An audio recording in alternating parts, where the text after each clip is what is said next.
Oh my god, you have to be fucking kidding me.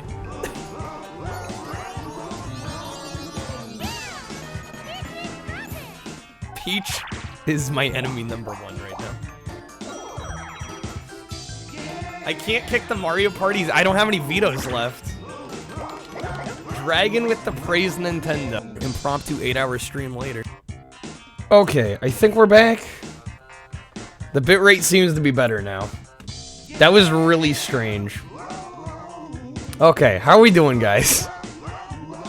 Real stream start, I promise. How are we all doing? Hey there, Lynn. Theo. I'm gonna re-welcome everybody. Epic, how's it going? Hey there, Retro. Welcome in, Rye. S-Poc. Mansta. Video games. Games a lot. Jay. I think we're good. I think we're good. Sometimes OBS just chokes. Yeah, so what happened is I tend to... When nights where Trashy is streaming, I tend to also... Like, I start before he stops. Because he normally doesn't stop on time. But, don't know, I think my hellos felt... you know what, Mansta always nitpicking me. Can I start my stream, please? Jeesh. How are we doing? Happy Friday, everybody. Hopefully we're good. That your Wi-Fi chip is in? No, it's on my end. Hopefully everybody's still here. It hasn't left. It was weird because even when I tried to stop the stream wouldn't even stop. Like, I think OBS was just having a stroke or something. But we're good. Okay, yeah, we're doing Cruis'n tonight. What a start. I think it does complete fail all quests, includes marked and unmarked. But I don't think it tracks 100%, right? Let's get all collectibles. I've done a lot in Fallout New Vegas. I can't say for sure that I've 100%ed it, but I believe I've done pretty much everything in that game. Who leaves a Kyle stream before the jank app? I know that usually when a stream buffers or shit, people tend to dip out pretty quick. But hopefully that's not the case. We're right here at the start. Happy Friday, everybody. I'll try to not let the false start ruin my mood. Man, it's the feisty tonight. I don't know what I did. Shit, I'm opening an Arnold Palmer here. Trying to relax here. It's hard for me to relax when OBS has a goddamn stroke right when I start. Okay. Don't tell you what kind of Friday to Jeesh. I can't win tonight. Okay. We are 19 achievements in. We have 11 achievements left. And the only achievements we have to go are... So we've fully upgraded all of the main cars. For those that don't know, if you press 3 C buttons in the game, there's 3 kind of secret cars, they call them. So we need to upgrade all of these cars each 3 times. And that'll be all the upgrades. And then we have 2 achievements after that that are basically just clear the game on medium and hard on 1 credit. Is that a hard Arnold Palmer? I don't think that exists. Have a good Friday, get suplexed. Yeah, I was like, can we stop with the Debbie Downers? I'm trying to be positive here. Sometimes you guys make it really hard for me to be positive. But I wonder which vehicle we should start with. We have the ATV, the school bus, and the police car. Spiked Palmer does exist. I honestly didn't know that. Positive in 2022. We can at least try. Is that too much to ask? I don't think it's too much to ask. Should we do a poll for which car to start with? Because I could kind of go for any of them. I mean, honestly, we have to do all of them anyway. Your Friday's good. You called off work games a lot. Let's go. Very nice. So it's really just a matter of which one we start with. We got ATV, bus, cop car. I'll put a quick poll. Why the hell not? Let's go for it. Which vehicle? And whichever one we do, I'm probably just gonna fully upgrade right then and there. Got the ATV, we've got the bus, we've got cop car. I'll make it 2 minutes. Vote quick. Poll, what's your problem anyway? I was gonna say, I'm like, can I just start a stream without it being chaotic right from the get-go? Is that too much to ask? Probably.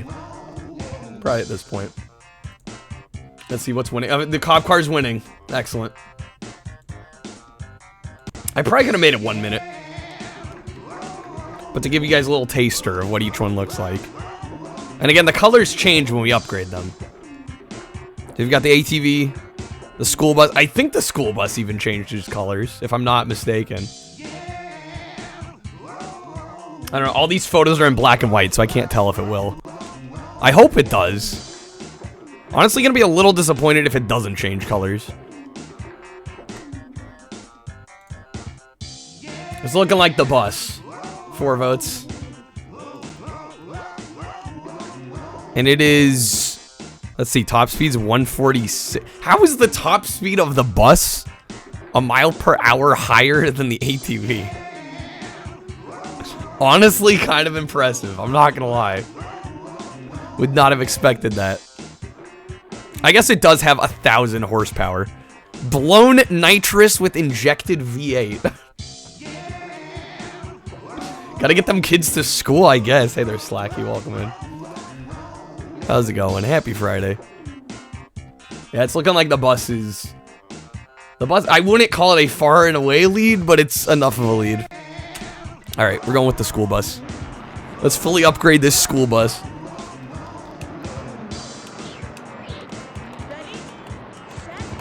There we go. I don't know if I've ever actually played through this game with the school bus. This thing does move. I mean, we are on easy, so we're probably not going to notice the benefits right away because the AI tends to slack a little bit, but I don't know, maybe these secret cars are faster than the main cars. Why is the bus flattened? I was going to say it looks a little vertically challenged. I'm not sure. I don't know. It definitely does not look very tall, does it? Maybe just a limitation of the engine. I imagine it might have something to do with when the cars flip over. Having like a taller car would have been an issue.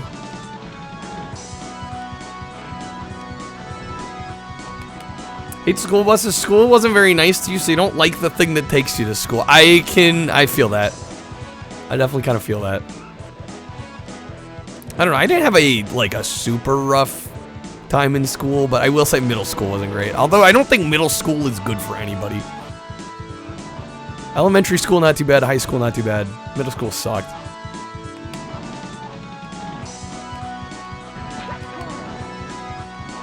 So luckily, we should be able to kind of ease into this. I don't know how these vehicles are going to be on the higher difficulties, though.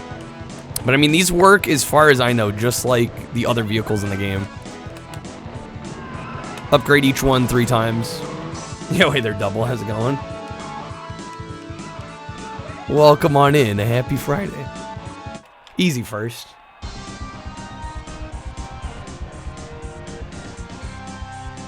So yeah, like I said, the main goal of tonight is going to be upgrading these secret cars. I don't know how much will actually get done. I'm hoping to be able to get a lot done, but I'm sorry to hear that, Slacky.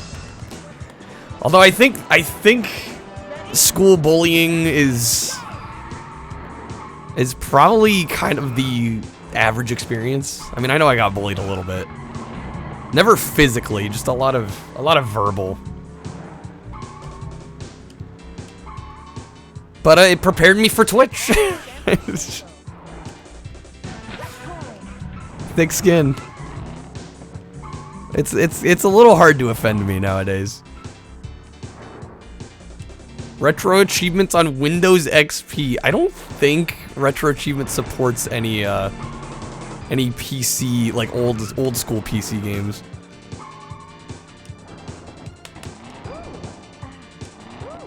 Remember when you were a kid and your cousin would pick the secret cars? He refused to tell you how you could. Cheeky bastard. I mean, I don't know how much they actually are better than the main cars, but it's kind of a cheeky move.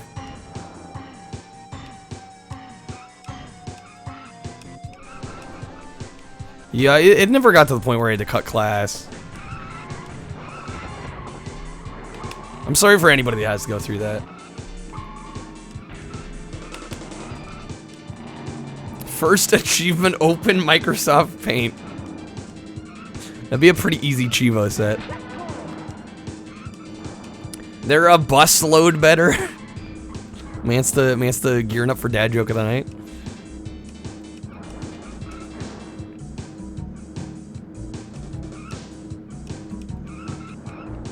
This thing is surprisingly agile. Like, damn, this thing is, it's moving. Slacky with the hydrate. Thank you, Slacky. Okay. Remember the bus? That's right, there is a bus in Vigilante 8. That's right. It's been a while since I played Vigilante. Wait till I play. Oh, I've sampled Gran Turismo. Sampled the first Gran Turismo. I do like those games. It's just, it's a case of like, I don't know if me streaming that would be the best idea. I mean, because there's just so much content. Like, I wouldn't know where to start. A game like that's a little overwhelming. Last time a bus moved that fast, Dennis Hopper put a bomb on it. And Keanu Reeves mumbled his way through a performance. Gran Turismo has an arcade. You know, I forgot it had like an arcade mode. I always think of like the main career mode and all the license tests and all that jazz.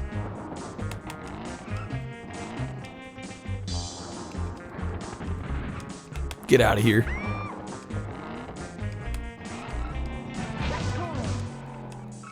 Looking at the Cruis'n Blast arcade machines online today. I've never actually looked at the actual cabinets of those.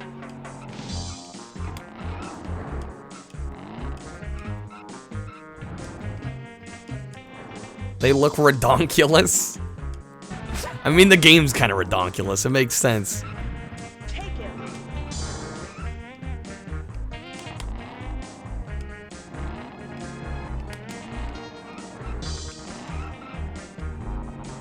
Plus one, the voice typing for getting redonkulous correct. Yeah, you gotta give him some credit on that.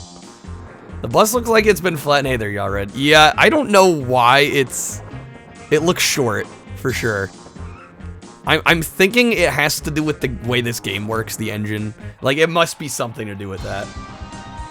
It has to be. My guess is, like, the physics, because when you get hit in this game, sometimes you'll flip. And my guess is they couldn't have the bus flip if it was, like, actual height. I don't know. That's just my best guess as to why, but...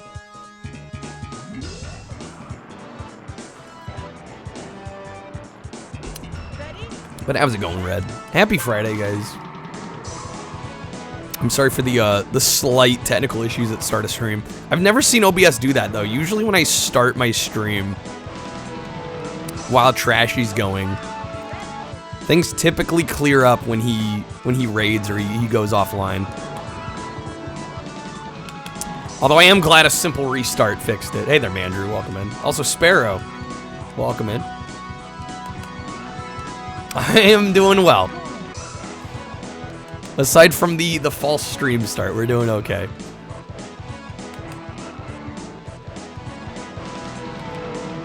Just working on some more Cruis'n USA retro achievements. We're getting there. I don't think we'll get the Mastery tonight. I think that's probably a little too much work. I mean, I guess it depends. It is a Friday. Maybe I'll go long. We'll see. But that would be a lot to do in one night, because we have Stump Buzz. I like how everybody is immediately noticing the height of the buzz. Yeah, my guess is it's a limitation of the game's, you know, the game's engine. But yeah, we have 3 cars to, like, fully upgrade, plus the 1 credit clears on medium and hard.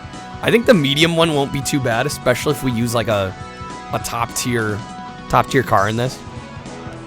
But The hard mode one is probably actually going to be tough.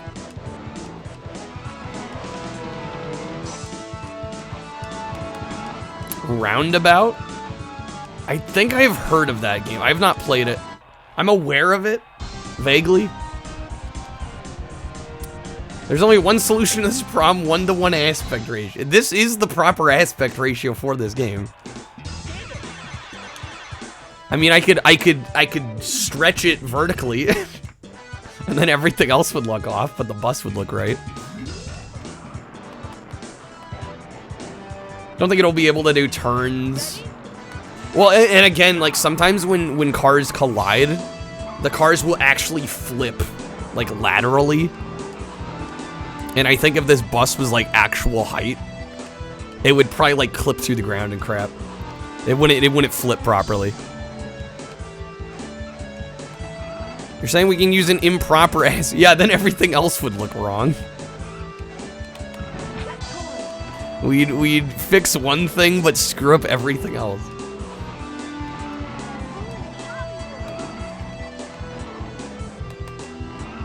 Yeah, maybe just all the other buses are wrong. Maybe every other bus we've ever seen has been wrong. This is what a bus is actually supposed to look like.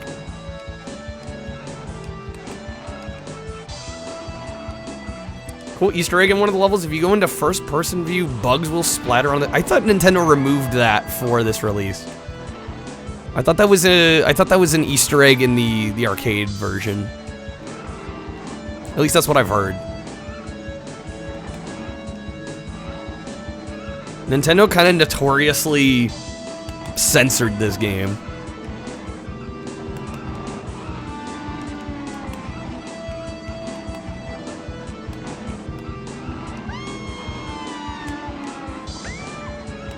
And it seemed like the reviews at the time made like a big deal about the censorship, but I'm like, doesn't really change the game much. Like, yeah, I can agree it's kind of lame, but like, it's not like it makes it an entirely different game.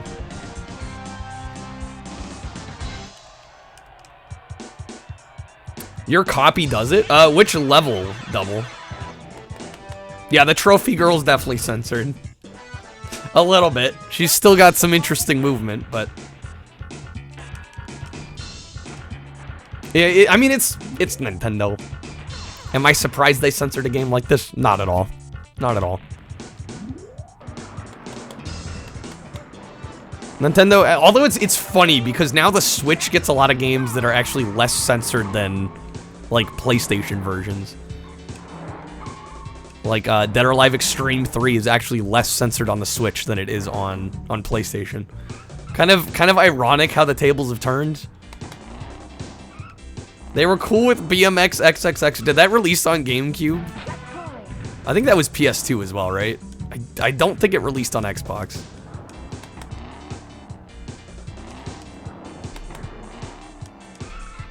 How the turntables, yeah.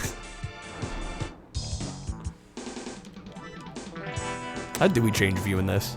I might. Oh wait, there we go.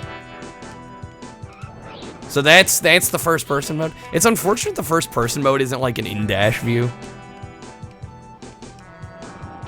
Feels like Switch has kind of become Steam with the random hot garbage that goes on it. I mean, I honestly like all consoles. I feel like have, to some extent, gone that way.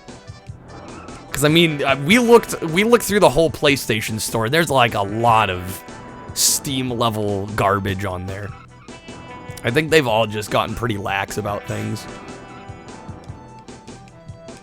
It is on Xbox? Hey there, Demonic. For some reason, I thought it wasn't. Clearly, I haven't done enough looking at that library recently. Watch The Gentleman. I have not heard. Is that, wait. That's not the Knives Out sequel, is it? I might be thinking of a different movie.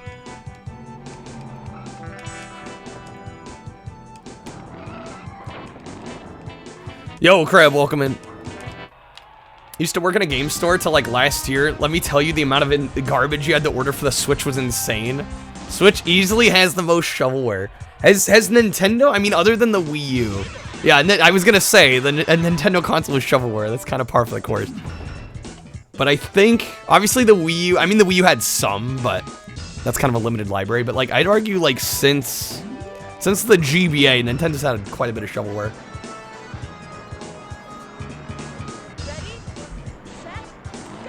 I mean, every console has shovelware, though, if you look hard enough. I mean, hell, Ninja sent me some questionable PS4 games. Be lurking, no worries, Kreb. Enjoy the lurk. Definitely more than the Wii. The Switch has more shovelware than the Wii. That's like almost hard to believe. Because we watched the Wii library video a couple weeks ago. And I think overall I added about, what was it? Was it 300 odd games? Which is only like 18% of the library. Like there was like a good 80%. So I'd say 70 to 80% of that library is actual shovelware. Wii U was unsuccessful enough to avoid having shovelware. I mean, it didn't totally avoid it, but yeah, I mean the amount is quite a bit less. Literal mobile games got ported to the Switch as physical releases. I mean, there's a few games on Wii that definitely feel very, like, mobile, or, I mean, hell, like, there's shit like Cake Mania on the Wii. I mean, there's definitely some, like, mobile slash, like, bad Flash game tier nonsense on the Wii. Not as much shovelware on 32X either. Well, yeah, when the 32X only has 40 games, it's kind of hard to have shovelware. I'm not gonna beat the train here. Come on, cars. Mess me up. Or Virtual Boy. Yeah, Virtual Boy. I mean, we've talked about the Virtual Boy recently. I think the fact that the Virtual Boy only has, like, literally 14 US games, like, most of those are honestly good. Like, Wii U turns 10 years old today. Oh my god. I remember getting a Wii U, like, within the month it launched. I think within, like, a week or two of it launching, I bought one. That's crazy. Bad games annoy you, Slacky? That's probably the normal response. I don't know. It depends on the bad game. I think the worst a game can be is mediocre, because then there's like nothing. There's nothing of note to that game. It's not entertaining. It's not so bad it's good. It's not a genuinely good game. It's just like, it just kind of exists. To me, that's the worst thing a game can be. I actually kind of like some bad games more than a lot of mediocre ones. Virtual Boy, the best library by percentage, and you stand by it. Well, yeah, what are the duds on Virtual Boy? Like what? Waterworld? That's like the only bad Virtual Boy game I can think of. Got the Wii U because you wanted to play Mario Maker? Funny you, Dio. Got yours about a year after release. Yeah, best Wii U game. I don't know. There's a lot of games on the Wii U I haven't played. Like, I really want to get Game & Wario at some point. Honestly, Nintendo Land was a really cool game. I wouldn't call it the best on the system, but in terms of like games that use the gamepad, that might be kind of the best we got. Yeah, I'm sure a lot of people would say Splatoon. I'd go Mario Kart 8, even though it's since been re-released on the Switch. I mean, technically that game's a Wii U game, and it's by far and away my most played Wii U game. Yeah, Nintendo Land was genuinely good, and I feel like a lot of people didn't get to experience it, which is kind of a bummer. And there's no real way to like port it to Switch, unless they could like mirror the gamepad on like a second Switch screen. Actually, that's a damn good idea. Why the hell have they not done that? The Switch systems can definitely communicate with one another. Why can't they do like a Nintendo Land where you need like a second Switch? Because I mean, if you got a bunch of friends together playing Nintendo games, I can assume most of the time there's gonna be at least 2 Switches around. Free idea, Nintendo. Make a Nintendo Land 2. What was the screen used for? There were a couple. Well, all the mini games on Nintendo Land kind of made use of the secondary screen. So I remember there was like a throwing star kind of game that used the tablet. You'd put it like in like vertical mode, and you'd like swipe the screen to throw throwing stars. There was a Luigi's Mansion mini game in there that it was like I think it was like a 3 or 4v1, and one person would have the screen and they could see all the other monsters, and they'd be chasing at, but you couldn't see the ghost on the main television screen that everybody else was playing on. There were just like some cool, I mean, admittedly like sort of gimmicky gameplay experiences, but they worked really well. The bus I passed was tall double. Yeah, there's a couple like Cruis'n USA like tour buses. I don't know. I'm taking my best guess as to why this one's scrunched, but Kyle TX Land is just a bunch of jank minigames. Have I seen Mosaic mode on the Switch? Mosaic mode? I don't think so. I had Arkham City on Wii U. I remember that being a decent port. Xenoblade Chronicles X video games is your favorite? Red Steel. Yeah, I gotta play Red Steel sometime. I've heard that's one of the better, that and like Mad World are some of the more like, oh shoot, nobody told me that my Focus Chivo is the wrong one. There we go. We're going for the school bus upgrade, not the ATV one. Twilight Princess HD. I did play Wind Waker HD. That's a very good version of Wind Waker. I suck at Wind Waker, but I could tell it was a good version.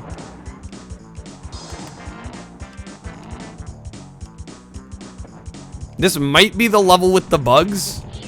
Should we try and find out? I like never play this game first person. It's weird, you can see the skybox tilting as like you tilt with the road. That's really funky. Oh shit. Devil's Third. That one's expensive. I'm not too familiar with Devil's Third. Oh, there's some bugs. Okay. Okay, it is true. It's still in here. The more you know. Yeah, I figured Nintendo would have taken something like that out. Wii U disc are curve on. Yeah, I was talking about that the other day and I was getting some flack for it. But I'm like, it's really satisfying. Yeah, the Wii U discs have this nice curvature to the outside. They feel like a really nice, like, buffed. They have this really just really smooth outer surface. Because a lot of discs, the way they're cut are not, or the way they're like pressed, they're usually not worried about smoothness. You know, a lot of optical media is not exactly like high caliber. They don't feel premium. Wii U discs legit feel premium. Some opposing Wii U discs, gotta defend them now. Yeah, like somebody was like, it's just a disc, and I'm like, you don't understand until you've held one. Like, trust me, it's an experience. Red Steel was okay, Ghost. Yeah, I've heard the first Red Steel isn't amazing because the motion controls aren't quite as tight. I think there's a sequel, right? Apparently the sequel uses Motion Plus. I thought they had an issue with disc, what, Wii U discs? None of my discs are rotted. They're actually prone to data loss. I didn't know that. Which is kind of crazy because a lot of those discs, I mean, we were just saying the system's only 10 years old. Red Steel's fine if you use Wii Motion Plus. Does Wii Motion Plus work on the original Red Steel? I think technically, doesn't Wii Motion Plus work on all Wii games? It does increase the accuracy. Wanted Wii U discs do to you? Well, I could see you getting a little mad if a Wii U disc died on you, right? If it suffered disc rot. That's fair.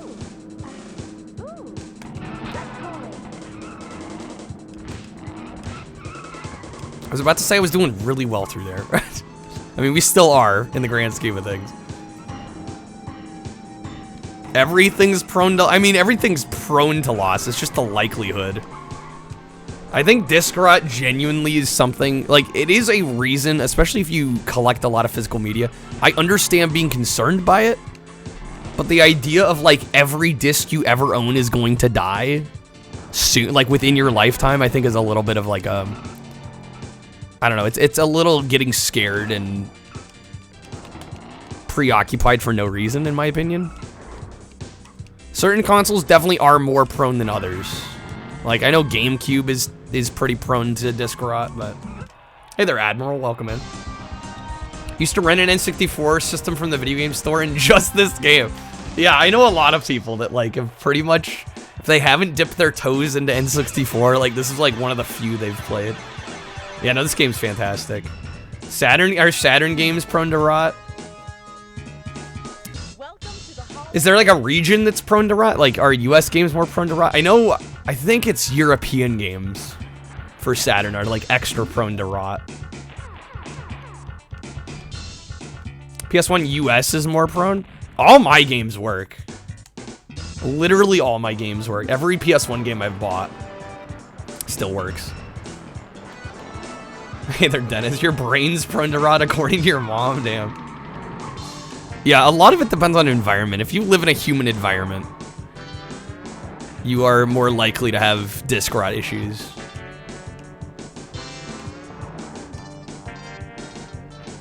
Luckily here where I live, it's either cold or it's wet. Or I should say it's either wet or it's hot. Areas where it's wet and hot at the same time, yeah, you're probably gonna have some problems. Emotion Plus is just a updated gyro. Well, it's funny then that, like, some games advertise Wii Motion Plus compatibility then, if it works with every game. I guess it's kind of like Wii games saying they're compatible with the Wii wheel. It's like, well, of course, it's a piece of fucking plastic. I think Nintendo was just like, they were a little preoccupied with saying shit was compatible, even though it's like, well, obviously it is.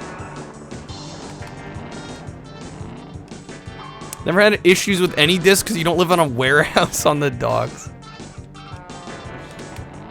Yeah, I mean, as long as your environment that you're keeping your games in is, you know, temperature and humidity controlled. Again, some systems are more prone than others. I'm not saying they're not. But in, like, average living conditions, I think most of your games will be just fine. Wii U sold less because people are morons. I mean, I'd argue the name was a horrible idea. The name killed it, if you ask me. Yo, hey there, Scrublord. Everybody's asking about why the bus is short. I can only speculate. I honestly don't know. My guess was because the cars in this flip laterally sometimes when you get hit. And my thought is if the bus was too tall, like the flipping wouldn't work. But I'm totally guessing. Wii was so good they decided to make a Wii 2. I mean, yeah, that was what Nintendo was going for. The Wii was uber successful. I think more successful than they even imagined. And they thought if we just use this name again, we'll sell more systems. But what Nintendo didn't realize is so many of those systems were sold to casuals that were never going to buy a system again. This bus looks like it's being stretched from 4x3 a little bit. Hey there, Blowfire. People are morons and they thought it was... Well, I think calling people outside of the gaming sphere morons for not knowing it's an add-on to the Wii is kind of harsh. I totally see why people thought it was a fucking tablet.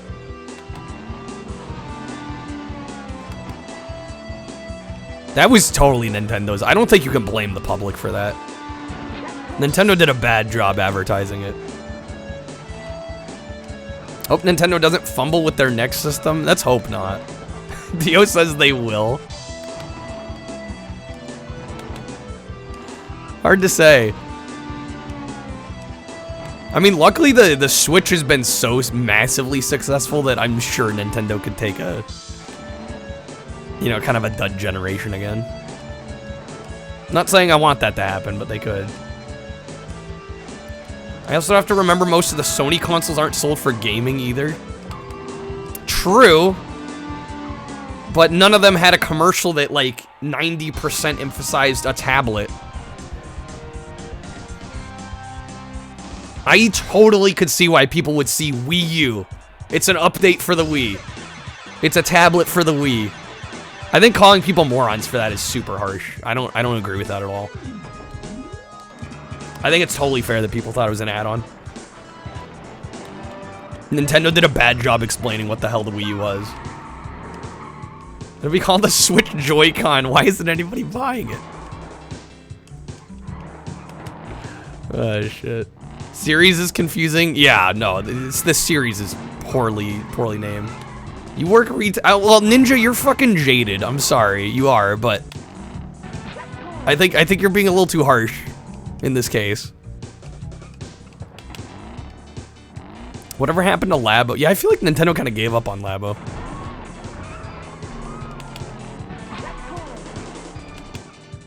I mean, I'm with you. People can be stupid, but you cannot blame the Wii U on people. You can blame the Wii U entirely on Nintendo.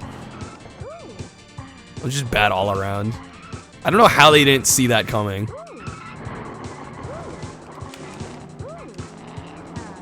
It was piracy for Labo? Really?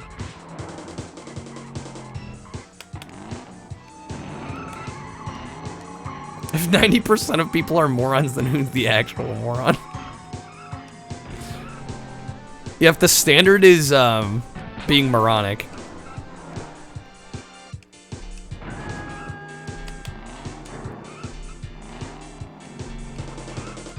Imagine it's really easy to pirate cardboard. Well, I mean, you still need the software. But yeah, the cardboard you can pretty much do yourself. Okay, there we go. There's an upgrade. There's a Chivo. Easy Chivo. Yes, Mance, exactly. Exactly. The fact that the Wii U used standard Wiimotes as well, and again, they barely showed the console in the advertisements, and the console looks very similar. Like, if at a distance, if you look at a regular black Wii and you look at like the deluxe Wii U, they look the same. It was entirely Nintendo's fault. That is one of those situations where I will stand up for the casual ass gamer and say like, yo, it was not your fault.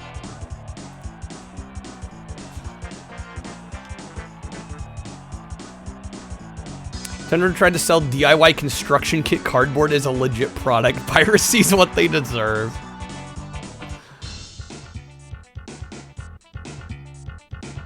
Nintendo, our next console's the one you build yourself. Nintendo Labo XL. Yeah, no, that was the issue with the Wii U, is they, in the advertisements, they focused on the tablet, which is fair, right? Because that was like the distinguishing factor for that system.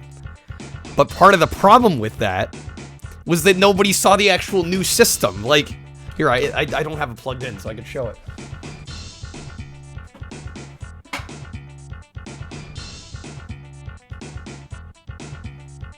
This was Nintendo.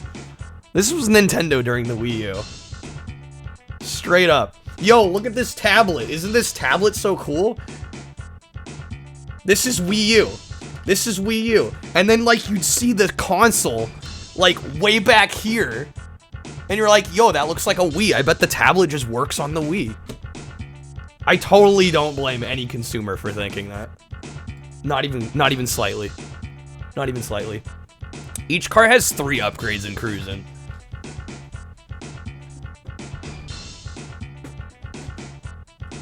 So yeah, we have our work cut out for us. We still got a ways to go. Hate confusing ass naming conventions. Everyone who names things identically for soft reboots deserves the rack. Yeah, honestly, like, Wii U is just such a bad name. And even you look at the logo of the U and it looks like the tablet. You're like, I don't blame anyone for thinking, yo, the U must stand for update, and the tablet is the update. It just makes sense to me. If I wasn't like in the gaming sphere, I probably would have thought the same thing.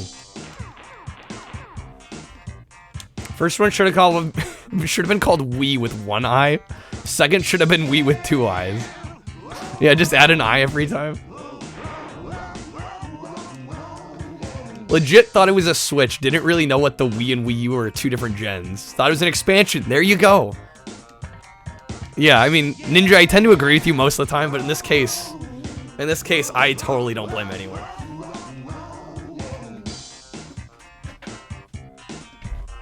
I think Nintendo dug their own grave on that one. Hey there, Tillich. Welcome in.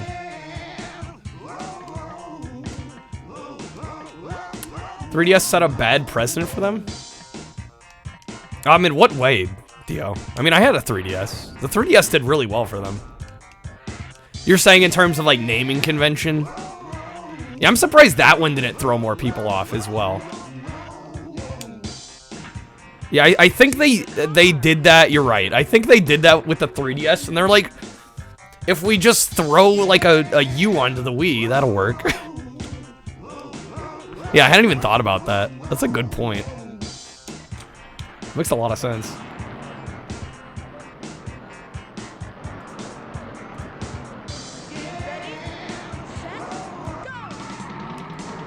Hey there, Carbuncle. What's the current Chivo? We are getting the second upgrade for the school bus. So a lot of the achievements in this game are just getting all the upgrades for all the vehicles. And so I've gotten all the upgrades for all the base kind of stock vehicles, but we're working on the secret vehicles now.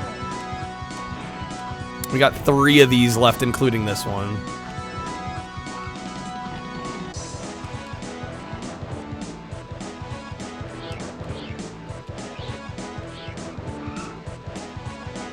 Oh, yeah, that's a good point.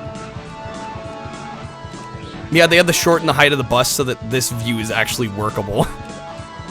Because if the bus was full height here, you wouldn't be able to see anything. That's a good point. One naming convention similar to that works in your eyes is Game Boy Advance. Yeah, now that I think of GBA... Although I guess GBA was my first Game Boy, so I didn't really have a frame of reference there. Sounds like a bit of a slog. I mean, it sort of is, and it isn't. Luckily, I really love this game. It's not an issue of the game being all that difficult. I mean, there's some sections that can give you some trouble, but honestly, it's mostly just a relaxing achievement set.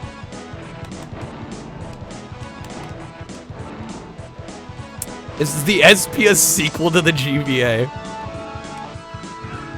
Yeah, maybe has Nintendo just always been bad with their naming conventions? Am I now coming to the realization that Nintendo's always been like this and it didn't start with the 3DS and Wii U? Did my world just shatter?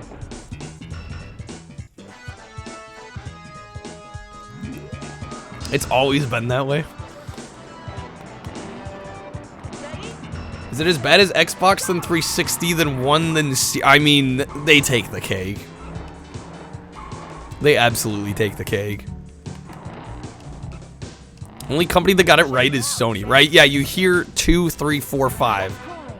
You're like, that is obviously a different system. NES, Game Boy, and Nintendo 64 are really the only good names. Yeah. Yeah, because Super Nintendo's a tad misleading.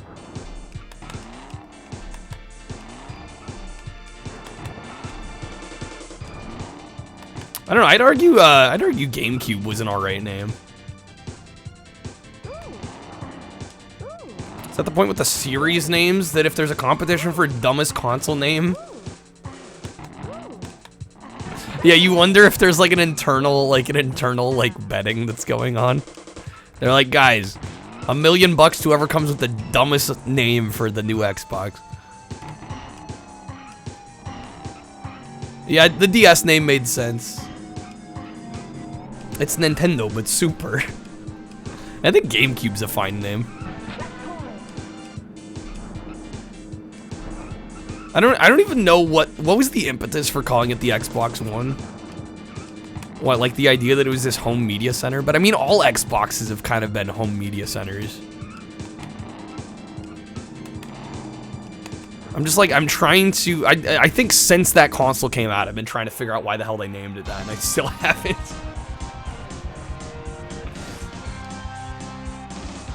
Everybody's wondering what the next stupid number Xbox is gonna have, and they hit us with Series X. I mean, honestly, Series sort of makes sense. It's still a horrible naming scheme. I totally get it. It's an awful naming scheme, but I kind of get what they're going for.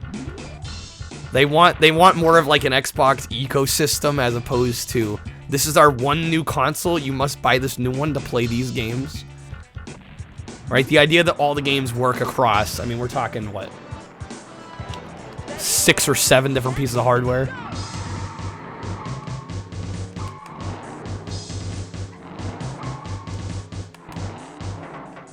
Company code names have been consistently better than the actual dumbass name they come up with. Yeah, like, honestly, Nintendo Dolphin would have been a pretty dope name.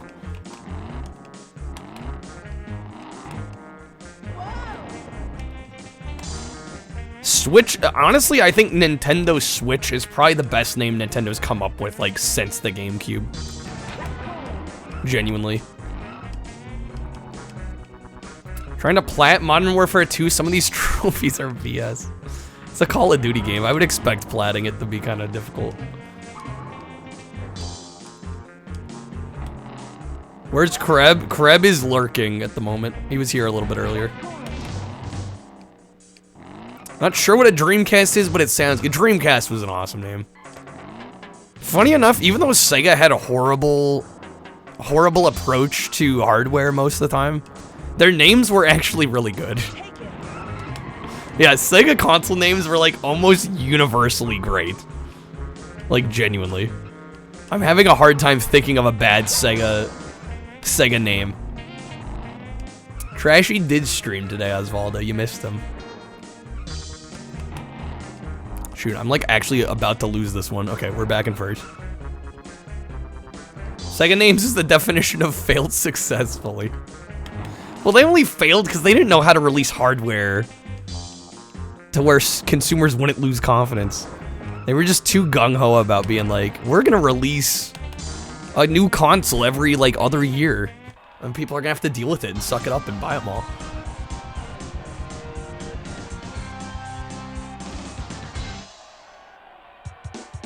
Yeah, GameCube hit it out of the park. Great name, cool logo, accurate to what it was.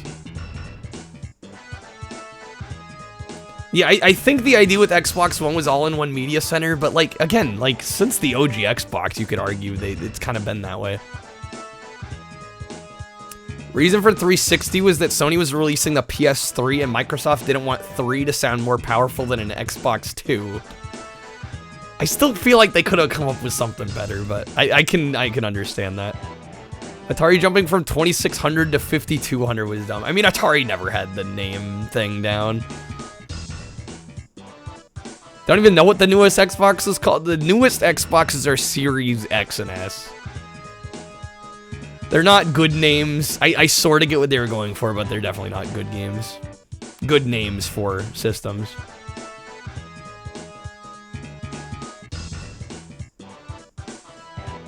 Well, the Atari was, yeah, the initial Atari was known, I believe, as the VCS. I think the 2600 name kind of got tacked on afterwards, from what I can tell. Nintendo Revolution's a far better name than Wii. I would agree with that, too. Game Boy Color's prototype name was actually Color Game Boy. Swap some words around. Nintendo, the next Nintendo should be called the Nintendo Lawsuit. 32X might be the lamest Nintendo, or the lamest Sega name. Yeah, those are probably the weakest. That and Game Gear. PS4's code name was Orbis or some shit. Yeah, but PlayStation stuck to that conventional naming scheme. Sega CD, no, Sega CD is easily the weakest. 32X and Sega CD are kind of in the same vein. Game Gear might get a slight bump above that, but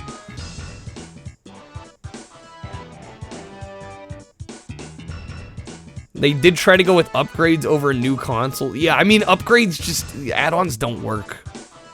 Historically, they haven't worked.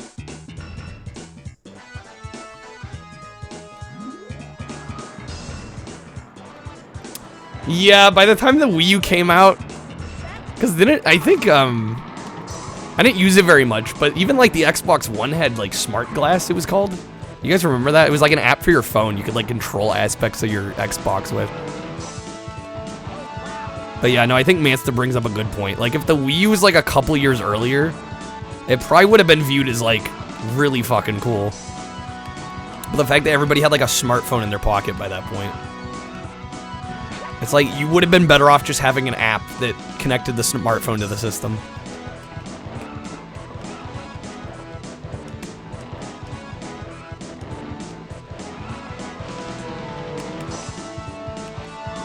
Yeah, I don't know, Ghost. Nintendo historically has kind of not been, I mean, when was the last time they were competitive in terms of console power? Like what? Maybe the N64? GameCube was like in line with PS2 and Xbox, but it was kind of middle of the pack. Yeah, they've historically not been competitive. The SNES was only the most powerful system of that generation because it released like 2 years after the Genesis. Right, that was more of a fluke than anything. They've never been, in terms of like just sheer hardware cutting edge. And that's honestly never what I've looked for in a Nintendo system. I never buy a Nintendo system thinking, I'm getting the most powerful piece of tech. I more buy their stuff because I'm going to get games and experiences that are different than what Microsoft and Sony are offering.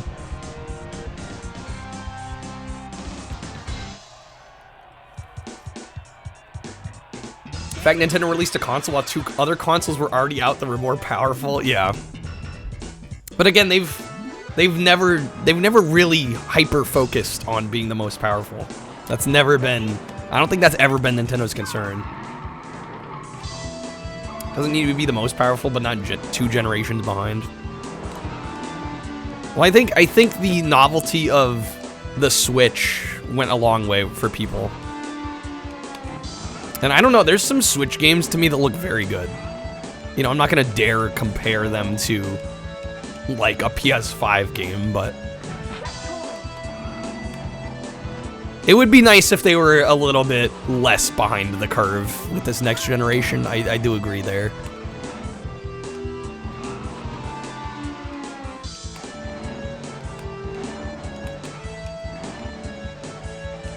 Well, I'm gonna nitpick a little bit because I did a You guys ever have to do Toastmasters in elementary school?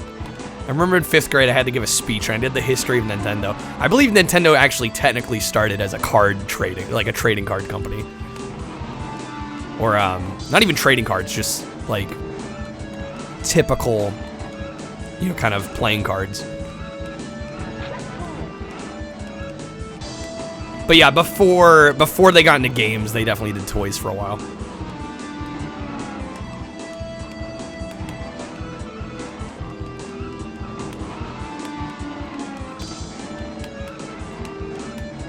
Boom, easy, let's go. Beverly Hills. You guys are thinking about what you want from it, not what Nintendo wants, and Nintendo wants to make money hand over fist. Yeah, Nate brings up a good point. If they can sell outdated hardware and still charge, like, I wouldn't say a premium for it, but I mean, they make good money, probably. Like, why wouldn't you? There's no reason not to.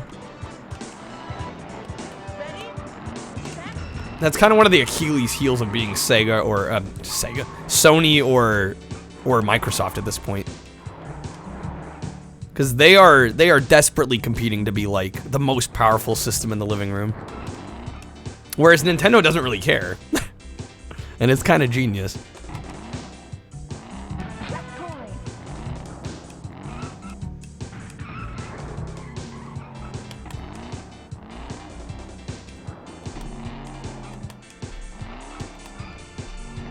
I was gonna say the Switch has a lot of third-party support. I mean, you might not get everything on there, but I'm honestly shocked how much third-party support the Switch does get. I mean, it's because the system is just sold so well. Devs are willing to put a little bit more elbow grease and work into porting something to a weaker console when that weak console is killing it. So I'll say it together, the Master System's a better system than the Famicom. Yeah, you could argue the Master System's the better console if you're talking purely about specs, but I think you'd be hard-pressed to find anyone that prefers the Master System over the NES or the Famicom in terms of the overall experience and the games you got. Hardware is not the only factor.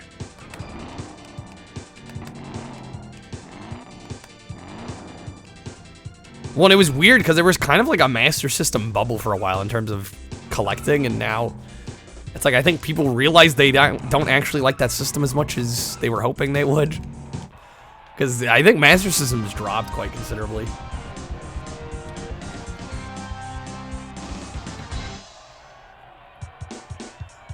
There's a reason companies sell consoles at a loss. Yeah, I mean, sometimes they legit have to. Or else they won't get their console off the shelves. Before the first God of War came out, do I think they were taking a huge risk? What, Sony?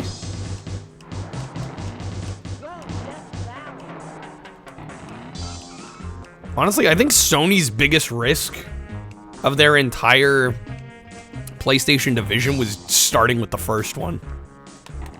They absolutely could have failed miserably. But it helped that the Saturn was kind of rush launched, and the N64 used cartridges. I mean, honestly, in a lot of ways, Sony kind of lucked out. Hey there, Hallian. How goes the real Desert Bus? This is certainly more appealing than Desert Bus.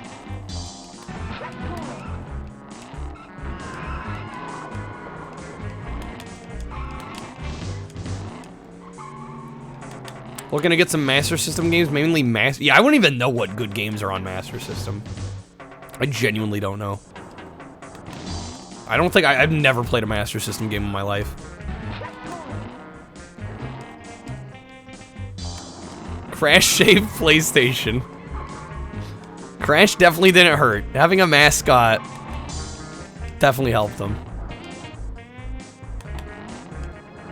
Master System. I am not making a new wheel for a while. I'm good. Shit's too much effort. Oh, it's a Castlevania clone, really. It's like I'll barely get ahead of the train here.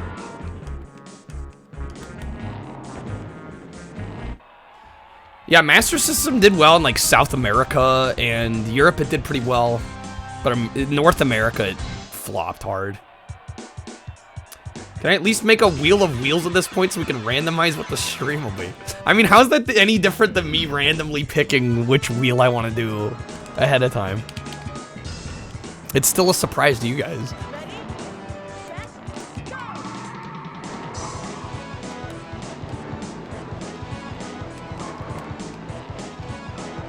Yeah, the Master System, crazy enough, still is being sold in South America. Like, that's how big of a revolution that system was. We could influence the wheel. The wheel diction, dude. It's an obsession. A wheel to the side of the wheel. You guys are killing me. I like how this is an actual idea.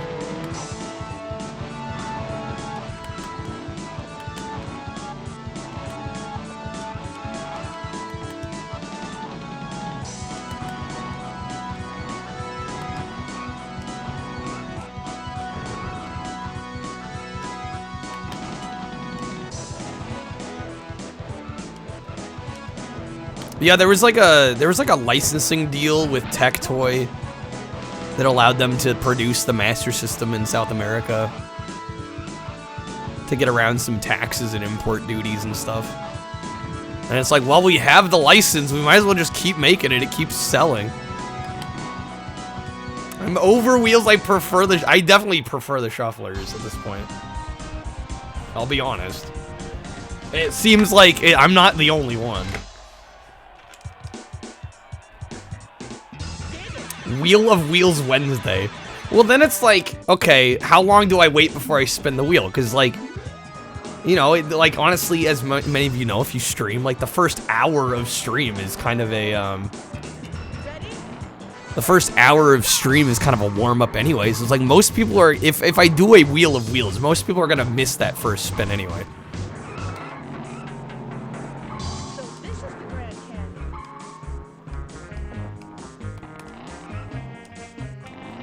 Yeah, I don't do planned days. I have no reason to. I think I stream much better when I just do what I want. Having like certain days planned, and they don't actually work that well. Like I've done them in the past, and it's not like they add anything to the streams that otherwise we wouldn't get.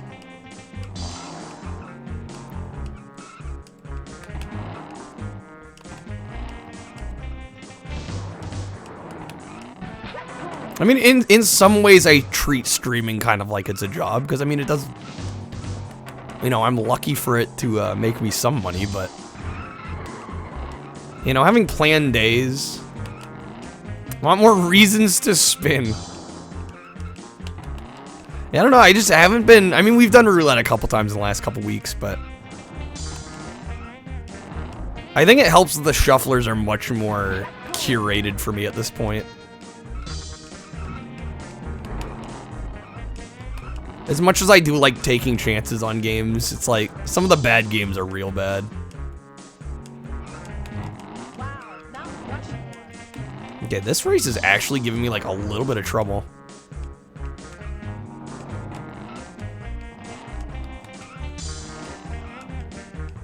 Boom, there we go. Am I gonna stream long today, Apple? I can't say how long I will, but... We need a roulette and an RA emote. You mean a shuffler emote? I was gonna say, we already got a roulette emote. We got the spin emote. Chaos is better than democracy. I mean, I don't do polls all the time. I don't know what a shuffler emote would even look like.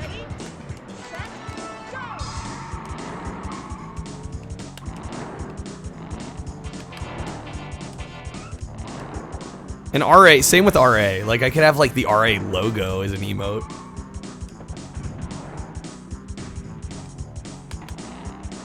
Shuffler emote that changes every... That sounds like a lot of work. I have a hard enough time coming up with, like, permanent emotes, let alone one I'd have to change out all the time.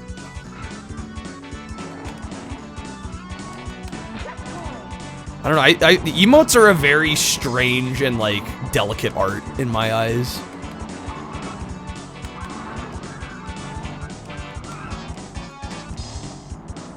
And I'm honestly really proud of my emote set, at least right now. You know, I could always add more, but there haven't been any that I felt like were worthy of adding as of recent. Can't do wide FFZ or better Twitch TV emotes? You can't? They got rid of them? It's kind of a bummer. Yeah, I was just about to say, I'm like, probably the one thing that I could change right now is the fact that I have like 3 emote slots saved for Expert, a game that I only streamed for like a couple days. It's probably a little overkill for that game. But again, I haven't had it, you know, any emotes to add recently. And I kind of like the logo emote because I'm like, you can use it for, I don't know, I think it's applicable in other ways.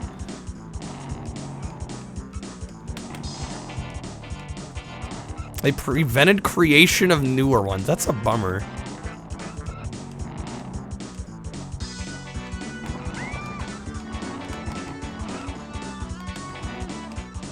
Struggle bus. We're hardly struggling.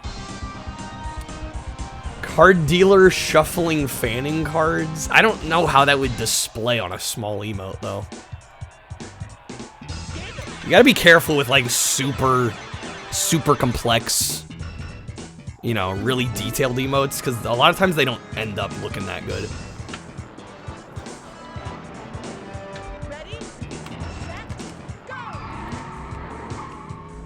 But yeah, I don't know what a shuffler emote would look like. I have no idea. Which is why I haven't made one yet.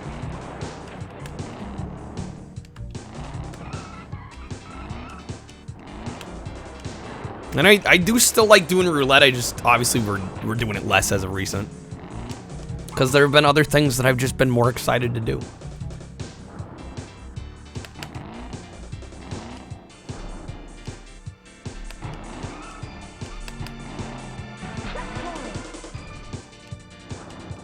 Yeah, like an animated emote of shuffling like a card deck. I mean, I don't know, it just seems a little generic, you know?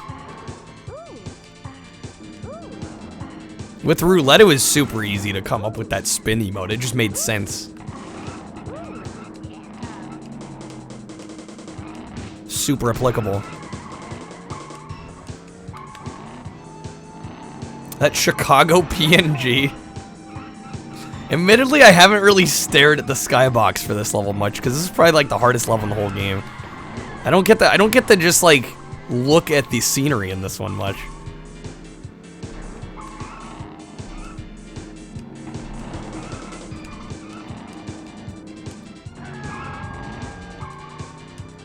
Oh, the billboard.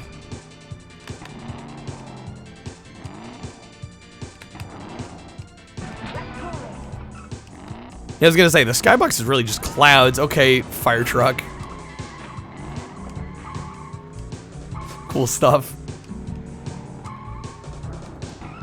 I swear, if I were to base the Chicago driving experience off this game, I'd say half the people on the road are drunk.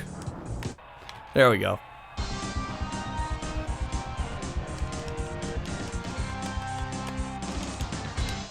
So that was Chicago. We got, what? Indiana, Appalachia, DC left. Almost already got the second upgrade on the bus. We're actually making good time. Can't take your eyes off the skybox rotating, giving you Shenmue vibes. I can see that.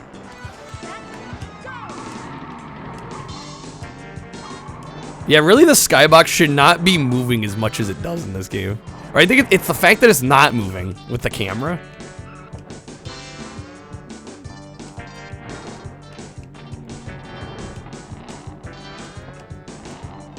Clearly, they could have worked out the kinks on that a little bit.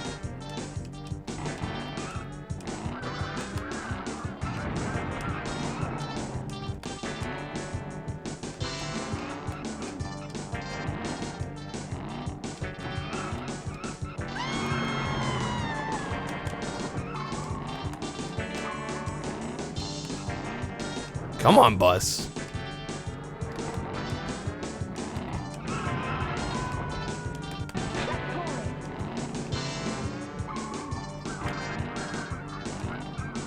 Yeah, you know it's bad when you see the the other cars on the map. Usually I'm playing well enough that we don't even see the red dots. There should be a stage that's just laps around the Indianapolis Motor Speedway. You know, I don't think that really would have fit very well into this game's MO. I'm kind of glad we don't have that. There's a reason I don't play NASCAR games on stream. Although with Cruis'n, like, I'm sure there's some way they could have done that kind of cool, but... This game's a lot. Brought you some pumpkin pie. Let's go. Very nice. I was gonna say, isn't, Thanksgiving's like a week away. NASCAR, bruh. I'm just saying, like... Ovals aren't exactly exciting.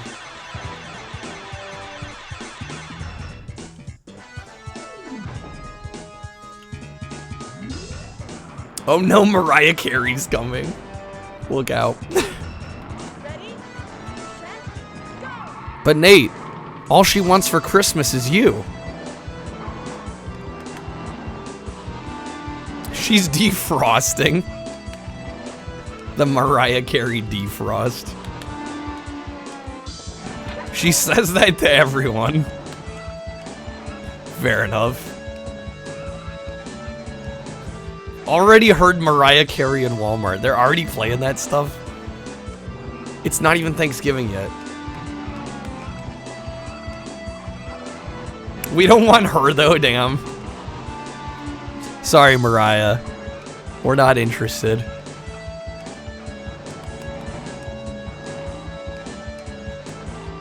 I mean Christmas. No, I mean it's not even Thanksgiving yet, and we're already getting Christmas music. It's ridiculous. It's not even the end of November. They used to start November 1st. That should be criminal. It is not even, it's not Christmas time yet.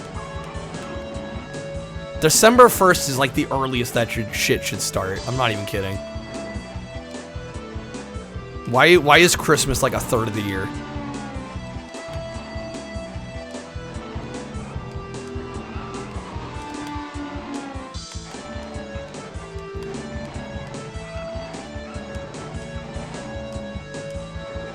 Grinch TX 500. What?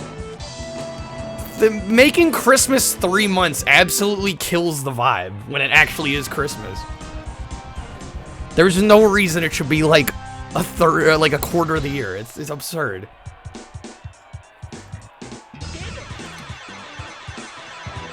Dennis, you celebrate half Christmas on June 25th. It's because it's commercial. They're trying to sell more crap. Probably. I don't know. I think Christmas is December. And maybe a little bit into January.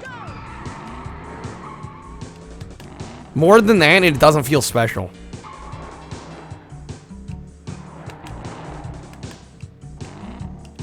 Cause like, imagine this. Imagine if we had Christmas like half. I mean, even a quarter of the year is too much. Imagine if we just had like Christmas lights and decorations up like half the year. Just be like, oh, this is just like another thing we do. I'm mad Mariah Carey wrote a masterpiece. No, I mean, it gets a whole month. A whole month is a long time, if you ask me.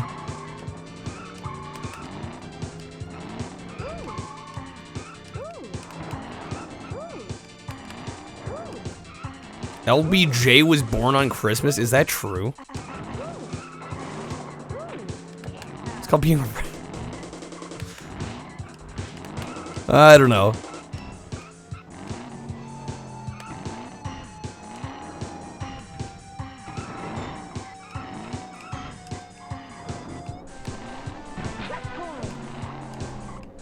Christmas decorations should only go up on December 1st. That's how I feel.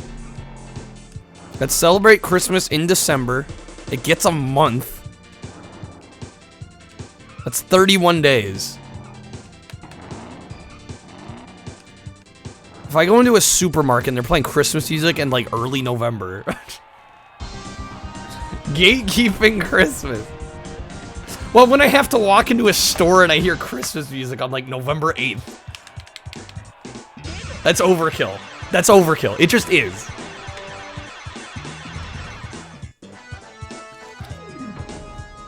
If you want to play Christmas music in June in your own home, that's fine. But as soon as it spreads out to my sphere, that's when I start to lose it. Yeah, going to Walmart in September and seeing Christmas trees. Like, what the hell? Just no. Oh my god, did I not change the difficulty? Did I do that wrong? Did I just waste? I totally just wasted an attempt. Didn't I? I didn't change the difficulty. I got way too preoccupied. Shit. Don't mind you just bought a house. Need a lot of time to get it ready for Christmas because you have nothing. I don't know. Yeah, maybe I'm too opinionated on it, but I don't know. I don't think I need to hear Christmas music in the supermarket in November.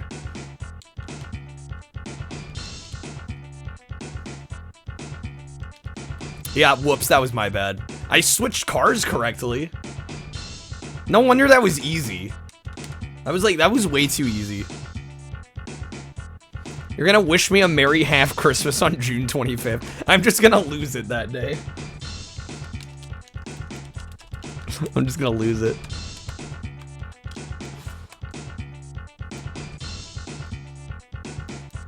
Best about your job is they don't play Mariah Carey. When they do play Christmas music, it's interspersed with regular. I would hope so. The only real holiday is Black Friday.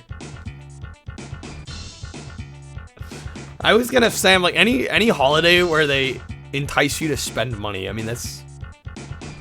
Well, now I'm sounding really Grinch. I don't know. I think that's part of it, is like the sanctity of a holiday like Christmas. Like, I still view it as special, and I think I only view it as special because I don't celebrate it for like 3-4 months. I think if you do too much celebrating, it doesn't feel nearly as impactful. Refuse to shop on Black Friday. Yeah, I have no real need to. Well, guys, sorry, I kind of wasted that. I got way too caught up in the conversations to even pay attention. Hey there, Nam. Welcome in.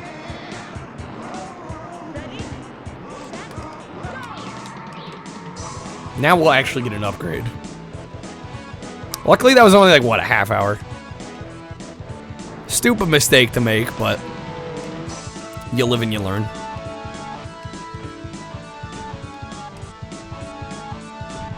Mansa should put his Christmas lights up in February. While everybody else is taking them down, Mansa can put them up.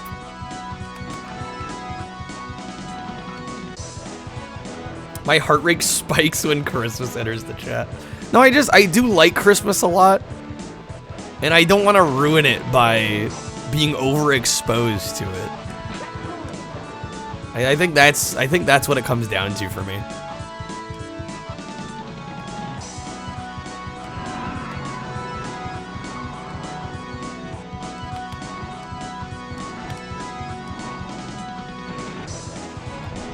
Mostly pissed that Black Friday started encroaching on Thanksgiving. Yeah, that's wrong. That's definitely wrong. Those poor retail workers that gotta work like Thanksgiving Eve, you know.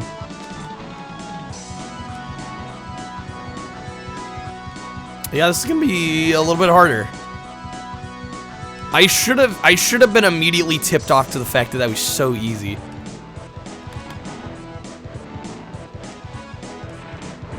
Oh my god.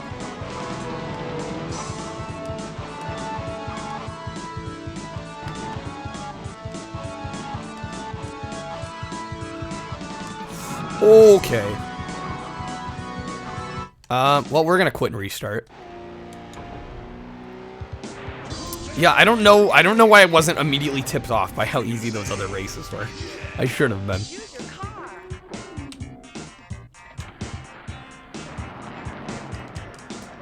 Christmas stuff starts in store after Halloween's done. Yeah, that's usually the case. I mean, I don't mind that as much. It's the more the playing the Christmas music and like movies on cable. Although Hallmark's just, you have to avoid Hallmark. Hallmark treats Christmas like it's all year round.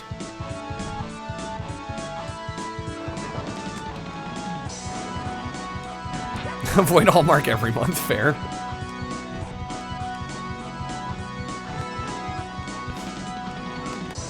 Epic going to bed, have a going, Epic.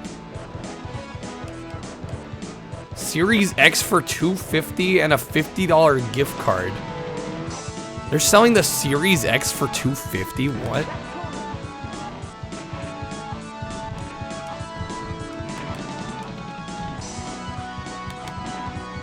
That seems insane.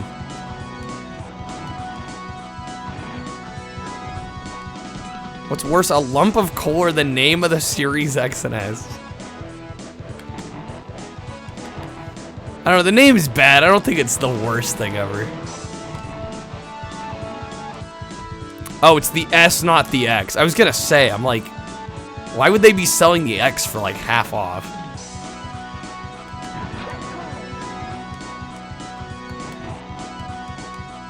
That makes way more sense.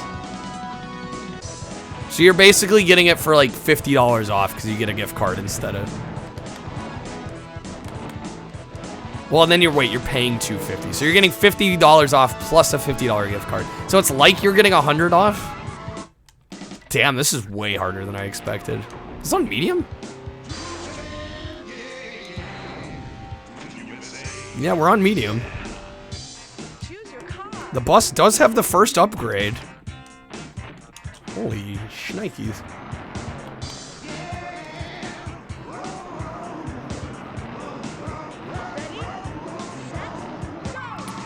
Walmart got like 30 PS5s in one series.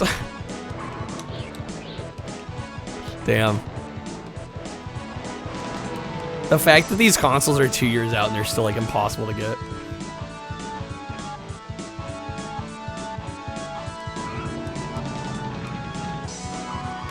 Xbox One's still the worst name because it means OG Xbox is the more common term for actual Xbox One. I don't mind having to say OG Xbox. I never called the original Xbox One. I think I always called it the original, like even before the Xbox One debacle.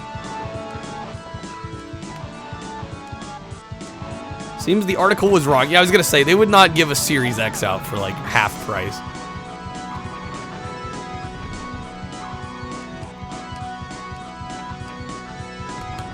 It's still, yeah, no, I'm not defending the name. I'm just saying. I don't think that really affected how you see the original Xbox.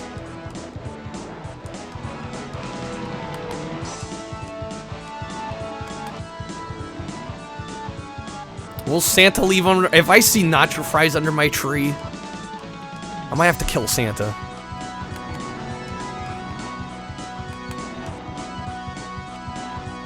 If Santa truly watches, he'd know better. And nacho fries today. You can't get away from him.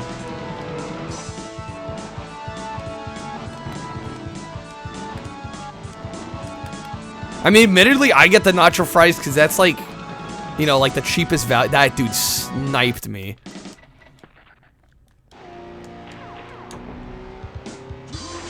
Might want to hit up Target. I'm probably not gonna be buying much of anything. I'm scrimping and saving as much as I can right now. Choose your car.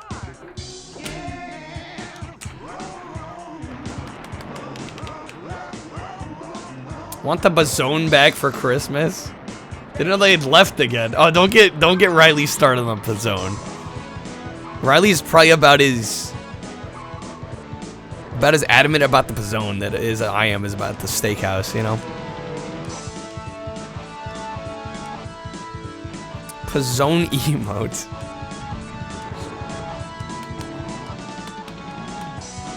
Don't you have emotes, Riley? Bring Pizza Hut demo discs back. Those would be cool. Hey there, Saffron. How's it going?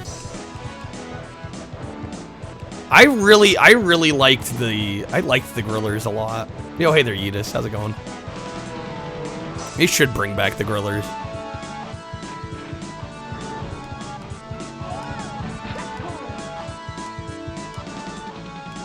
Steakhouse, griller, and Pizzone emotes. Just a bunch of, because we don't talk about food enough.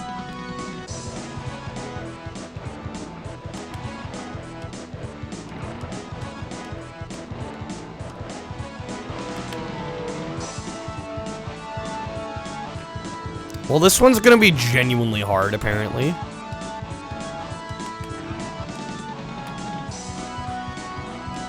Where's Rom? Probably at work. The poor guy.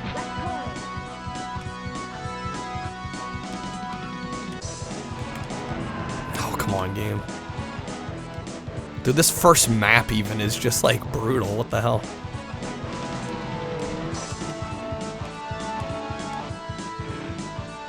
Yep, that's a restart.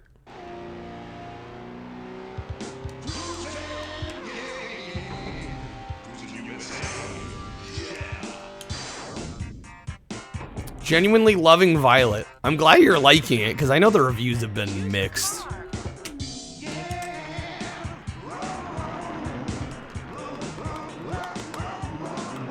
Should have called off. I don't think Ramen has that option.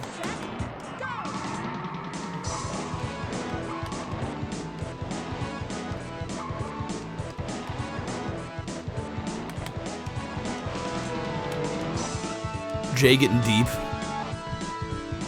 No, I'm honestly really annoyed with the way that software companies have transferred over to the subscription model. Remember when we can outbuy purchase software? Remember the good old days? Like I hate to sound like the old man, like waving his fist in the air, but like, dude, I would not be able to afford like the Adobe Creative Cloud nonsense. Let me just outright buy that shit. I'm so glad I was able to outright buy most of the Adobe Creative Suite. What makes me angrier? Software companies are... See, no, Christmas doesn't make me angry. It's the extension of Christmas into, like, a quarter of the year. Christmas itself, I love.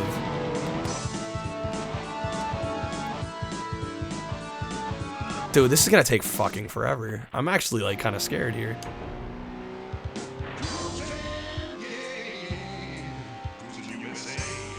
Time to pick it up until you saw how bad the popping and frame rate was. Oh, the, performance not too good. Keep in mind, Pokemon and Sonic are two sides of the same coin. Arguably, both games are mid and their biggest fans hate every game. Oh, man. Choose your car.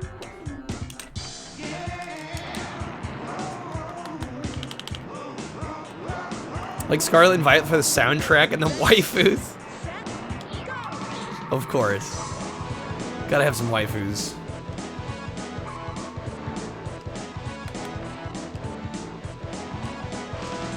Yeah, I'm legit worried how long this is gonna take. I didn't think even like the first race was gonna be this hard. I'm slightly concerned.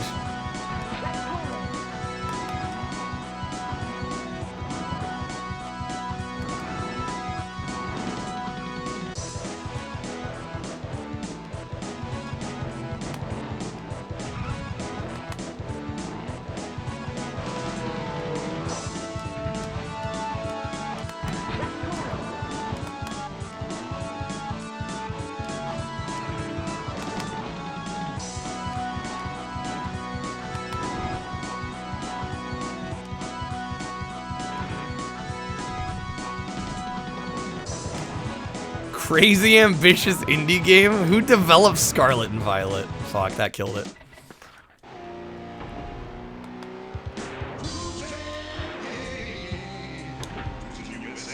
I was not expecting this. Yeah, this might be a bit of a roadblock. I was gonna say I thought Game Freak did all the Pokemon games. That's a little unfortunate if that's the aesthetic they're getting, like indie game territory. Keep in mind, Nintendo's a small indie company, please don't bully. Small little indie studio.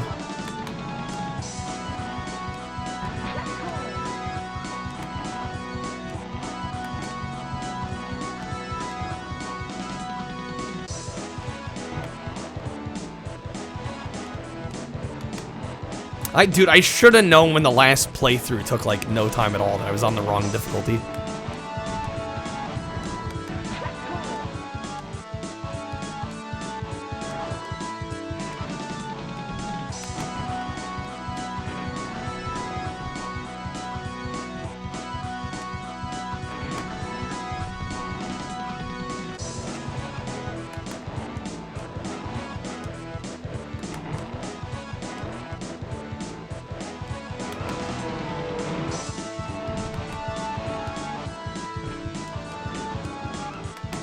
I'm trying to catch up here.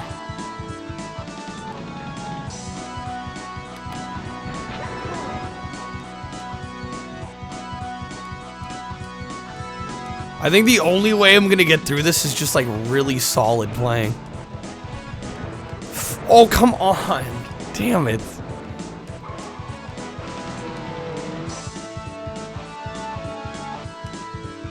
Dude. This is on medium. Okay, wow. This is the crazy bus challenge, apparently. Man, this is gonna be rough. I don't like the way this is looking. It should not be this hard to beat the first level. This is the first upgrade bus. We need to beat the game on medium to get the second upgrade.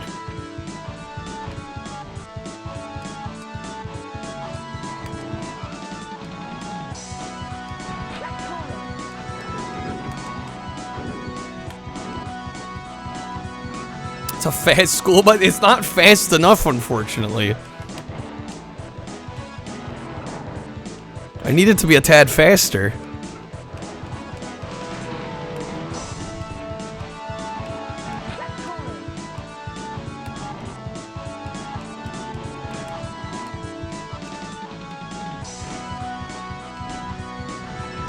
Oh, come on, game.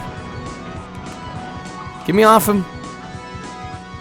Know nothing of Undertale. I was gonna say, I played through it and I feel like I barely know anything about it.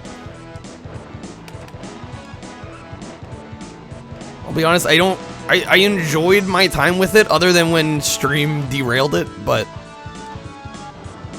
I don't fully get the fandom of it.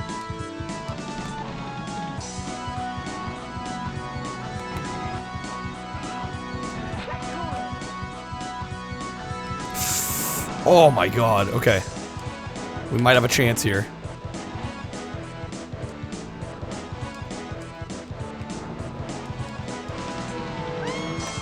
I think I pretty much have to expect the AI to crash. Damn it, so close. All you know is the fandom's crazy, so you ignored the game. That's honestly probably not the worst approach.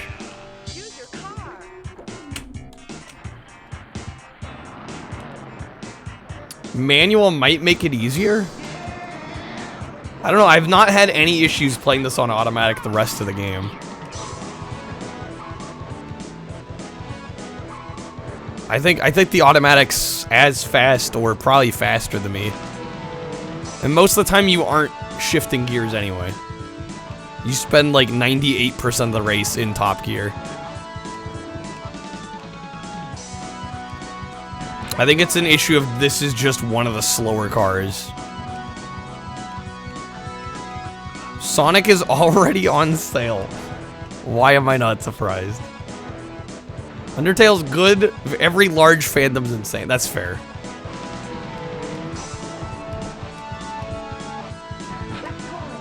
Yeah, I pretty much have to bank on the AI crashing, and then it's always like first place doesn't crash.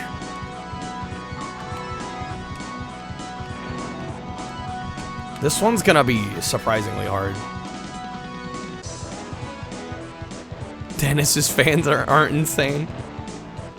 Dennis and his massive following.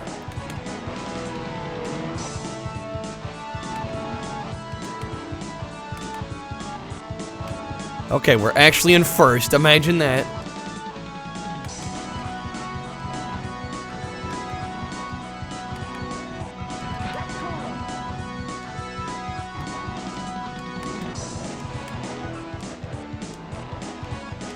Why'd I say massive like that? No reason.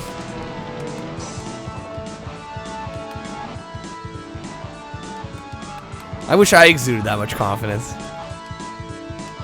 Okay, there we go. That took more attempts than I'm honestly happy about, but...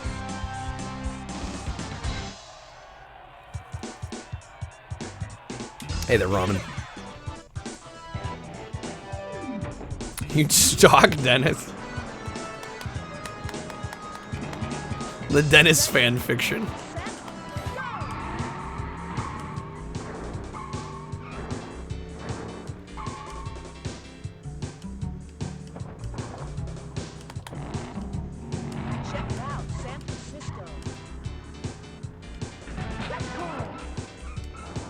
True fans. I don't know, there's... The more I watch interviews with, like, I don't know, maybe I'm just like hyper focused by it anymore. But anytime I'm watching interviews with like musicians or actors or, you know, anybody in like entertainment industries, like the more I dislike the word fan and the word audience. I don't know, they're just, I mean, I guess that's what people that watch that kind of work are, but it just feels weird to like lump people together in that way.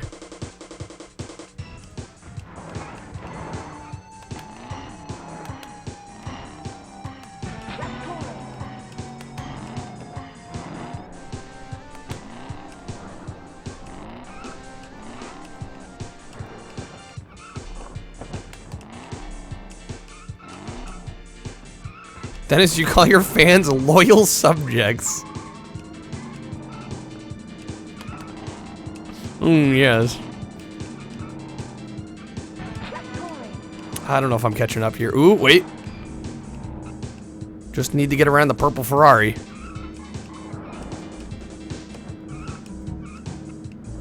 Come on, we're like right there. We're right there. Come on, game. Come on, game, make them crash. You bastard game? No, come on.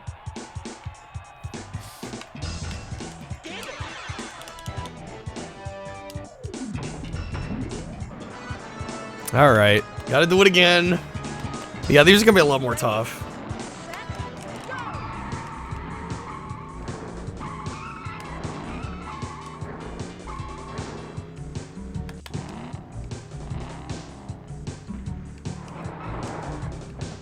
Check it out, San Francisco. We're talking Pokemon human compatibility. I'm gonna plead ignorance on this conversation. I think that's probably the best method of approach here. Fuck, game, come on.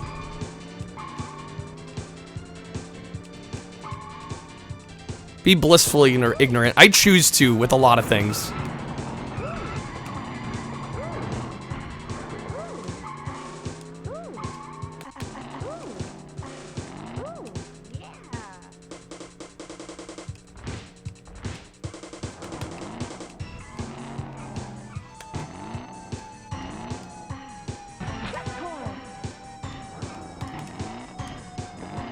You forgot bringing up Pokemon eventually leads to evil. I was gonna say, does bringing up Pokemon ever incur a positive? Sorry, that was mean.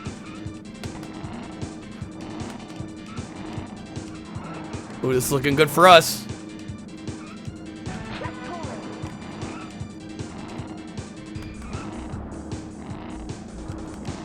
Sonic and Pokemon lead to the same thing.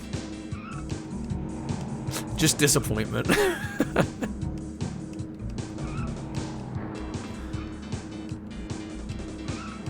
Alright.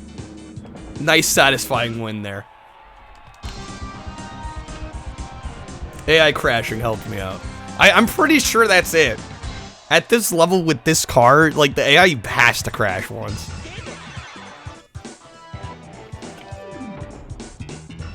Wish it was just the disappointment.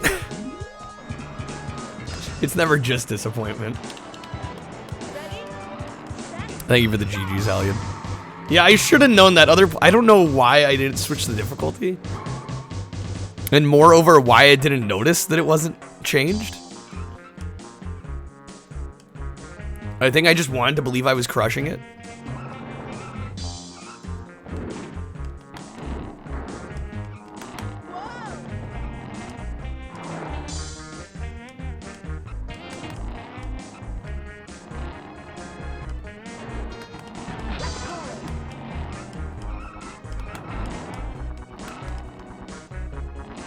Yeah, damn, guys. I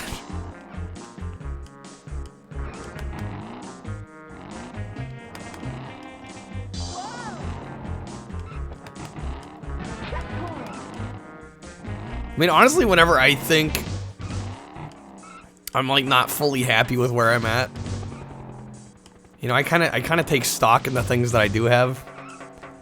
That tends to help a lot. Like, I think in life, I think it's natural for humans to focus on the negatives of their lives.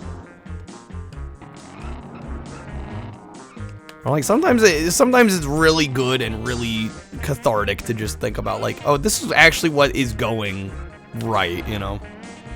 Hey, they're leaving. Welcome in.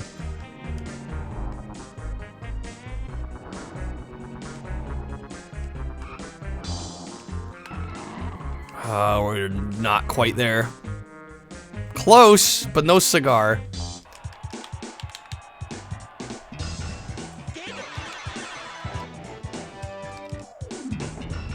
Third place. Damn, that was actually like, that was a good run. That's what I'm scared about with this. I'm getting good attempts. It's just, I think this car is, this bus is literally slower than some of the AI. So I kind of have to hope they mess up. Ramen confirmed out of touch. Hall & Oates. You can't be that out of touch. Gotten the retro achievements recently? Nice. Yeah, I've definitely been digging them. Although, admittedly, these last 10 achievements are probably going to take me a little bit.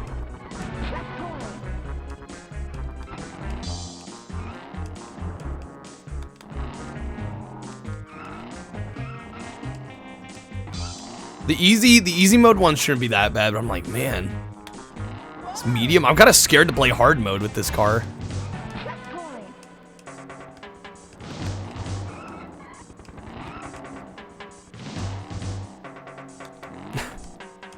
Ramen is not the hugging type, Hallian. Nice try. Imagine wanting a school bus to be fast. I mean, if I have to race as one, I'm gonna want it to be fast. I think that's a fair thing to wish for in a race. I don't even know where first place is. Okay, I've spotted him. I don't think we're gonna catch up though.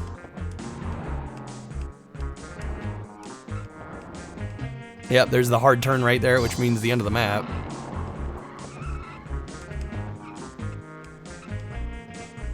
This is gonna test my abilities with this game, for sure.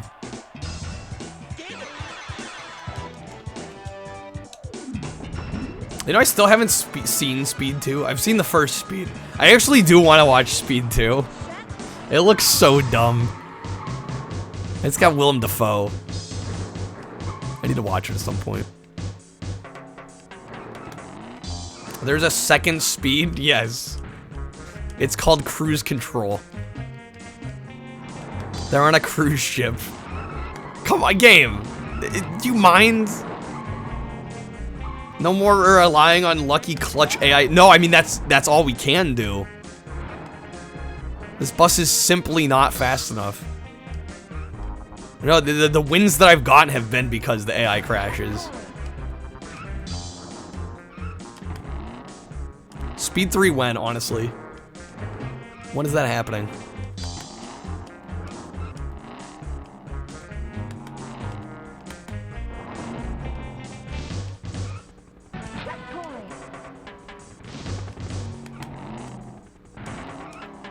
Saw Speed 2 in theaters? It's so ridiculous it's good. Yeah, it seems like one of those so insane that it'll actually be a fun movie kind of experiences.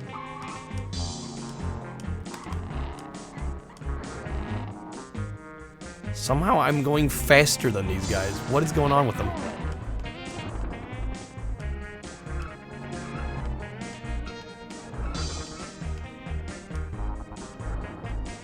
What's a theater? Dang. Come on, I'm right behind them. Let me have this game. Let me have this.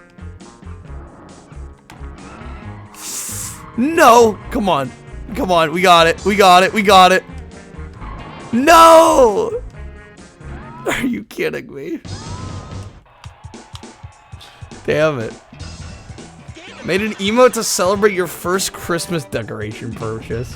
Tired. Canadian tired. Dude, these are gonna be hard upgrades.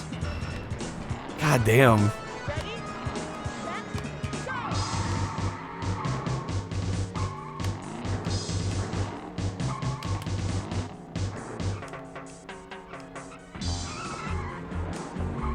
Really, game?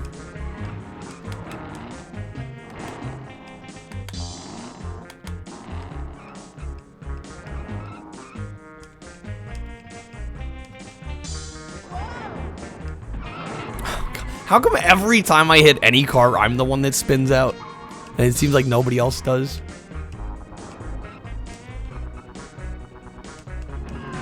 Yeah, I was too, because I thought the only other guy I had to worry about was the guy immediately behind me. Listen, most of the time I'm playing cars that are fast enough I don't have to worry about that kind of thing. I did not realize how much of a learning curve this bus was going to be on medium. Blasto with the sorry I'm late. Waiting for me in Portland, Maine, and you didn't see me. Wrong Portland, buddo. How's it going, Blasto?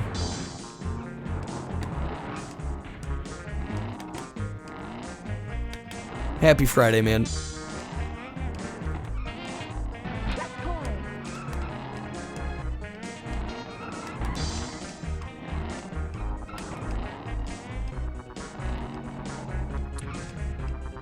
Oh, shit. It's like slightly behind him. He's taking the inside line, the bastard. I hope he crashes. He better crash. Crash! Cars, please. Damn it. This is gonna be hard. I was not expecting this to be this difficult.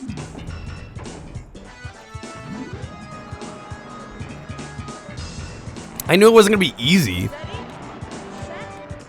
I wasn't expecting such a natural disadvantage.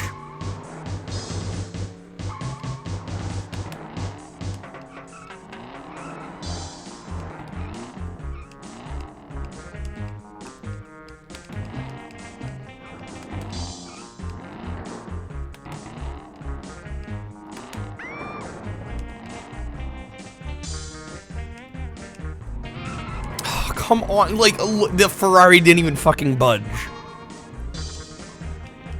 Ooh, that's good for me, though. That worked out. This might be the one.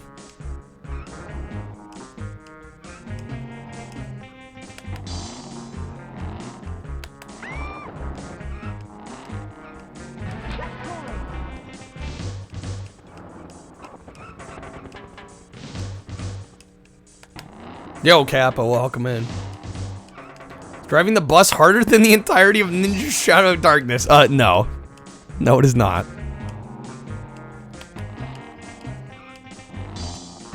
This will still be easier.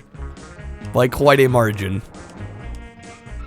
See, you know, like I was saying, you have to hope the AI crashes. That's the unfortunate reality of the school bus in this game. This is why I was fired from my bus. Yeah, the bus driving position I totally had. Totally had. Look at that, easy. See, once the AI crashes, you're fine. It's just you have to hope the AI crashes and that you take advantage of it.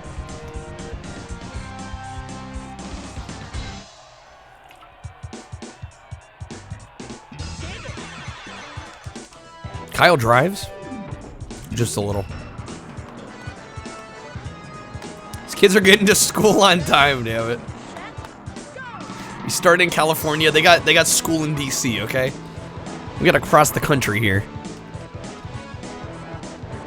Redwoods, we might have... Honestly, this might be a little easier just because it's actually a harder map. Which seems backwards, but the AI tends to mess up more here, too. It's night school ramen.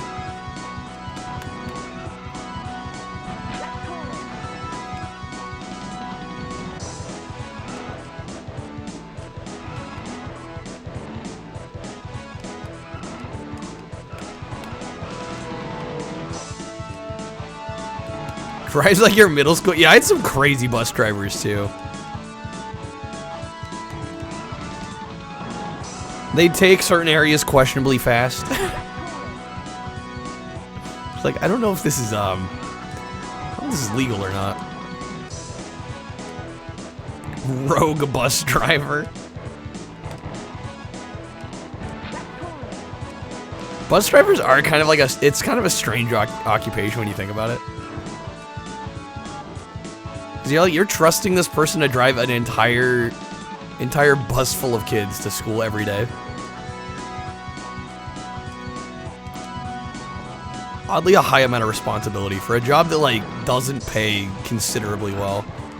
I mean, it pays okay, but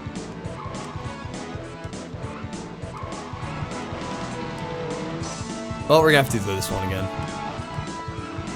Not quite there on that one.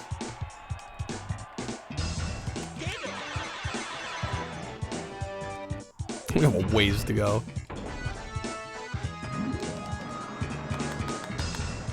Everybody on this bus, good, great, grand. No yelling. No, but it is kind of strange when you think. I mean, I guess I hadn't thought about it much before now, but a lot of trust is put in. A lot of faith and trust put in school bus drivers.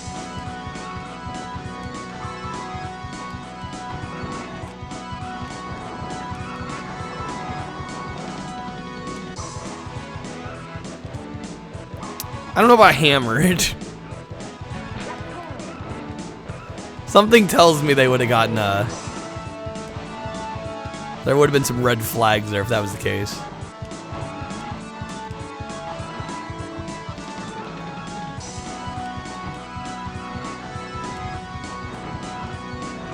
Come on, game.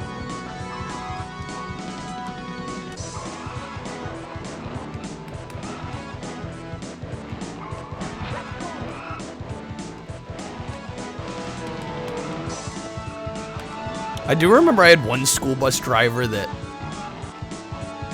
she always had a big gulp. And she wasn't like a big woman. She was like actually pretty damn skinny.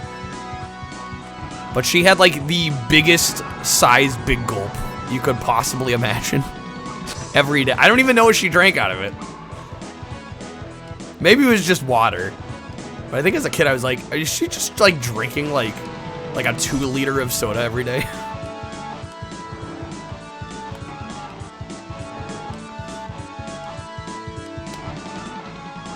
Oh, we were so close here. No, come on, man. Shoot. Dude, this is gonna be a challenge. I'm kind of scared for hard mode.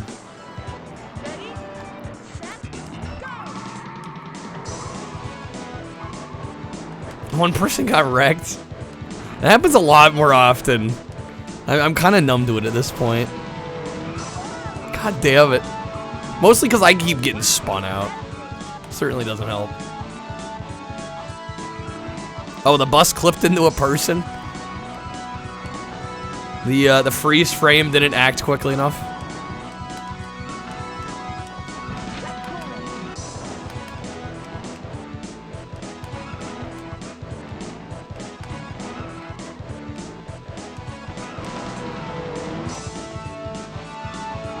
Damn, streamloots late as hell on that one.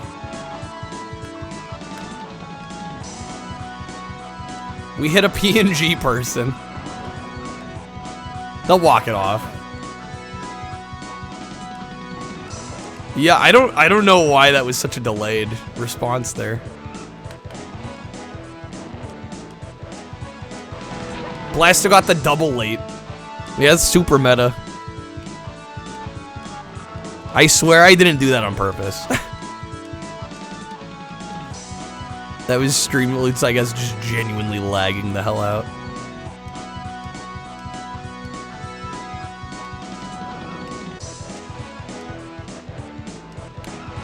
No! What are the odds? Thought it was being safer going down the middle instead of like the far left side. Damn it. We were doing so well. That was a good run.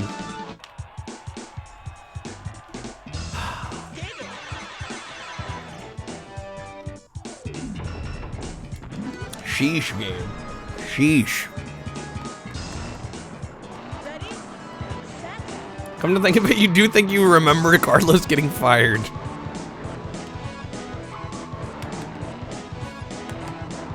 Poor Carlos. I imagine he was trying to do the right thing.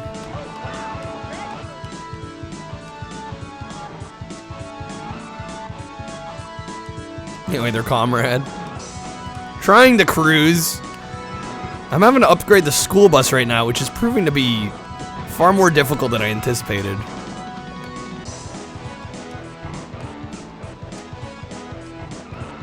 There was going to be a Taco Bell opening in your town. They were going to have to upgrade, I'm assuming, the building. Old septic system and vats of water. Ooh. What bus goes 130 miles an hour? This bad boy.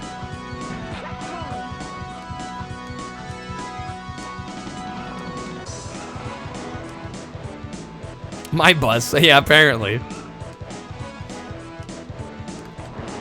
Only bus driver you were in an accident with. Oh, shit. Hopefully everybody was safe. Okay, cutting this bastard off. Let's try Bozo.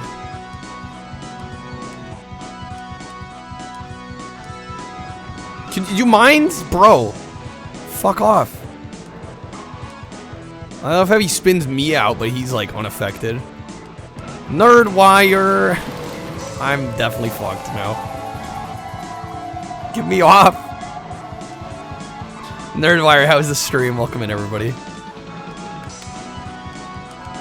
Hey there, Kenzel, welcome in. Miss Nerdwire, welcome in. We are currently working on retro achievements for this game, and the bus is proving difficult. Hopefully you had a good stream. Playing some of the new Pokemon Scarlet, I see.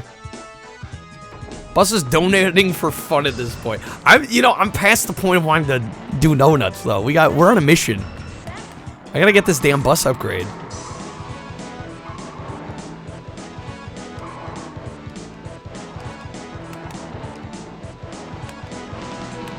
But Nerdwire, hopefully you had a good stream. You guys are catching us on the, I am attempting to master the RA set for cruising here. Which is proving a little difficult. We got all the upgrades for all the regular cars in the game. And now we're trying to go for the secret cars. Each car has 3 upgrades. We already got the first upgrade for this bus.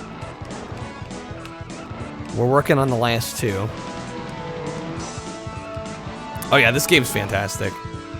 You know, no hot dog car in this game. That might be in a different Cruis'n.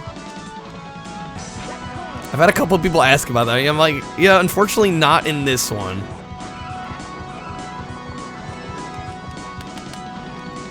That might be World or Exotica. I don't remember which one.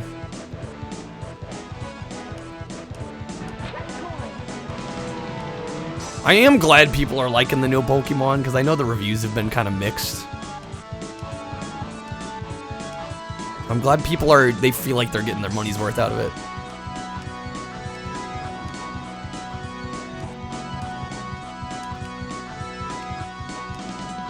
Dude, this car is right on me. Oh, yes. This is the one. No, come on. We got it. We're fine. Yes, finally. Family Feud for 10. Ninja's like obsessed with trying to get me to spend money right now. No, dude, I'm saving money at the moment. I got it. Because if we hit that Saturn sub goal, I'm gonna be spending some money. I gotta scrimp and save here. Tell all the kids to move to the back wheel well. Yeah, we need extra traction, extra torque. Scarlet Violet's the most impressed you've been in years, really, damn. That's kind of surprising. I'm not gonna lie. Just because I've heard mixed things about it. It was World Nerd. World is very good. World's actually the best of the N64 games, in my opinion. Use my money to buy games I probably wouldn't play. It's genius. I mean, luckily I have money saved away. I'm just, you know, trying to keep said money.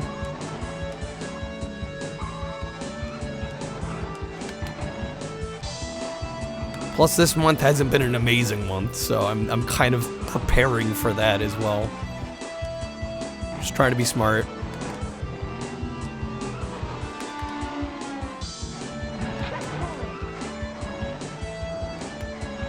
You know, it's easy to go like, oh, it's 10 bucks here, 20 bucks there, but like that shit adds up.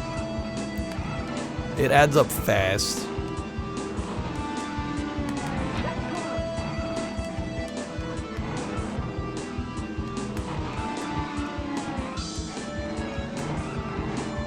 Okay, looks like we have much better luck on this map. I actually really do like this Beverly Hills map because it usually doesn't give me too much trouble. At least I didn't get coal, I got nacho fries. I don't know which would be better at this point. Right, at least I could burn the coal for some energy.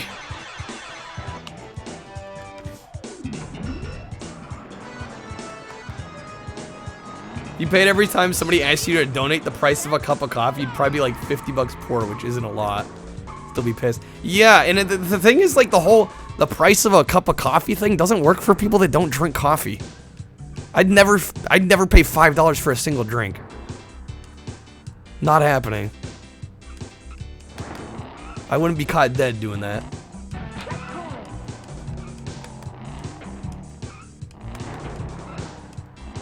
You know, and I have my things I like to splurge on, but drinks is not one of them.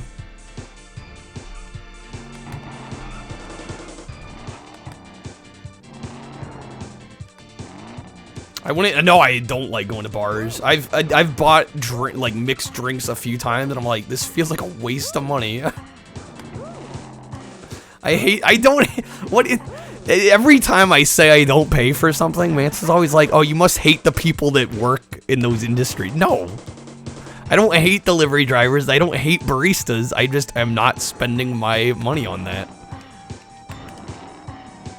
I know people that have been baristas and bartenders and delivery drivers. I don't dislike the people. I dislike the idea of paying that kind of money for something that is ephemeral.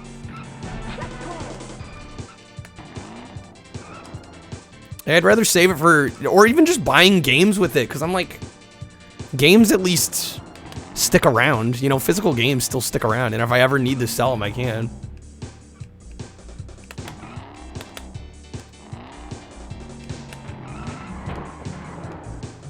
I hate people that work retail. I'm never gonna win, dude. I've accepted that fate.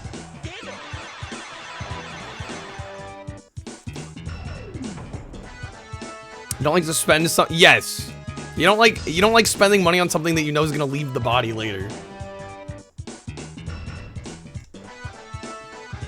Oh, yeah, I'm very cheap when it comes. Like, this was 99 cents.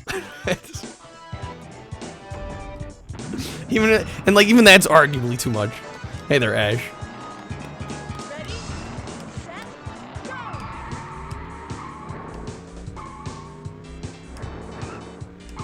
You know, I'm super cheap when it comes to food. I try to save money in as many areas as I can, so that I can use my money for stuff I genuinely think is worth it.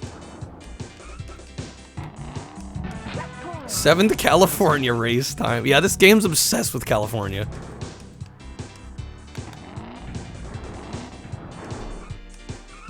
Customers that come into your job spend $2,000 on a single bottle. I mean, hey, that's their prerogative. You know, if they got the money to do that and they like spending their money on that. I mean, I don't judge anyone for the way they spend their money, really. Everybody has their own, you know, their own personal interests and, you know, what they value certain things at. Yeah, when it comes to things like food and Now, there's a lot of areas. I mean, clothing. I barely spend money on clothes. And I think everybody's just different.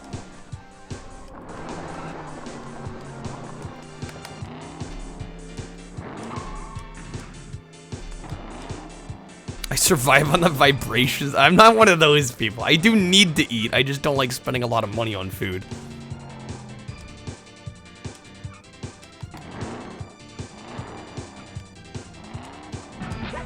Occasionally I'll get like a nice $15 sit-down meal, but that's occasional.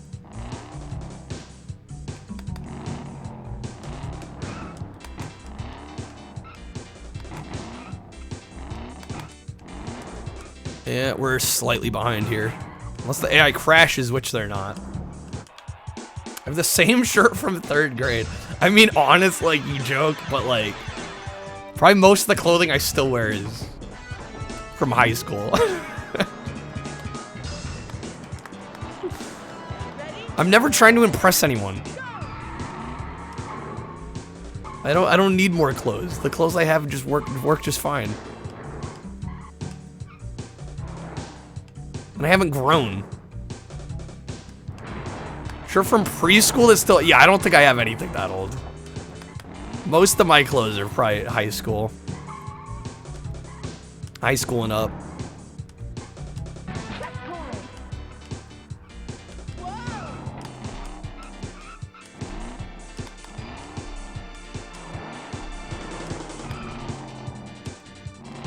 But yeah, like my personal, like, I mean, even records I don't buy super often anymore. I've been kind of telling myself I need to sell records before I buy anymore. Because my collection's big and I don't listen to everything. But yeah, no, I would say my main purchases outside of, you know, essential living expenses are video games, and that's pretty much it. Like I said, occasionally when I go out for food.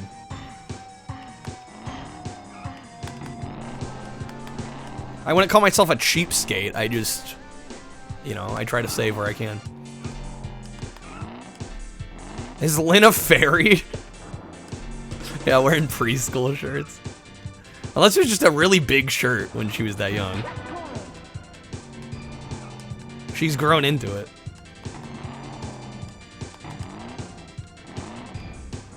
Ooh, dodge that, nice. Ooh. Okay, this is looking like a good run. That car almost swerved into me. Imagine the chick in the studio recording this trick. Ooh, ah. Hey, they're ripe. Pretty much still wear all the same stuff from back in. Right, yeah, and if you were wearing like loose-fitting clothing, right? It's like a lot of that stuff you grow into. Totally makes sense. It's probably one who, yeah, they probably didn't bother recording each one. I don't know, we don't know for sure. It was the mid to late 90s though, they were probably sampling that stuff.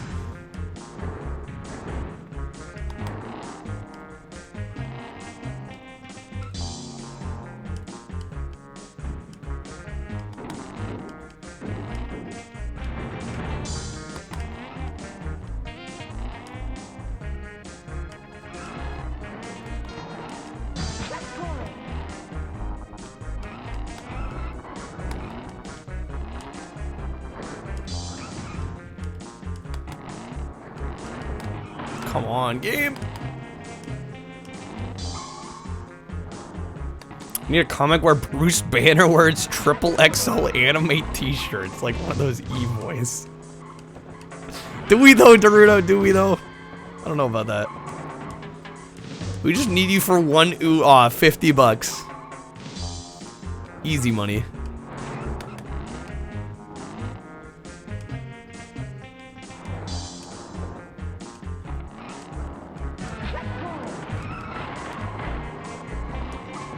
MCU's embarrassed Hulk enough, that's not. Don't always agree with Naruto, but when you do, it's some nonsense like that. Oh my god, Gabe, please. I think we still failed this, but... Oh! Yeah, I want to say the finish line's like right up here. God damn! Fire truck, why you gotta do me dirty? Oh wait, you know, the other car up here might hit something else. Ooh, opening. Yes! Yes! Yes! There it is. Okay. When your Benjamin Button joke doesn't age well. When it ages in reverse. Okay. Thanks for the GGs. That one, I saw the window of opportunity and we made the best of it. We were able to do it.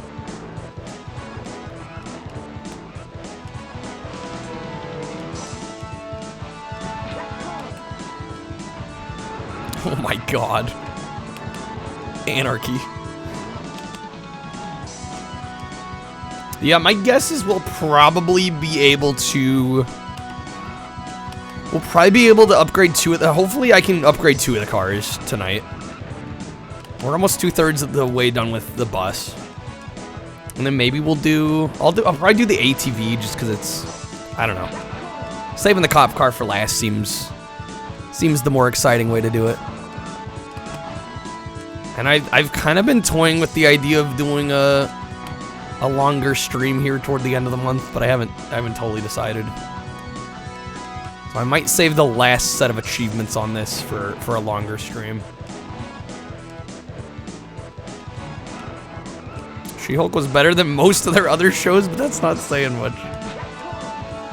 I can only go off like the advertisements I saw. I don't know.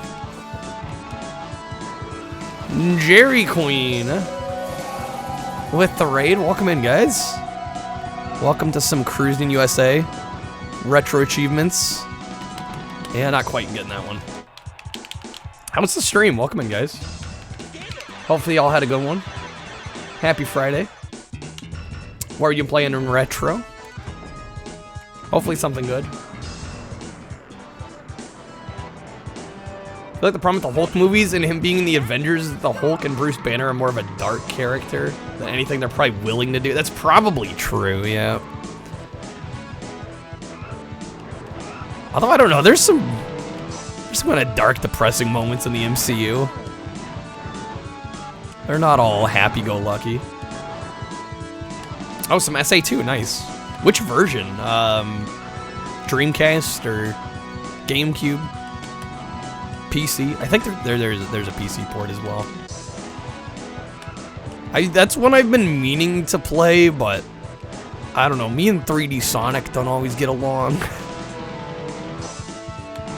I gotta be kind of careful. Yeah, I think a lot of people have fond memories of this game, which I love to hear because I am very nostalgic for this game. Screw the reviews. The reviews for this game are pretty middling. They were kind of harsh. I'm like, this is a damn fun game.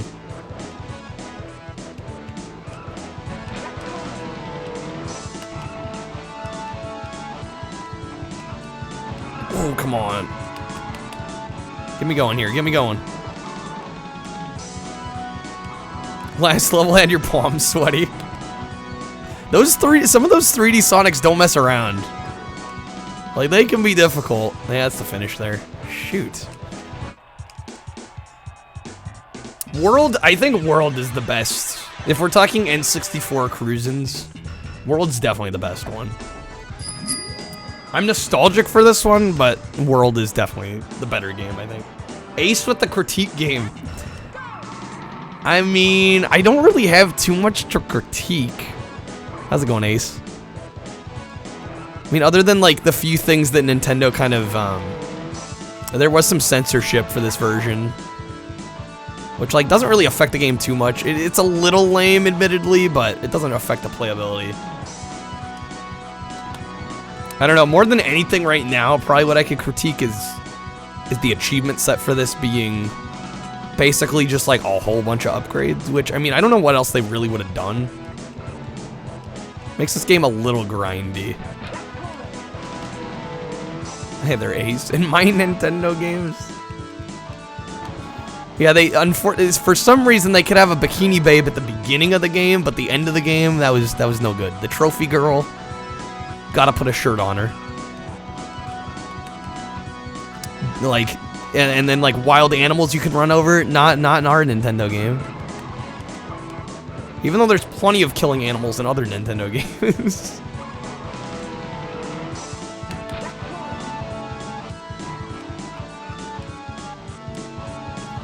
Yeah, I was gonna say, my problem with the MCU is the fact that they're superhero movies, and I'm just kind of sick of superhero movies in general. That's not even really an issue for them. That's just more of a me thing. I'm like, yeah, I'd rather have different movie experiences. Sorry.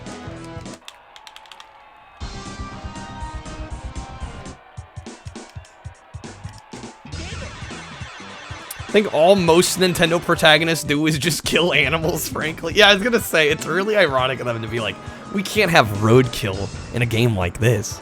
That wouldn't be acceptable. Think of the kids. You got Nintendo, you got fucking Mario like literally stomping on poor bastards. So this is the Grand Canyon. It's a little ironic. A little ironic. A little hypocritical. The whole quarterly release, yeah, and it's like I can't even keep up if I want to. Not that I even want to, but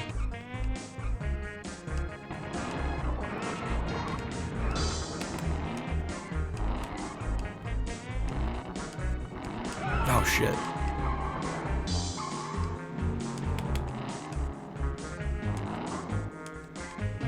What other racing games are there where you run over wild animals?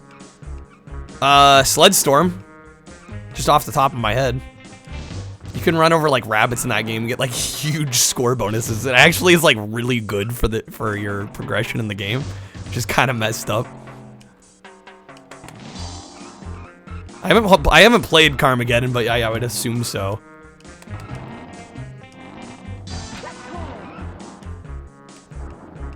You know, there's a few here and there, but I mean it's part of the arcade experience of this game.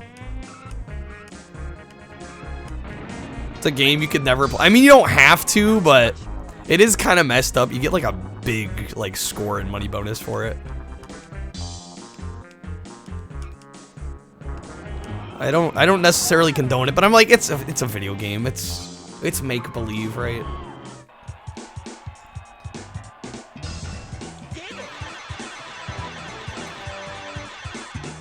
Kind of music sounds like what you'd hear opening an illegal key generator on Windows for LimeWire.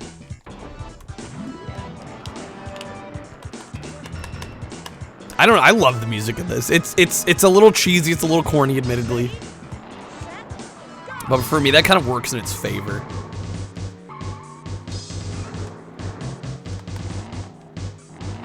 So this is the Grand Canyon.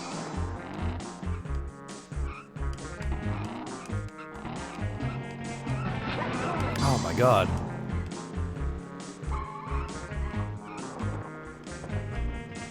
Grew up playing Mario, you blame that on your love for stomping innocent turtles. Yeah, right? It's like, you can paint something as cute and it somehow like makes it more acceptable. Which is fine. I mean, it's all make-believe anyway. Like, I don't think because somebody like kills an animal in a video game that means they're capable of actually killing a real animal, or that they'd even want to. But it is funny. It's like you paint it as like cute and cartoony, and it's suddenly way more acceptable.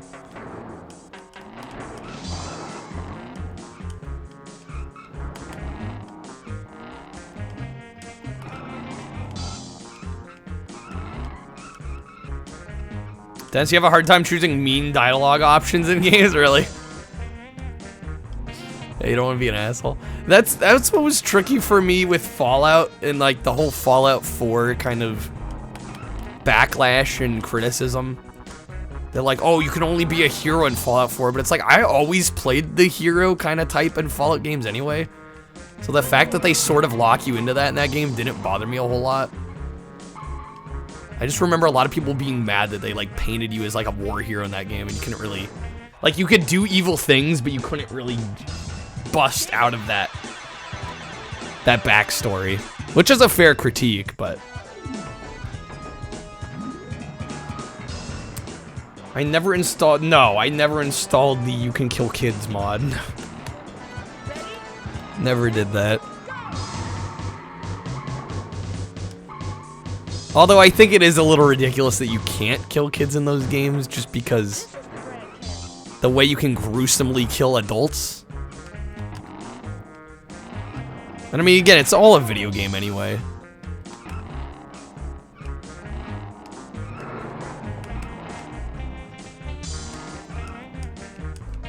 Either don't include kids or let me kill everyone.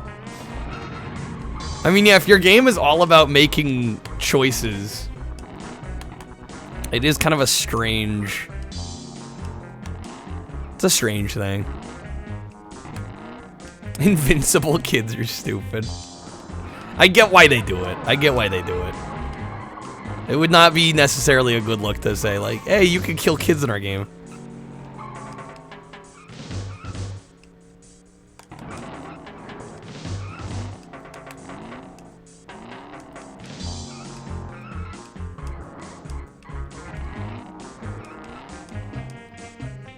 Want to murder every single little lamp like you with your bare hands? Sheesh. Damn, Kappa. Should we be worried?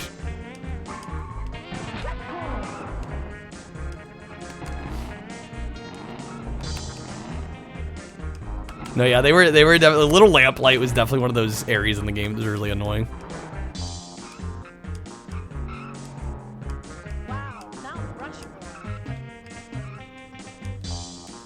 You don't have to advertise it as a feature, but it's really dumb and but you know, like, if a game allowed that, like, it would make headlines. And even if they weren't trying to advertise it as a feature, it would become that, you know?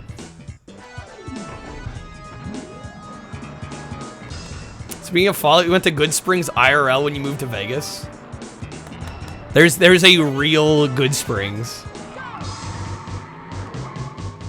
For some reason, I felt like that little town was made up.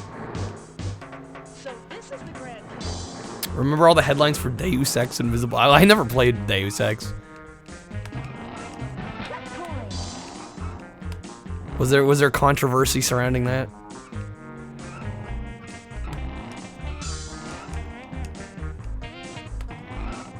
Good Springs is real, and so is the saloon and general store. Oh shit. Other than people hating the load times. Classic.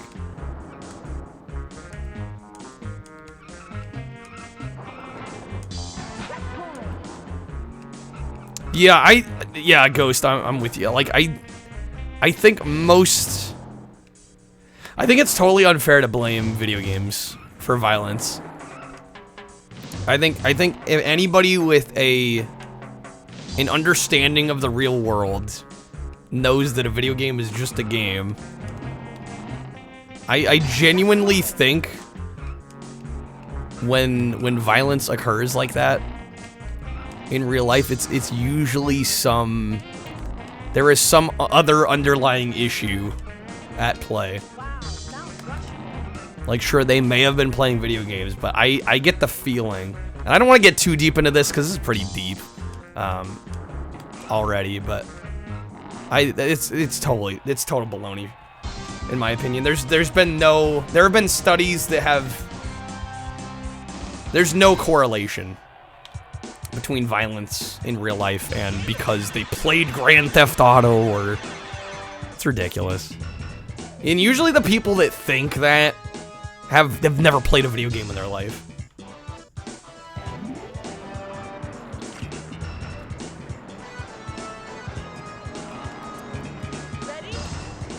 Oh yeah, where they grew up, if they have, you know, some other mental disorder. You had parents who have that mentality? I mean, it's usually older folk that have never played a video game.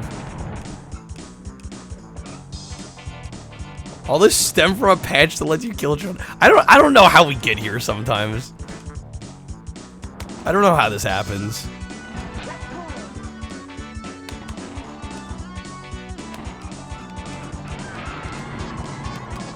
I never actively seek these conversations out. It's Ace's fault. We'll blame Ace.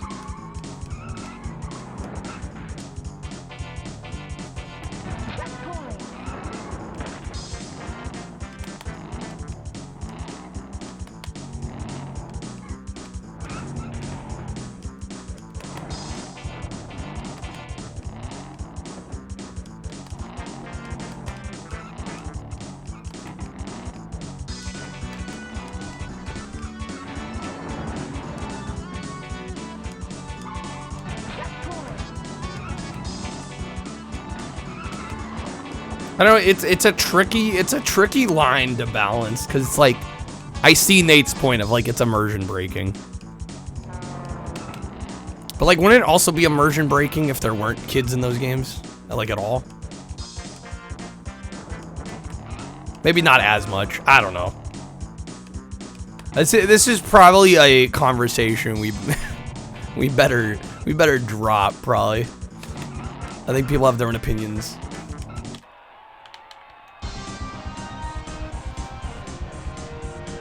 Make a game that only has strippers. Plumber.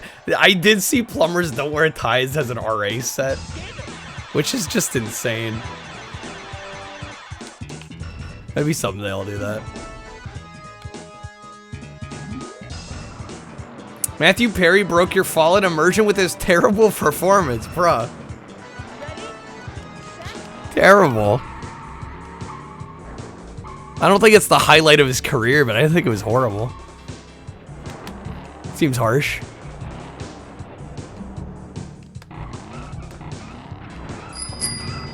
Ace with the 10. What? It's so bad. He was in New Vegas. He was Benny in New Vegas. The one of the main antagonists. Ace, thank you for the 10 packs.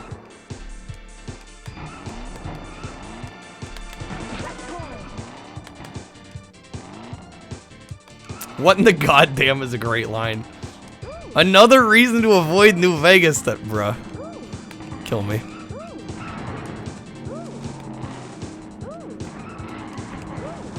Oh my god. Okay. I do kind of have to focus up on this one. I was gonna say, New Vegas is the best Fallout game. And I know that's like the typical opinion to have, but I mean, it is that way for a reason. If you're going to play one of them, that is the one to play. In terms of like the newer ones, I can't really comment on the more old school style ones.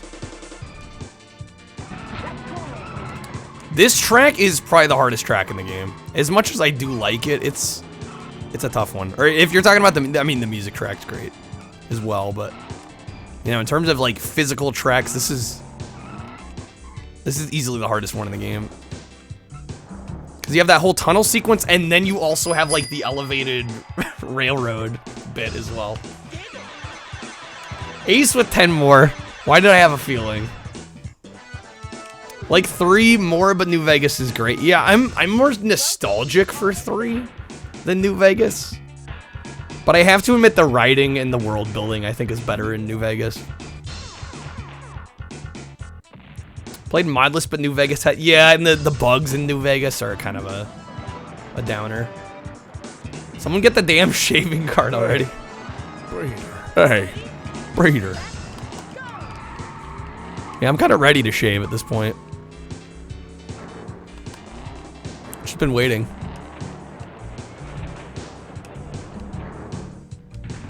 I don't know, razors are expensive. I've probably saved a lot of money not shaving.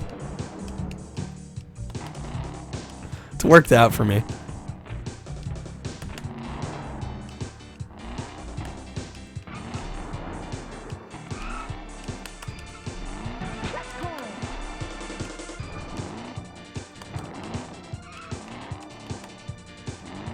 Okay, hopefully we got this. AI's already messing up. Good to see. I'd buying after. Well, yeah. Just I mean the razors go blunt so quick. Like back when I was shaving, like I was still kind of stingy about it. But like, man, buying blades.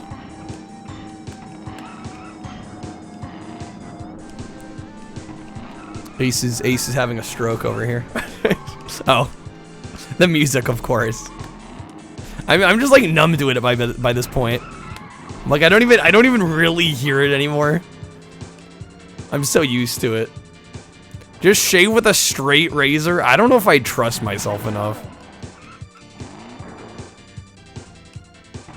I don't know, maybe.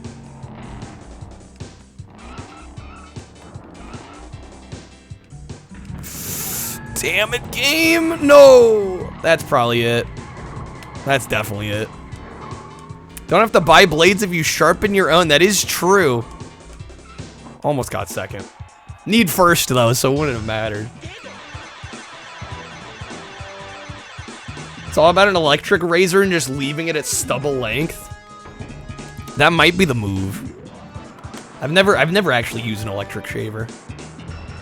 Use a razor flip phone. There you go.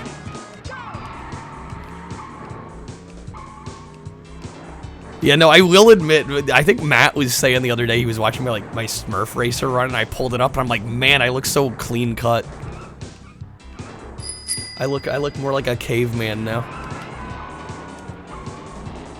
Ace with the Hydro homies. Let's see, I can't play one-handed.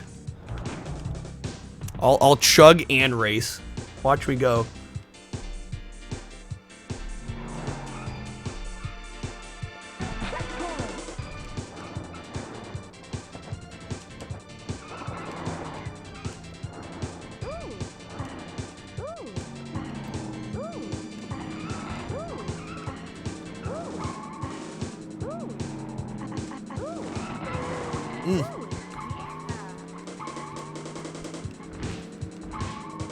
I tried.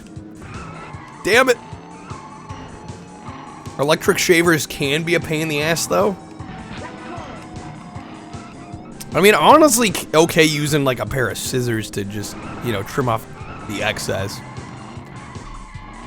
Get it as close as I can with the scissors first. That's what I tend to do, especially if I let it grow out super long like I have. I don't expect the razor to do all the work. Damn it! Oh, come on. That was just unfortunate, dude. Damn. Hair grows in every direction. Yeah, I was gonna say, mine tends to go out quite a bit as well.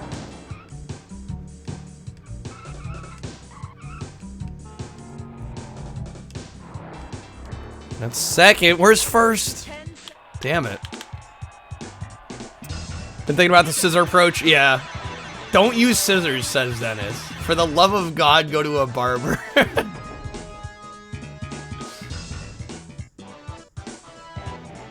Want to maintain stubble? A Gillette beard trimmer is 100 times better. It's like 15 bucks. Want to shave daily? Get a safety razor and a 100-pack of blades. 10 bucks lasts the whole life.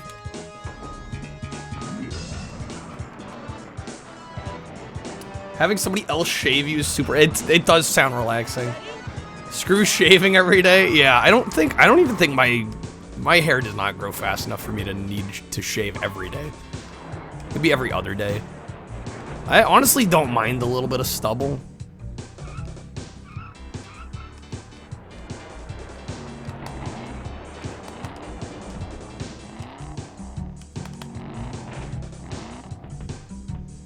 Honestly, anymore, I kind of don't like a full clean shaven look.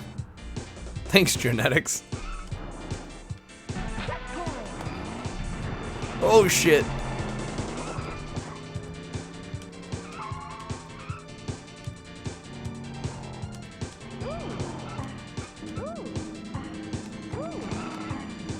Yeah, no, genetics are kind of, especially with hair.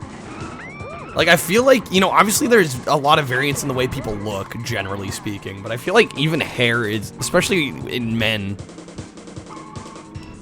it's just like there's so much variance. There's like hair thickness, kind of the texture of the hair.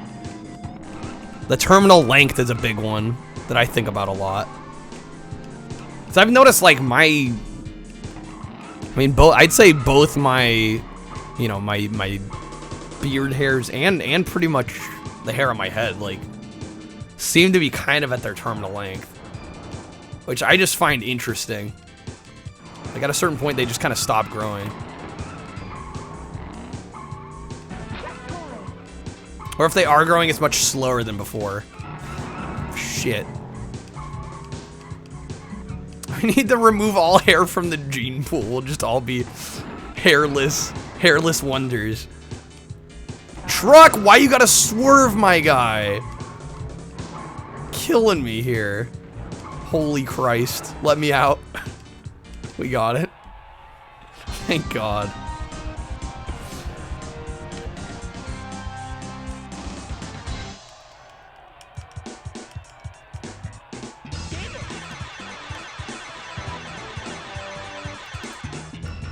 Roommate would walk in without a shirt and you're like, damn man, it's summer, you don't need a sweater. I have next to no chest hair. It's very minimal.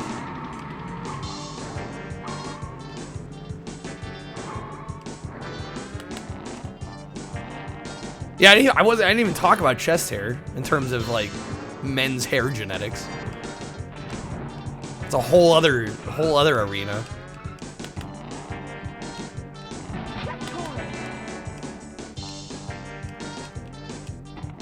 Or back hair. I feel very lucky to have like no back hair.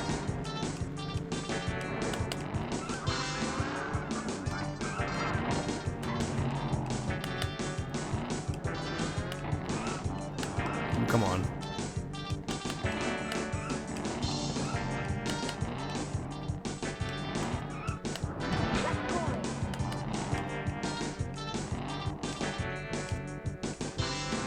Oh, damn it, car. All you had to do was thread the needle. Riley, I don't know if I needed to know that. That might be a TMI moment. Ace with the Owen Wilson. You just want the WoW? Nothing else? Just want to make sure.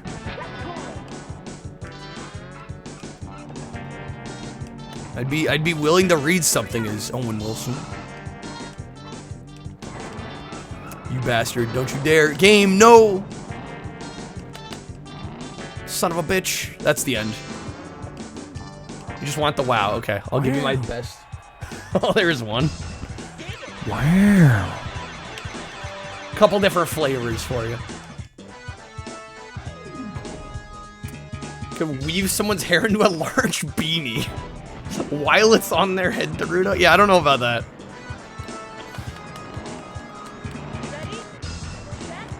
We have Indiana, Appalachia, and DC left, and then we have the second upgrade. We're at least getting this bus done.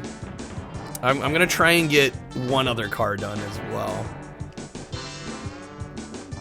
Ace, you're too kind. I feel very average looking, honestly. If I was like to rate myself out of 10, I'd probably give myself like a 5.5 or a 6. Maybe if I clean myself up and like really spruce myself up, maybe a 6.5. I don't know, I think that's just me being realistic with myself. I'm an okay looking human, you know? I get the job done. Especially when I don't go full caveman like I have.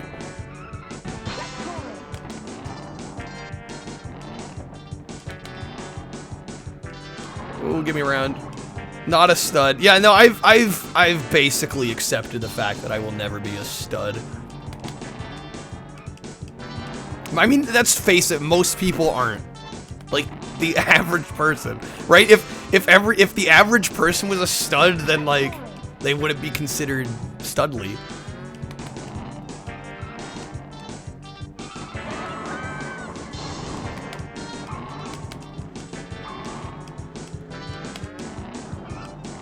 Come on now. There we go. Okay, we got it.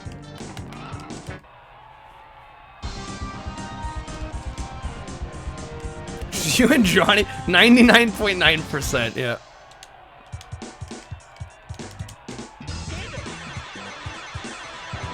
For men, 90% of the work is being well-groomed and wearing clothes that fit well. Yeah.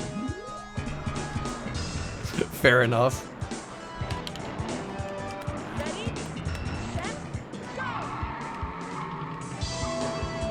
And being tall, which you're not.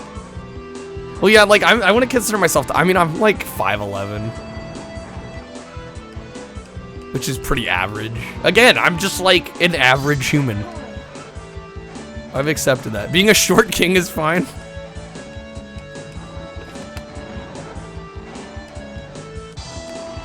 Trashy might be 6'1", maybe 6'2". Yeah, and he's in that range. I genuinely think Trashy's probably better looking. I'll fully admit that. Although again, I've kind of gone the caveman approach recently. I think there is something. I think there is something to what Dennis said. Like, I think I clean up okay.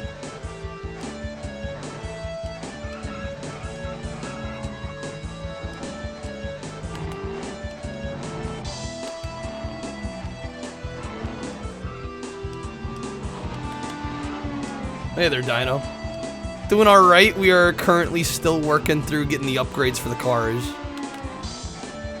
Almost got the second of 3 upgrades for the bus. Glad you're doing well.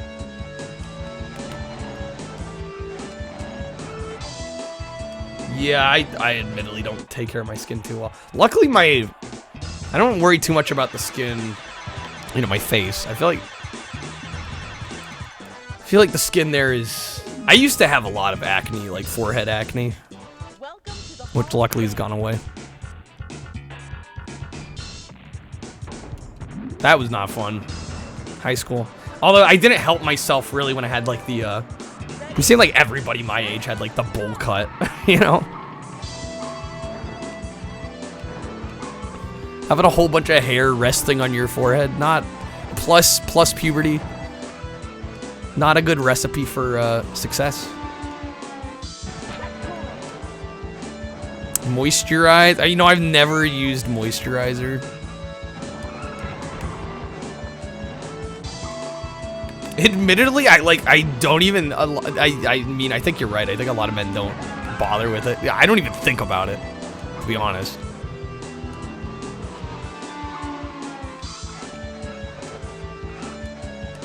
Like, other than showering every day, keeping my clothes clean, keeping the bed clean. Like, skincare? What?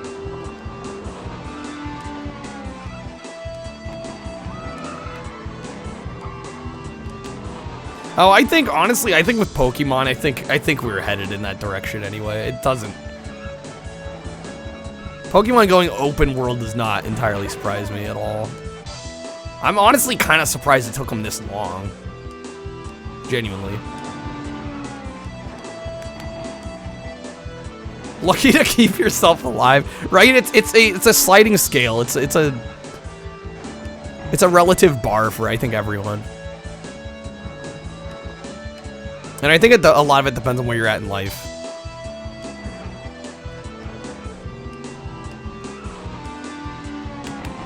How much time you have to worry about these things, right? Because let's face it, a lot of these things are like first world. I mean, I hate that. I kind of hate that terminology, but it's kind of true.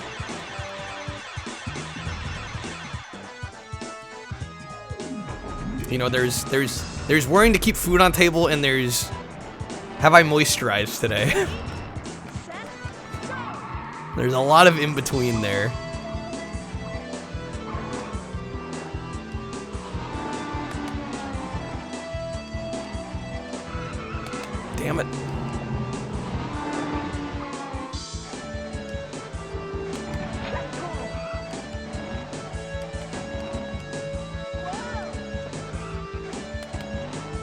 Well, yeah, I was gonna say, like, some of the older Pokemons are...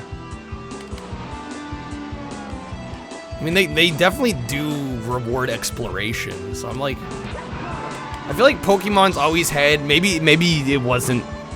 You know, it's not really... I think quite accurate to call the early Pokemon games open world, but I mean, they kind of had some of that flavor to them already.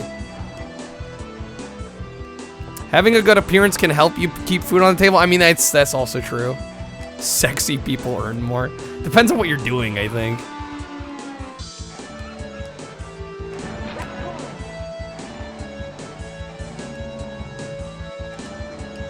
Depends on your profession.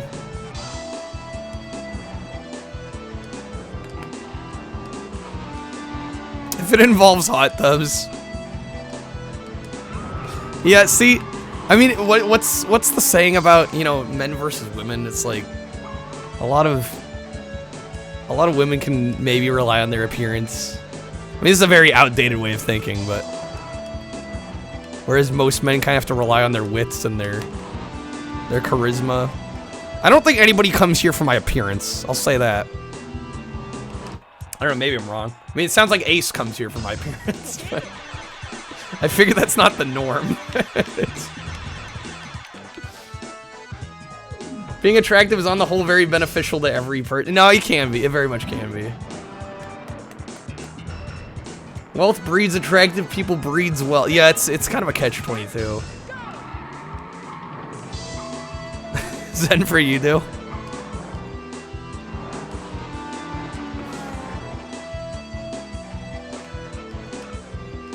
I mean, I will admit, I think image becomes, or at least, you know, the way I look becomes part of a... I mean, I hate the word brand, but that's kind of what a stream is at a certain point. It is a bit of a brand. And part of me did think, like, not that it should matter, but part of me did think, I'm like, if I did shave, like, is that gonna look... Is that gonna throw people off? Hey there, Barb, thanks for the 100. Marvel at my visage. How's it going, Barb? I don't know, I think of my features that I genuinely think are like of an asset to me, I think I have a decent smile, which I think goes a long way. Even if I maybe am like of average kind of appearance, I think just looking happy goes further than a lot of people think. I feel lucky not to have a resting bitch face. At least I don't think I do. And again, just kind of trying to spread positivity.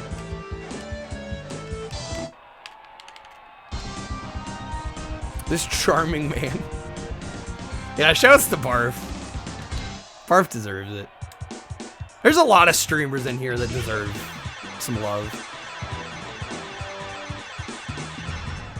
And I think it's proven because they already have good communities.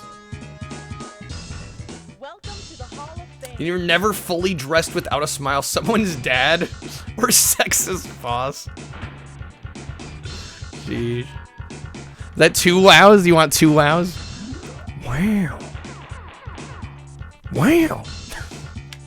Get a slightly more excitable one. Okay. DC, and then we've upgraded this bus twice.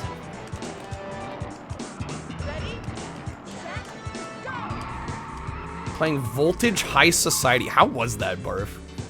Barf's always playing some, like, kind of under the radar Steam gem, I swear.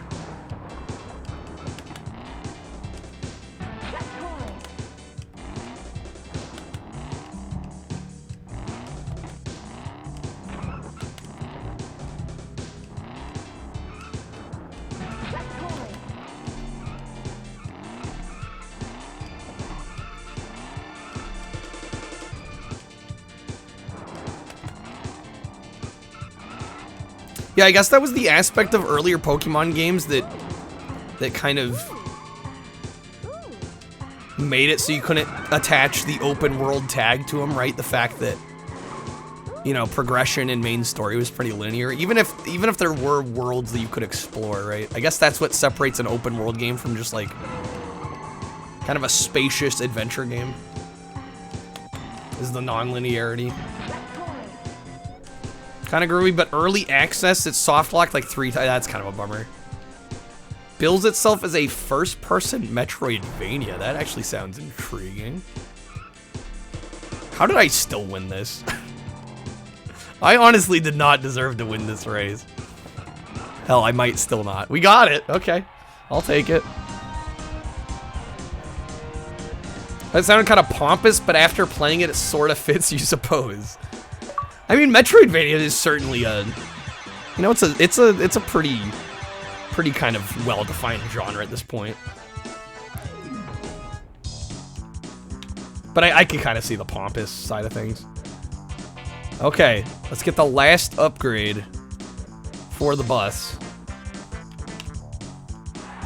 Yeah, that playthrough took a little bit longer. That was what? Was that close to 2 hours? Holy moly. Yeah, because I think I finished... We got the first achievement like 30 to 45 minutes. And then I played through again without changing the difficulty. And then, yeah, no, I think... That was maybe an hour and a half to 2 hours. Just noticed the tunnel was made up of Benjamins, yeah. Literally the money tunnel. Because that's like, how much more American can you get, right? Than just having a tunnel lined with $100 bills. There you go, that was medium. Gonna try and get the final upgrade for the school bus. I'm thinking I might also go for maybe the ATV, if that goes a little quick. Which would leave me only 1 car to upgrade, and then the 1 credit clears, which are gonna be probably a challenge.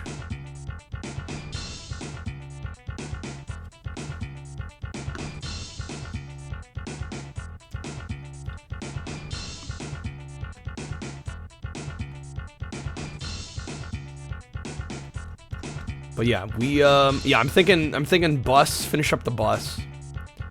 And then, yeah, I'll probably do ATV because I want to save the police car for last. I don't know. I just think it'll be fun to save that one for last. ATV is probably the least exciting of the secret vehicles. So. But on the plus side, it'll probably actually be decent at the actual racing. Probably a little easier than the bus. The bus has not been the easiest car in this game, I have to admit. But yeah, we'll finish off bus. That'll get us up to 22. And then hopefully I could finish that. Honestly, my goal would be to upgrade the ATV fully as well. I don't know if that'll happen. Just because it's taken us a little while for the bus. You have to crank this up to hard. Yeah, this one might take us a little bit.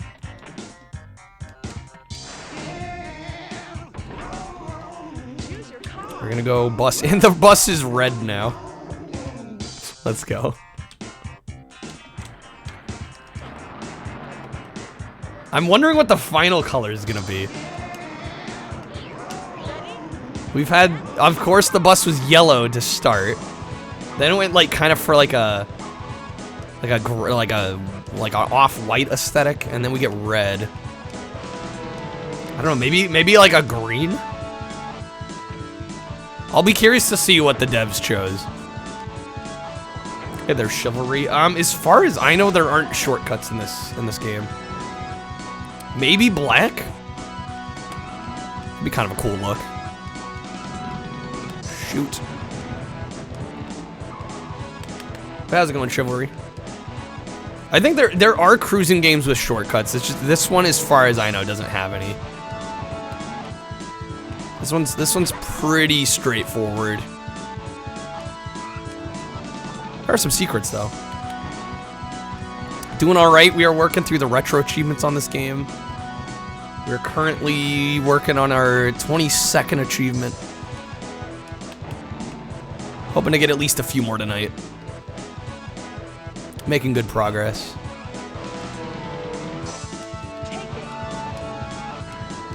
Oh, that truck.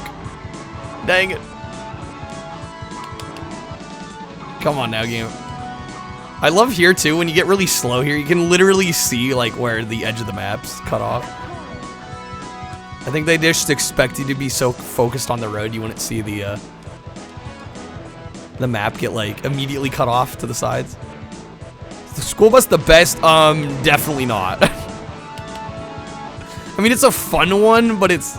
Oh, shit. Well, that ruined it. It's a fun one, but it's... I mean, it took me almost 2 hours to beat the game on medium just now, which is slower than normal. Yeah, no, this one, unfortunately, this bus is a little slow. Even though it's got 1,050 horsepower. Just it's a bit of a chonker. I actually don't know what the best car is. I'm kind of thinking the cop car is probably going to be the fastest. If it's not, I'm going to be a little disappointed. Honestly, the Italia right there that we just passed, that might be the best car in the game. There's a few contenders. It probably will help us to know which one is the absolute fastest. Because we have to beat the game on medium and hard with 1 credit. Medium won't be that bad because we have like top tier unlocks already. And you're meant to be able to beat medium with like a mid-tier car. So medium will be easy. Hard is the one where I'm like, yeah, it will probably benefit us to be like, okay, we're gonna find the best car in the game and use that. That's the achievement I'm most worried about. It's also worth the most points. Many of these Chivos are like 10 points, 5-10 points. Beating the game on hard is a 50-point achievement. Yeah, the size of this thing, yeah, it's a heavy monster.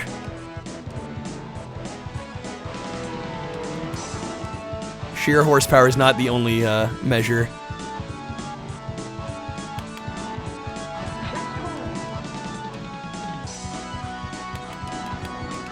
Damn it!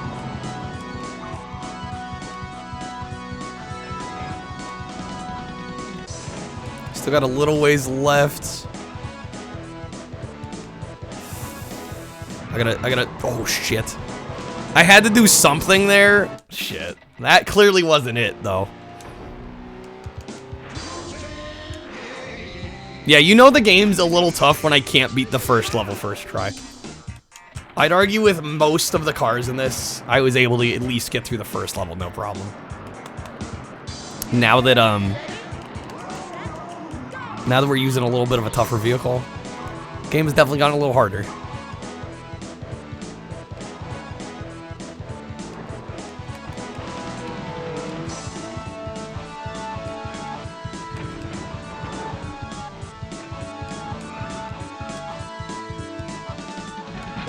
I am really hoping there is... Oh, shit. Driving on the far left-hand side of the road. You're hoping there's no oncoming traffic.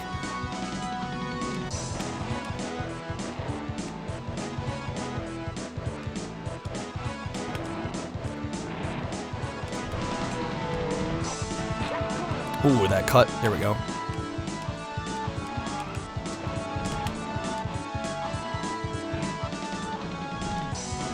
Come on, we're like right on him.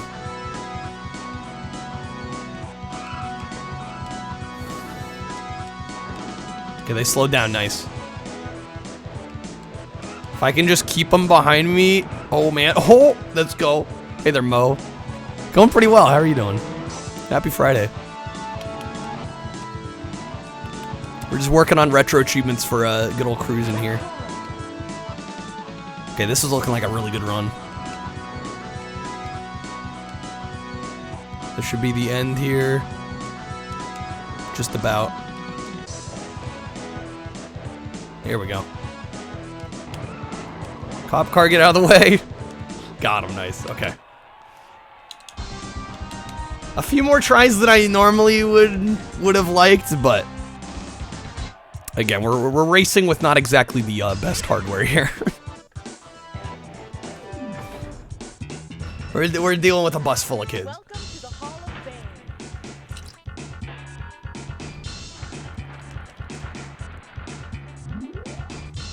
I'm actually surprised that was our 5th top time. A little shocked. Okay. San Francisco. Honestly, like, the levels that look harder in this game tend to be some of the easier ones just because the AI messes up more. The more straight... I guess that makes sense with, like, a slower car overall. Like, the more straightaway maps tend to be the harder ones. Because the AI just messes up less, generally speaking.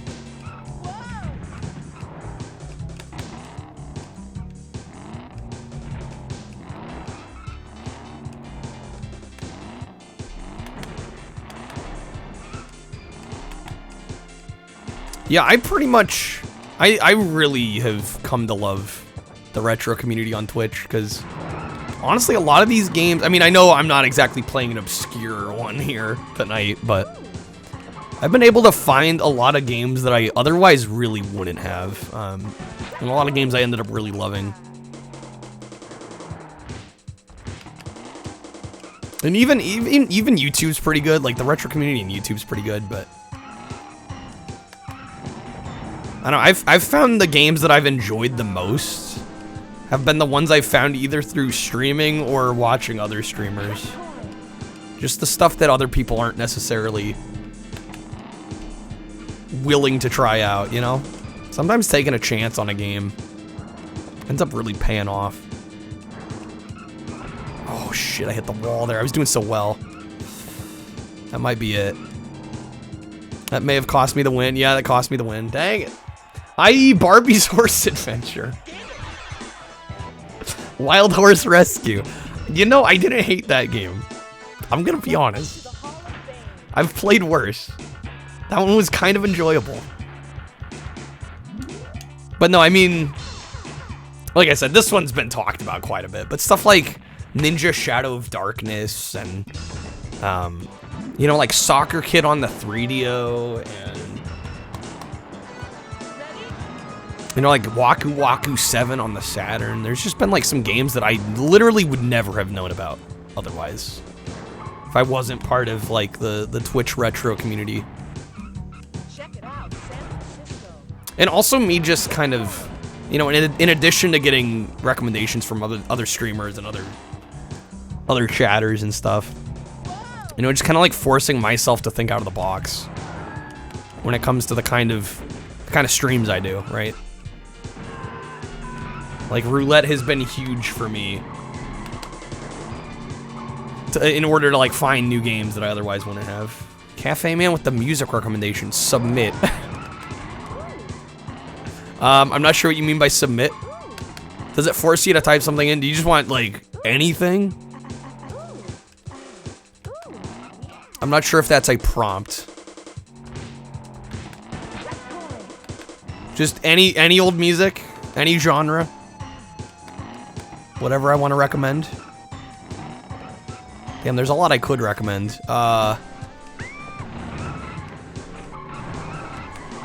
Hit you? I mean, I'm kind of curious what you're just generally into, because I don't want to give you a recommendation that's like totally off base for you in terms of like genre or whatnot.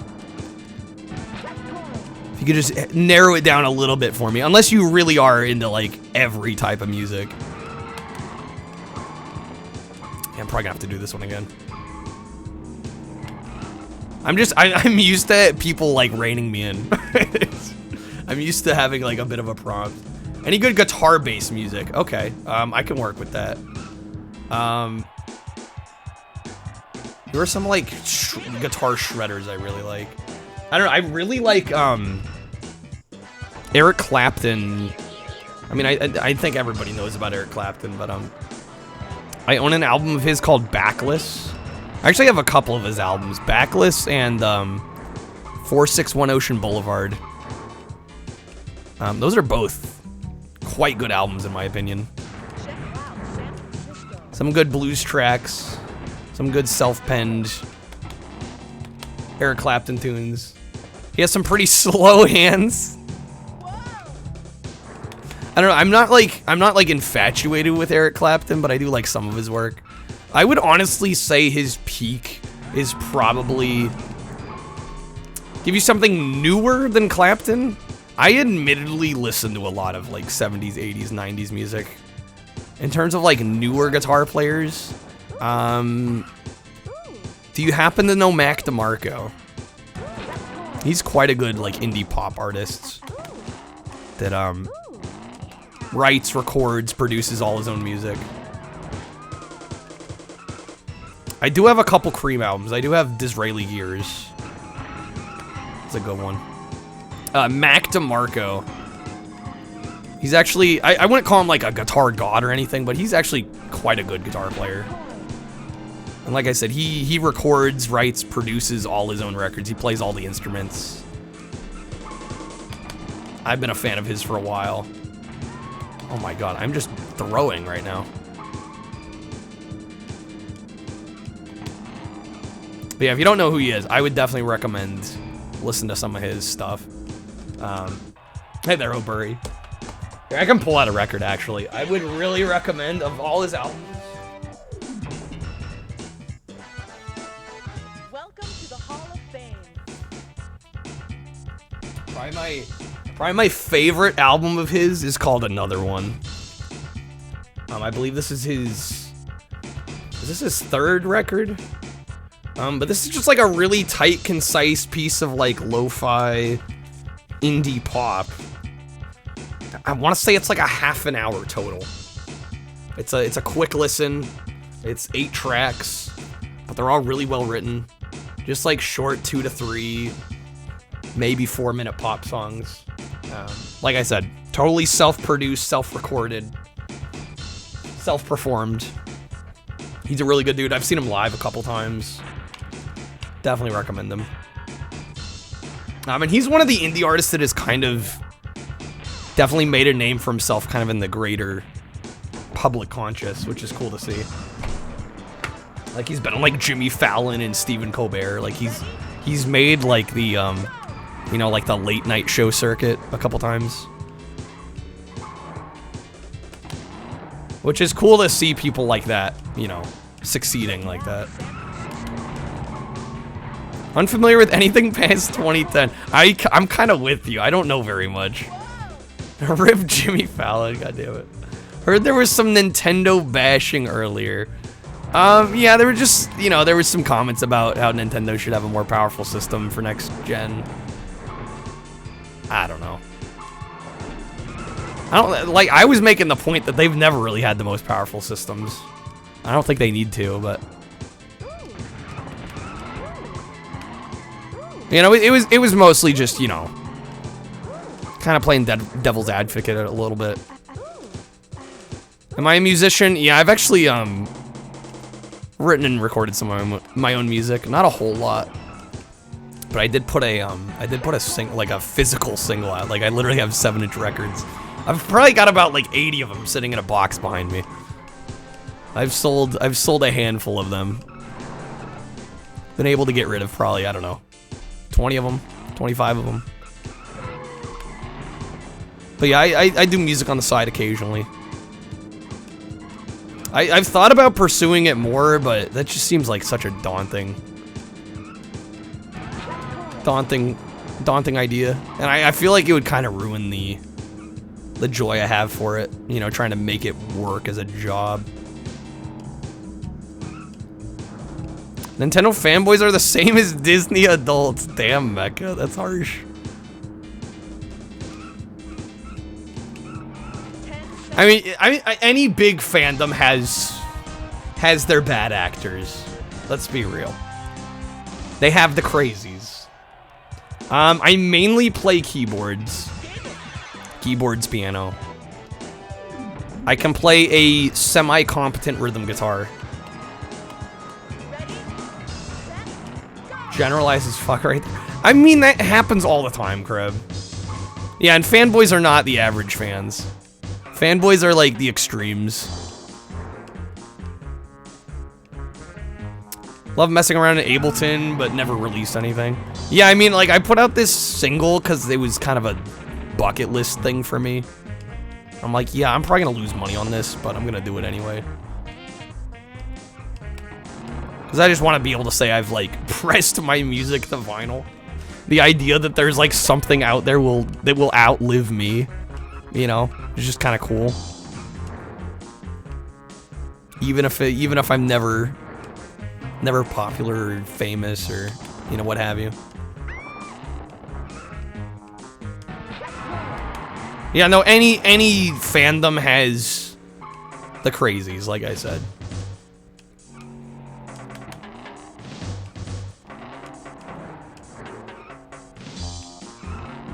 I'm already right. No, we've talked about this on stream. I never want to be famous. So there's a difference between fame and success. And I think a lot of people correlate the two. I don't. I think you can be successful without being famous. You can have people that enjoy your work. But, like, you can actually go outside without getting mobbed, you know?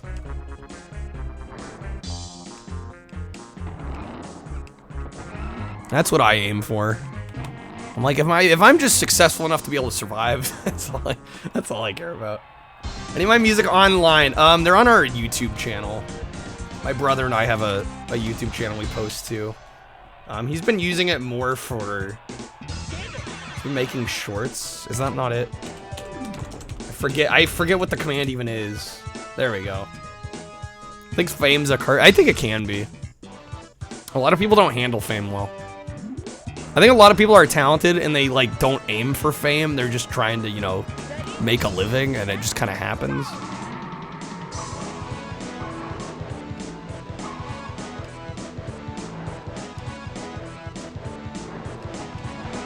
And I don't know. And the thing is, fame can be ephemeral too. Like, there's a bunch of musical artists I like that like had like a couple years of like really hot success, and then they just drop off. Like, to me, that seems soul crushing. I mean, I guess it's better than never having been really successful at all, but like, imagine having like, sold out concerts and stuff, and then like a couple years later you can like barely survive.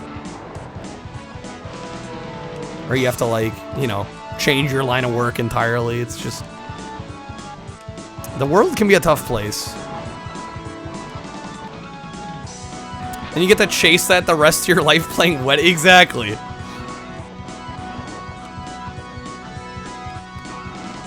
It's like everything just pales in comparison to like a former glory. Like I said, the world can be cruel. It's like, that's part of the reason I don't want to like really go all in on music or anything like that. Or even, I mean, Twitch is kind of different, but I guess not really.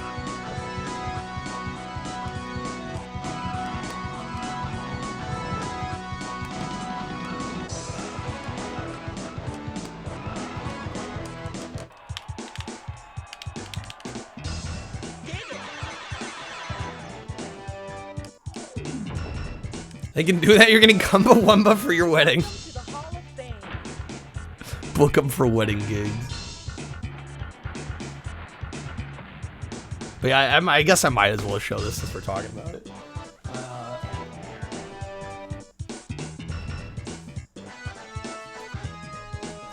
I do have a record. Trigger warning. This is... The cover art of this has a shaved Kyle. You've been warned. But yeah, my brother and I put this out. One side's one of my songs that we played on together. The other side's one of his. We actually did a unison vocal on, which is kind of cool. But yeah, it was one of those bucket list things that I wanted to do. It's just, I knew I probably, like, I don't have a record deal. I don't have, a big following or anything. I just wanted to do it because I'm like, this is something I've wanted to do my whole life. I'm just gonna do it. I have only played live. I mean, I play at home all the time. I probably could do live performances. I haven't really looked into doing them. I've thought about doing some Twitch streams, but I just don't have the setup for that to do anything live at the moment. But the only time I've played in front of like a big audience was literally in college. I was taking a music class and they offered extra credit if you came in and did like a live performance. And so I sung To Love Somebody. Just me on acoustic guitar. And I actually did a lot better than I thought I was gonna do. I thought I was gonna like fucking break down, you know? Just due to the nerves. It's the weird thing about performing. It's like if you've done it enough and you put in the practice, it's gonna go fine. The worst part is the anticipation of like, you know, the unknown. Like before you have to go on. Legendary card to fight. The problem is I stream at night. And I don't live alone. That's the issue. You know, if I were gonna do music streams, they'd probably have to be earlier in the day. Should always try something at least one. I really should try a music stream. Just again, like I want to do it right, and doing it right requires a certain setup. Hey there, Gray. Welcome in. How are you doing? This game is a classic N64 game, for sure. I love it. Buddy guy said one time on stage is like 20 practices. Fair enough.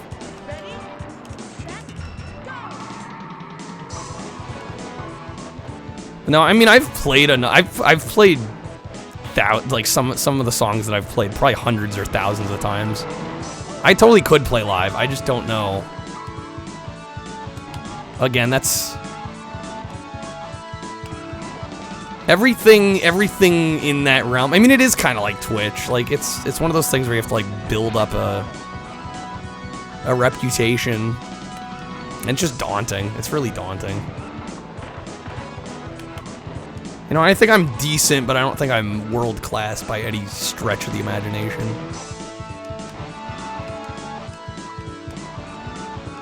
You know, I've seen how long I've seen how long it's taken me to build what I have on Twitch, and I'm like, I don't know if I want to start that from scratch with something else.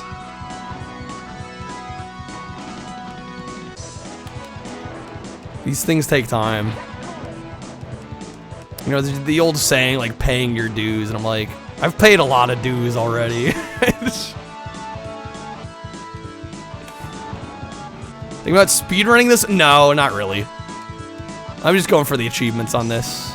We're going for retro achievements. So we're currently trying to get the final upgrade for the bus here, and then we have 2 other cars we have to upgrade. And that's the bulk of the achievements, and then I have 2 more for clearing the game on 1 credit on medium and hard that I have to do. World class is overrated. Everybody does have to start somewhere, that is true. And it's just tricky though. Because I'm like, anytime I dedicate to that, I'm probably gonna have to take away from streaming. You know, pretty much all of life is a balance, and I'm just like, I don't know how many different ways I can spread myself thin, you know? I really do love streaming. A lot. And I kind of don't mind having music just being a hobby. Like, would it be cool to play music for a living? Sure, but it would also be cool to stream for a living.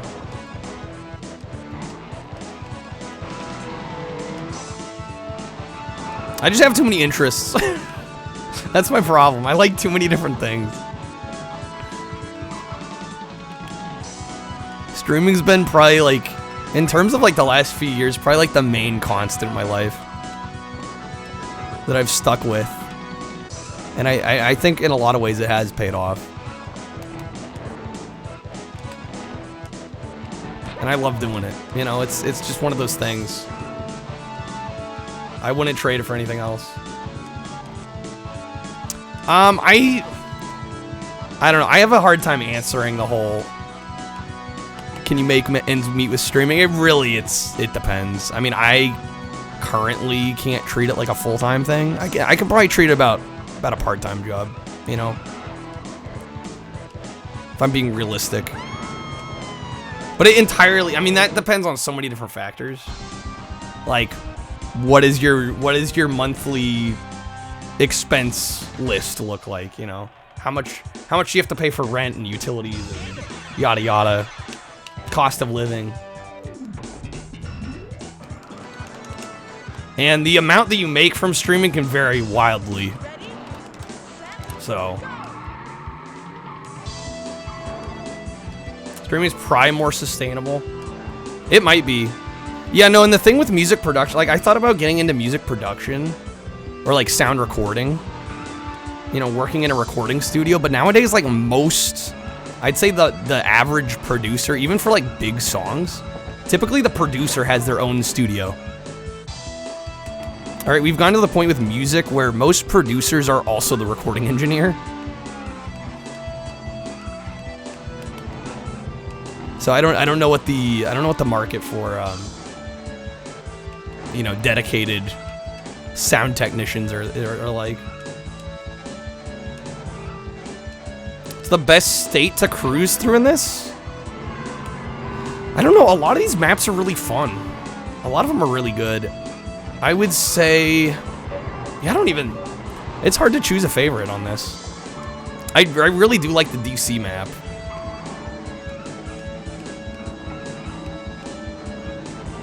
There's a couple good ones, but I genuinely say that most of them I like. Chicago's probably the hardest. It's a good one, but it's definitely the hardest. Can you tap gas for a boost? You can a little bit. Shit. It's definitely more effective in some of the other cruising games.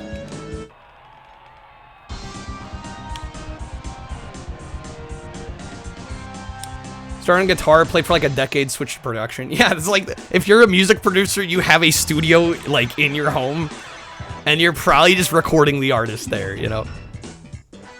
Played guitar for 30 years, wow.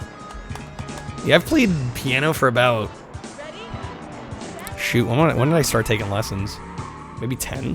Was I like 10? 8 or 10? 15 years, probably. Hey there, stranger. How do I do with the arcade one? You know, I haven't played the arcade version of USA. I played a lot of Exotica in the arcade, because I happen to have an Exotica cabinet near me, but... yeah, no, never got to play USA in the arcade. Oh, the money tunnel's great. No, we always talk about it. I love it. Yeah, no, it's so stereotypical. It's like, yeah, that's the like the most American thing I could think of. Is literally a tunnel lined with $100 bills. Like, it's so stupid, but I love it.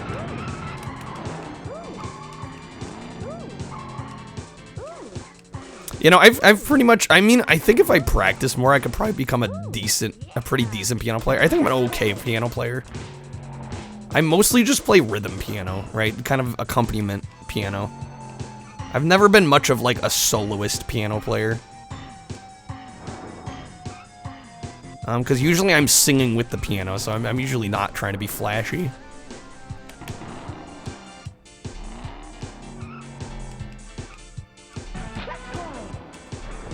Good thing this game doesn't feature many states. Ohio would be hell. Why would Ohio be hell? I've actually never been to Ohio. Hey, I'm kind of glad they limited some of the more Midwest states. I mean, they have a couple Midwest states to kind of fill out the map, but I don't know, if we had like every state, I can imagine a lot of them looking really samey. Cafe Man, if you like racing games, this to me is a must.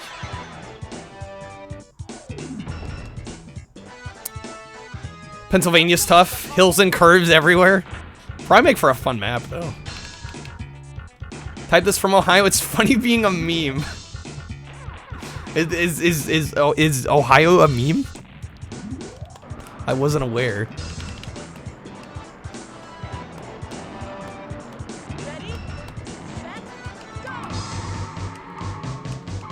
I don't know, as a musician, there's been a lot of good musicians to come out of like Ohio and like the greater Cleveland area, so I have respect for Ohio in that sense. Is Ohio a meme? It's always been a meme? Ohio sucks literally nothing for miles except Cleveland, so Cleveland's like the one cool spot. I am West Coast Cafe Man. So it's 10:30 for me.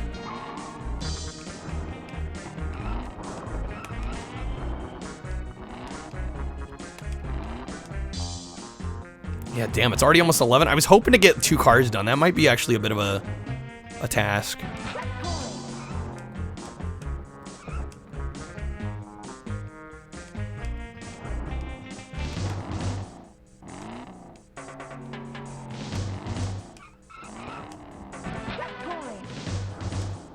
Oh, I didn't even mention, yeah, Philly. I mean, fuck.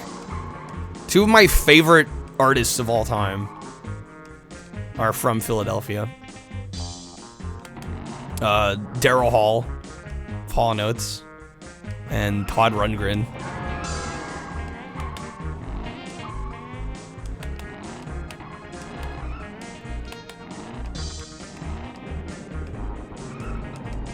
Yeah, I can imagine winters in Philadelphia being kind of rough. Oh, damn it. They're not terrible, but we need better. Agree, Ohio sucks. Damn. Brutal. Poor Ohio. I don't know. I still want to visit. I admittedly, I mean, I'd probably visit Cleveland, but Philadelphia sucks too. I mean, I think there's negatives about everywhere, right? Like I like the state of Oregon, but it's certainly not perfect. Shout out to Ohio having pollution so bad it was a major reason for the EPA to exist. Oh, shit. Alrighty then.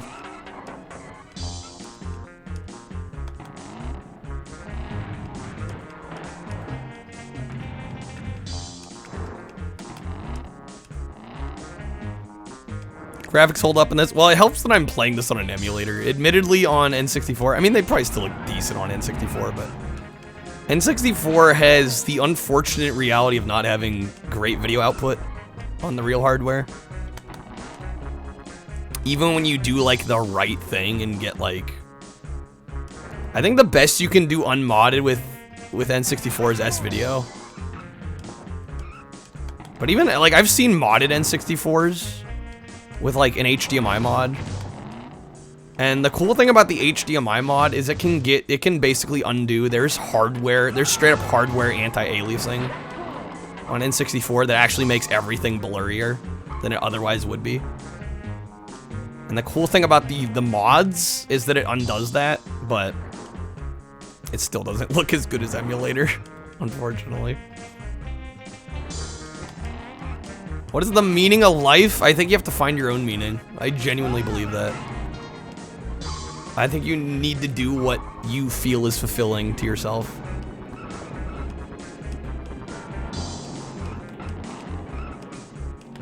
I don't think anybody else can tell you what you should be doing with your life.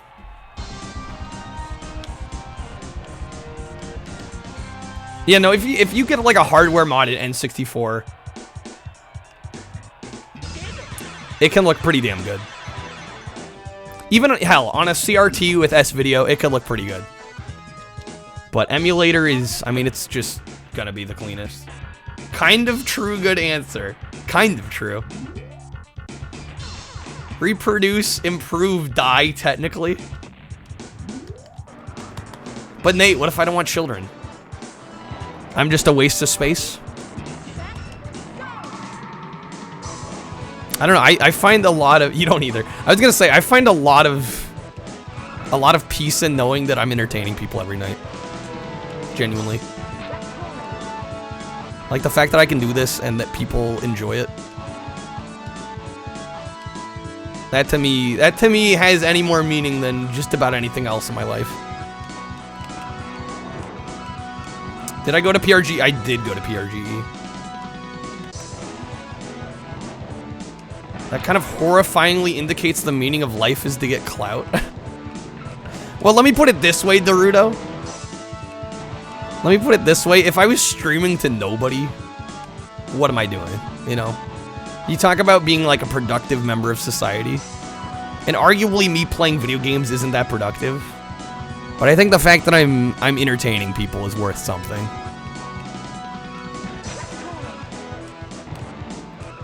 Even if it's just a few people, right? It doesn't have to be a lot of people. You know, I never said the amount of people, just that there's people on the other side, you know? You don't have space for more cats, Nate. I think I'd rather have a pet than a kid. Is that bad? I think it's true for a lot of people though now. Did I ever meet Eugene Jarvis? I didn't. Was he at PRGE? Welcome to the Hall of Fame. I honestly wouldn't have known to look for him.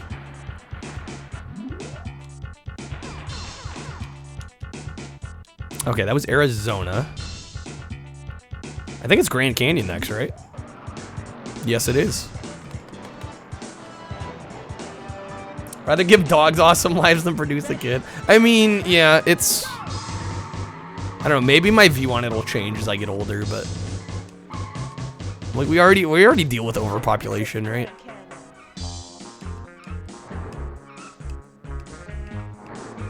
I honestly think... And again, my view might change on this, but at this point in my life, I'm like, if I were to raise a kid, I'd probably adopt. That's probably what I'd do. Because I'm like, there's already enough kids out there that need a home. Do I need to be selfish and be like, I'm gonna have a kid that continues my bloodline? And I think it's kind of ridiculous.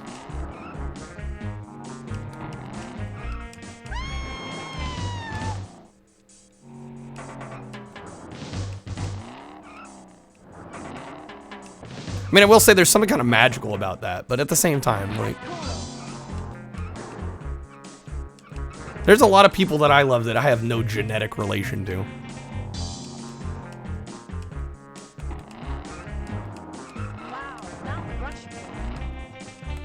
Oh, for sure. Yeah, I mean, it's never gonna be perfect. But I think even having your own kids probably is never perfect. So, hey there, Leo. How's it going? Actual answer is the pursuit of perfect communication to find a way to share some piece of yourself that resonates so strongly with somebody you can feel as if you understand that person intimately. I think that's a really good way of looking at it, Nate.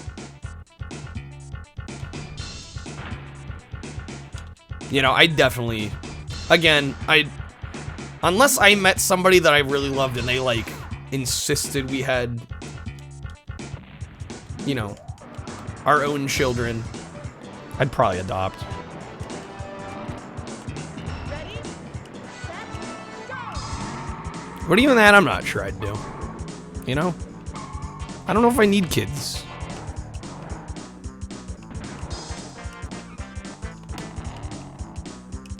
But hey, 10 years later down the line, if I've got the financial stability for it, maybe. You know, I honestly can't say. There's so much in life. I think a lot of people have kids because they feel like they're supposed to. And I'm just like, there's so many factors to that make that either a good or a bad idea. And if I had a kid right now, that would be a horrible idea. You know, it just would. Big business is alarmed not enough babies are being born. They're like, we have no one to sell to. It's not like we have... What was the last count? Are we at 8 billion people on Earth? Like, that blows my fucking mind.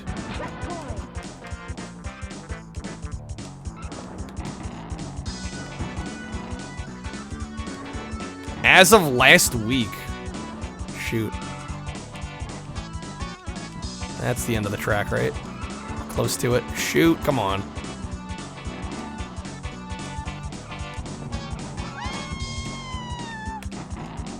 Right around here. It was a little early there.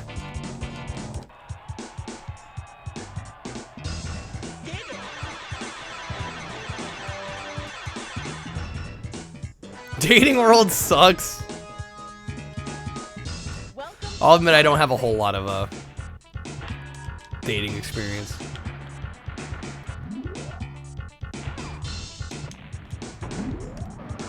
But I've also always felt content with myself. And it's like if the If the opportunity arises, sure, but I'm like, I don't have the time or the effort to want to actively seek that out, because relationships take a lot of time, and I'm trying to forge my own path enough as is. Am I 30 yet? No. I'm 25. I'm trying to figure out what I want to do with my life. Adding another person into that sounds like a bad idea right now.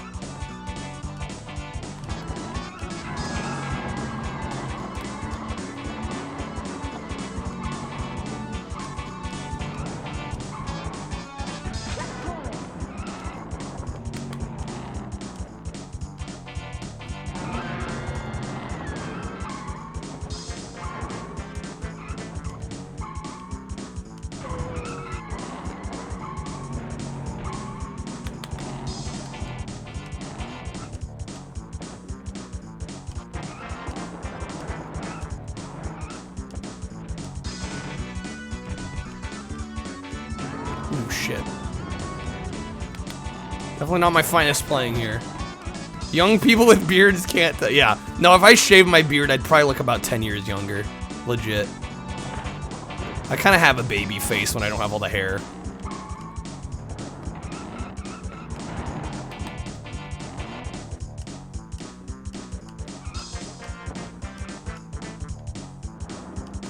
They crashed, let's go.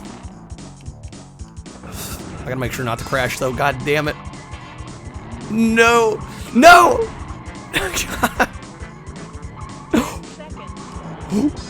Oh, come on! What a mess! Damn it. Used to think babyface is an insult. Now you probably wish, right? At a certain point, I think it's funny. For so long, you want to look older, and then there's a point, there's this breaking point where suddenly you want to look younger.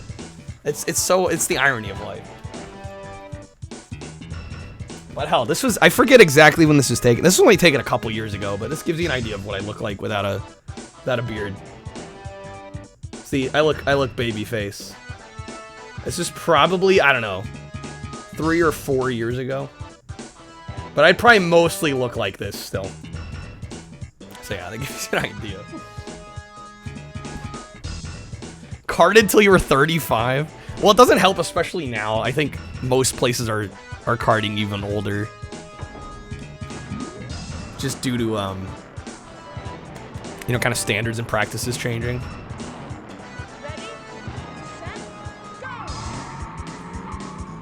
Mostly ask the meaning of life as a meme, though. No, I genuinely believe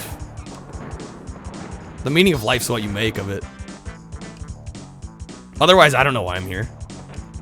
No fucking clue. I'm gonna do what I enjoy, what makes me feel like I am contributing positively. And hell, it may not even be, you know, it may not even be the best use of my time, but I'm just gonna do it anyway.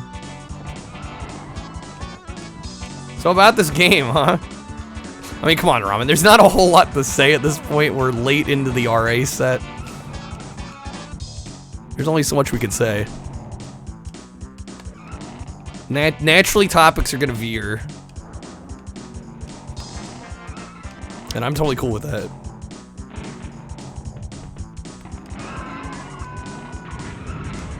So subjective, the question itself is kind of moot, though. I mean, you're not wrong. But, like, if we knew the answer... If we knew the quote-unquote correct answer, then it wouldn't be a question to ask.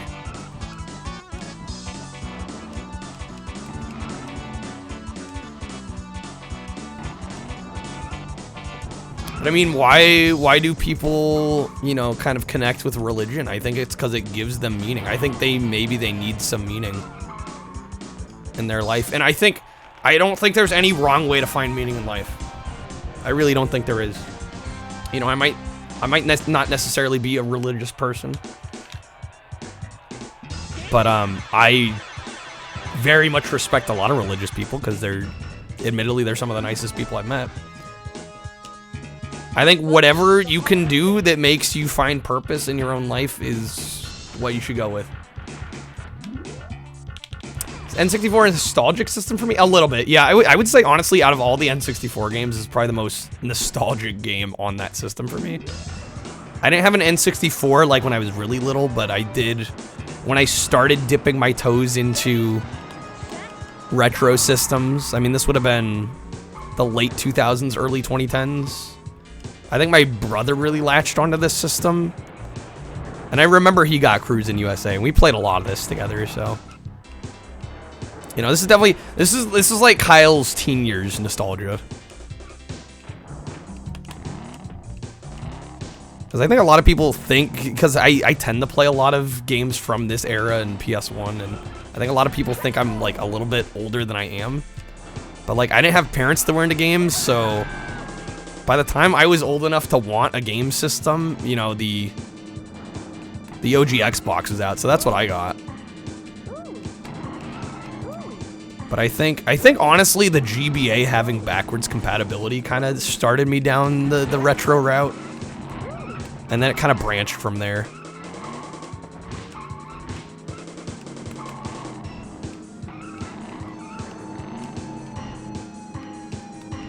Not having meaning is a scary... Oh, it is. It is. But I take a lot of comfort in knowing that... Well, I don't know anything, right? I don't really know why we're here. But we can assume. And I choose to assume that, you know, I want to do with my life what I see fit. And what I think is worth my time. And what's, you know, just being a good person and helping other people. And hopefully entertaining people. You know, to me, that's fulfilling.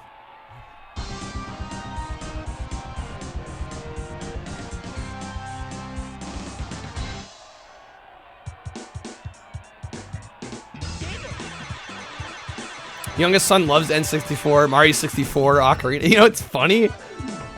I've beaten Mario 64. Although I did use the backwards long jump skip that many of us are aware of. Ocarina, I've never played. I mean, I played like the 3DS version a little bit. But I never really got into that one. And Glover, I definitely didn't get into either. But I know a lot of people that love both of those games.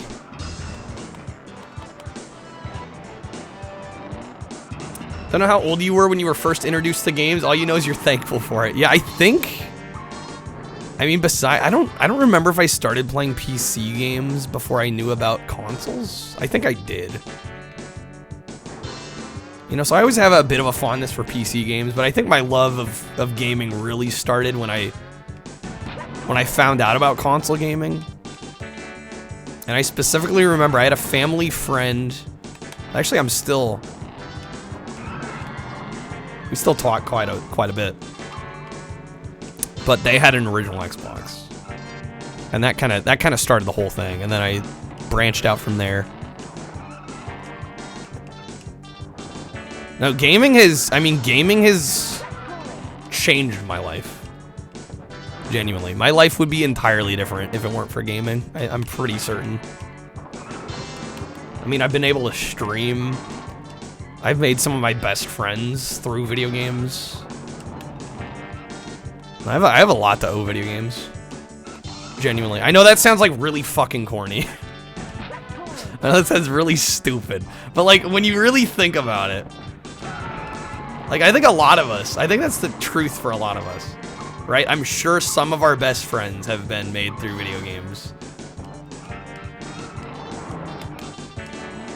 A lot of the people we get along with really well and have good conversations with, a lot of it is gaming centric.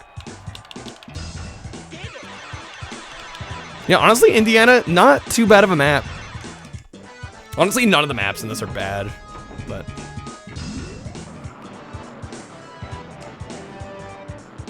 I think your life would legitimately be better if you gamed more. You don't game too much now, Dorito? You know, it's funny, I know a lot of people that, or at least, you know, a handful of people that come in here and they're like, yeah, I don't really game much, I just watch people play games on Twitch now. Which is kind of a weird thought for me. I mean, it's weird because I stream, that's where, like, all my gaming is. Right, but that's, you know, that's a good 4 or 5 hours most nights. This is a decent chunk of my life, but... And I love watching other streamers, but the idea of, like, barely playing video games and just almost only watching other people. It's a weird thought for me.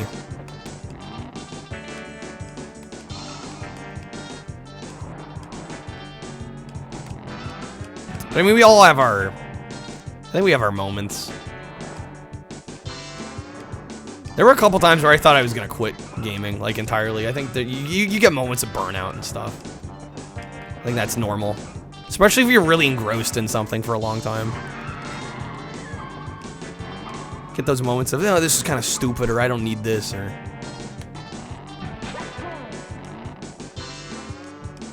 That's true. There are definitely some games I enjoy watching more than playing. That's true. Where the hell is first here? Already past the finish line. Oh, hey there, horse. Outsources games to solely be a social interaction and like you pumping 30 hours into a new God of War. Yeah, fair. Welcome to the Hall of Fame.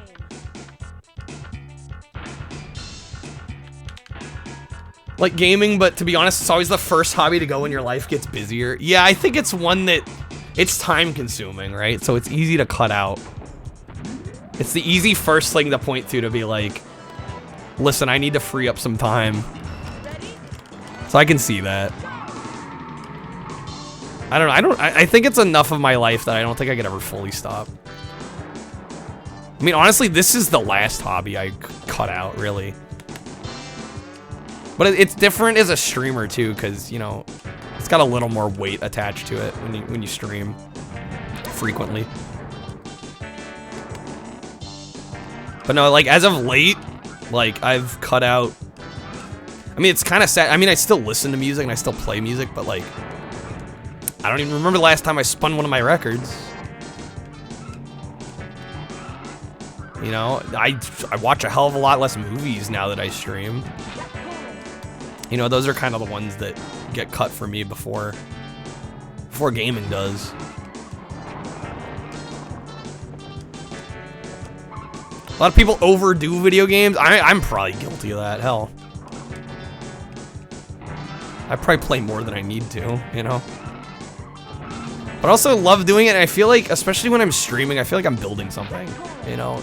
And I also get a lot of my social interaction this way. I mean, obviously I have friends outside of stream, but I'm very content with a lot of... I think streaming is just so... It's changed my life. I mean, I know I've said that more than once today, but it has. Like, it has. Genuinely has. Do we have a favorite 16-bit game? Ooh, of all time. Ooh.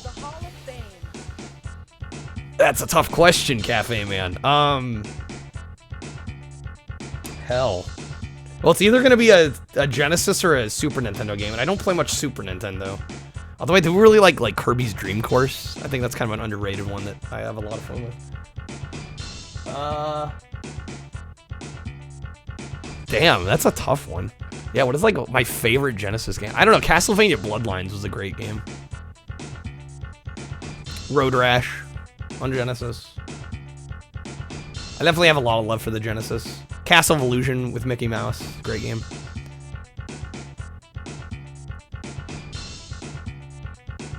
Pump 60 hours into Horizon Ramen, damn.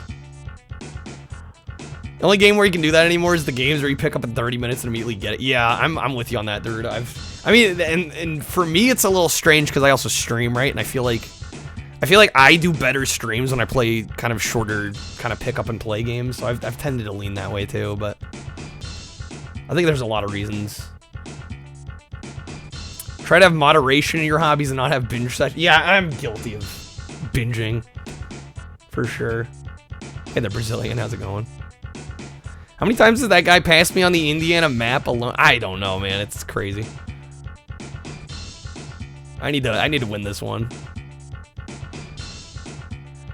Believe I could get a certified check. My content's official. Well, the partner, the check on Twitch is for partner, which I'm not quite at yet. Although luckily, as of recent, things have been getting closer to that point.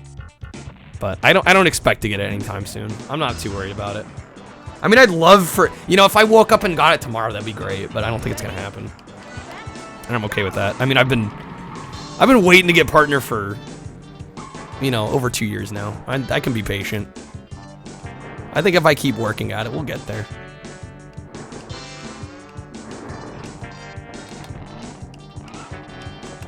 And I have a lot of you guys to thank for that, because I mean, you guys come in here every day. You don't have to. You don't have to. You know, I've never taken that for granted. I've never thought, man, people should be showing up. How dare they not? I feel genuinely, like, insanely lucky. And I have a lot of people to thank for that. Too many people.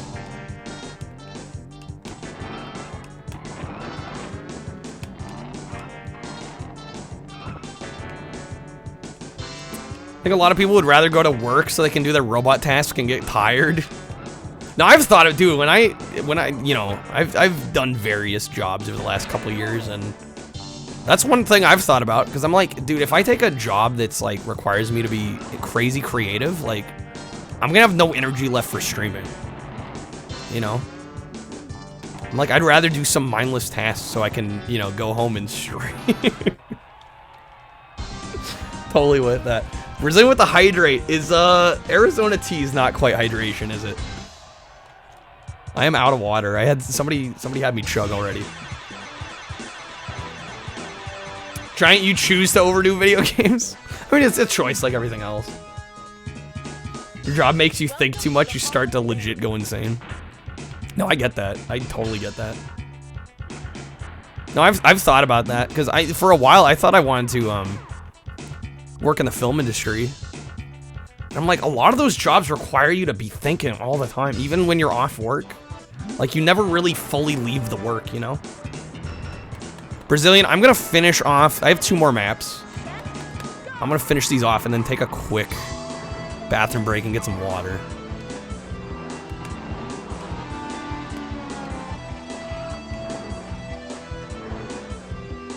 Yeah, no, I totally get that. I like having a job that's kind of mindless. Because honestly, I think about stream all the time. Like, even when I'm taking breaks, I'm always constantly thinking, what can I do for stream? How can I make my stream better? And I genuinely like spending that time, you know, mentally. I'd rather be spending my time doing that than some job that's like eating up all of my consciousness, you know? Did I get the second best time? I'm shocked I'm getting like second best time with the freaking school bus. It's not what I was expecting.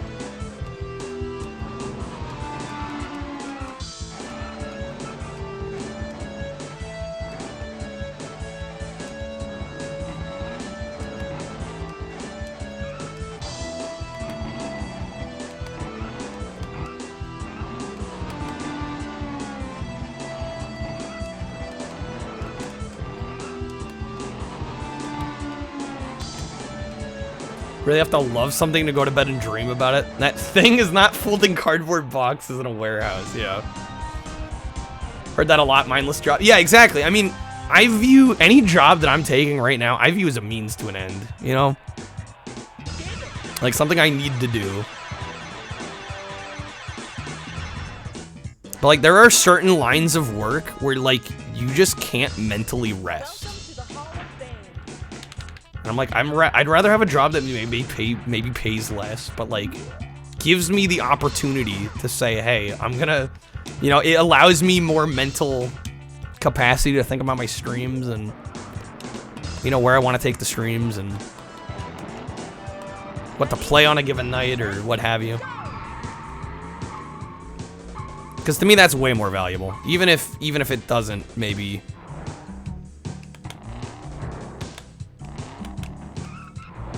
I don't know, I'm in this for the long haul, I guess is what I'm saying. And I'm gonna do whatever I can to hopefully help me with that. Yeah, we actually got the #1 time there on Appalachia. Again, not expecting that with the freaking school bus.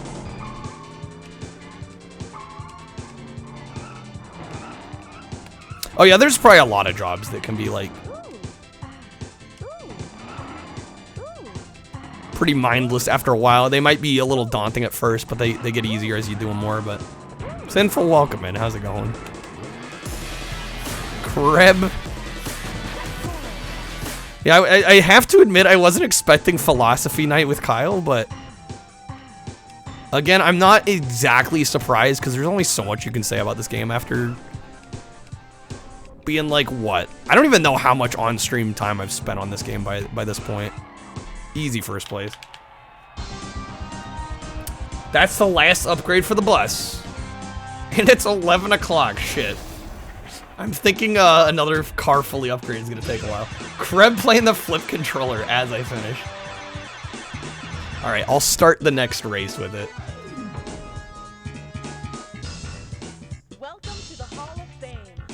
Say most of the film industry would be mind-numbing. I don't know. I went to school for film editing.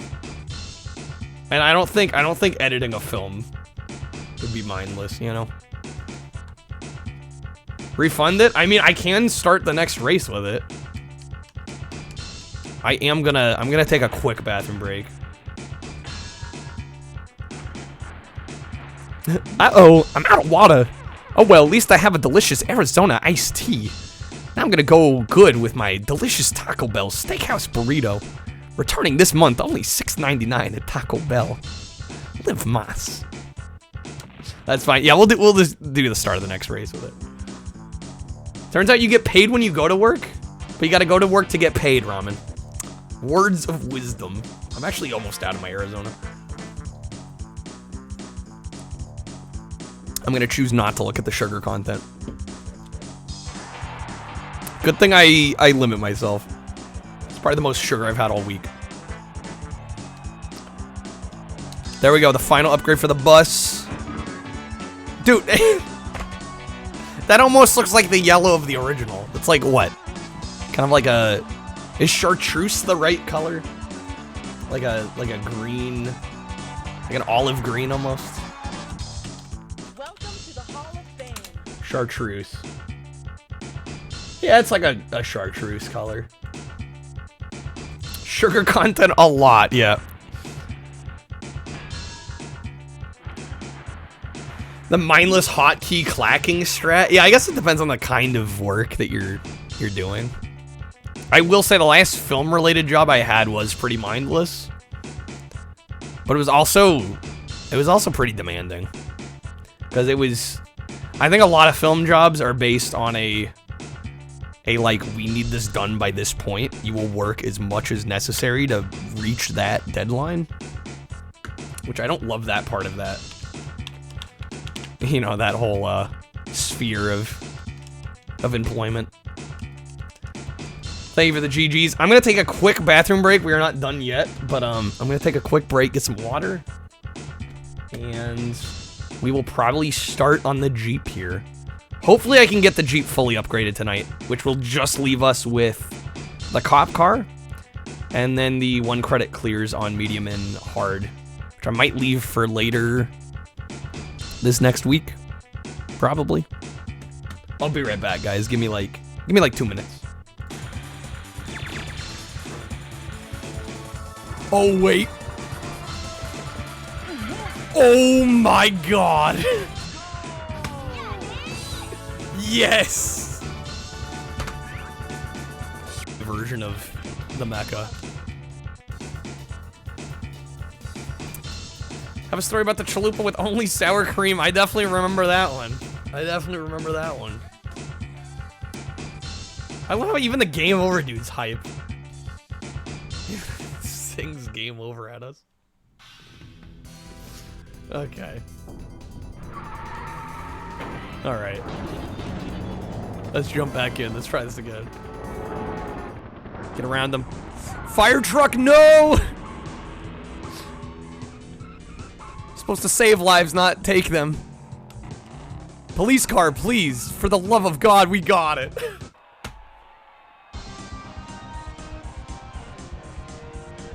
This game keeps me on my toes. Keeps me on my toes, dude. Worse drivers than Boston, right? Okay, up here. I totally forgot about that. Can you feel the sunshine? Does it brighten up your day? Don't you feel that sometimes you just need to run away?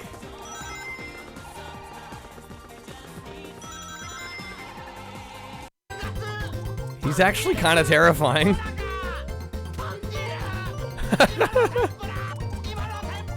What the fuck? Chill out, my guy. What the?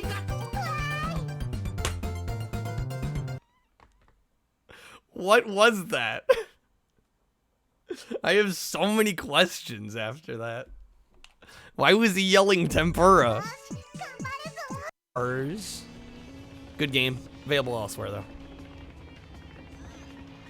I don't think that's the Sniper Elite we know and love. Sonic and the Black Okay, I'm back, Knight. guys. Thank you for waiting.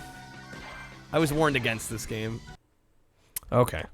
Let us jump back in. If you're editing a movie that you're certain there's certain editing jobs that are probably like, oh, what's the tone of all these scenes in these sequence? Some of it's just cut out all the outtakes. Yeah. Don't know how many creative editing decisions are actually being done by the people doing it. Well, it depends on what you define as a creative editing decision. Damn it, streamer! I left the once. I know, shocker. I don't have a bladder of steel. Oh, also hydrate. The one I owed earlier. Okay, so we are done with the school bus. So we have the ATV and the cop car left. I think I'm gonna go with the ATV. We will save the police car for last. Oh shit. I love how I unpressed the C buttons and then pressed A. I'm smart. I clearly know what I'm doing. Let's try this again. There we go. ATV.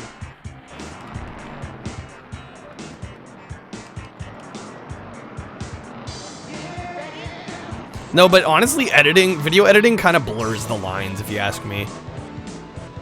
Because, I mean, hell, I remember doing a job with a film instructor of mine way back when. And I was helping edit his short film. And the task he gave me, there was a sequence at the end of the film where essentially somebody gets shot, and to end the film off, very dramatic. You know, it's this like black and white noir film. And she's running out of the house with blood on her hands. She's like running out into these cornfields. And my task was to add every footstep. Every footstep. She's running, mind you. So we're talking, I probably added at least like 80 footsteps to this final sequence.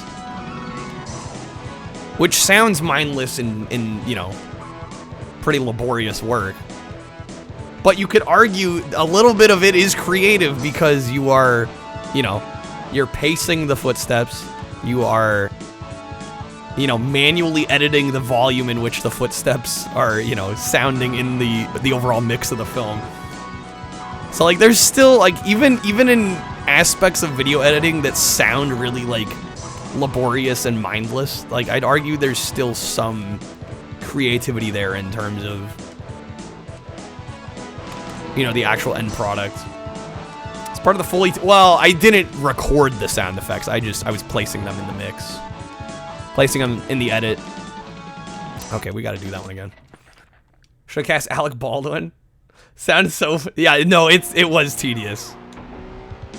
But, again, like I said, you know, it was probably like 98% just boring tedium, but I'd say there was like, even in the most mindless nonsense, there's still a little bit of creativity going on there.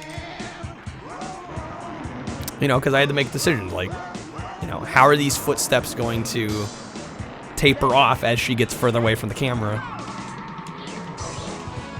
Because obviously you don't want every footstep sounding at the same volume when she's 2 feet away and she's like 100 feet away.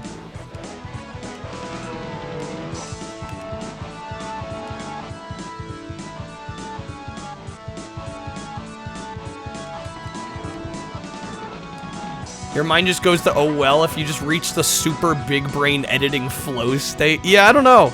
I don't know, maybe there are people that can function like that, but maybe I just can't. I see even tedious editing is somewhat creative.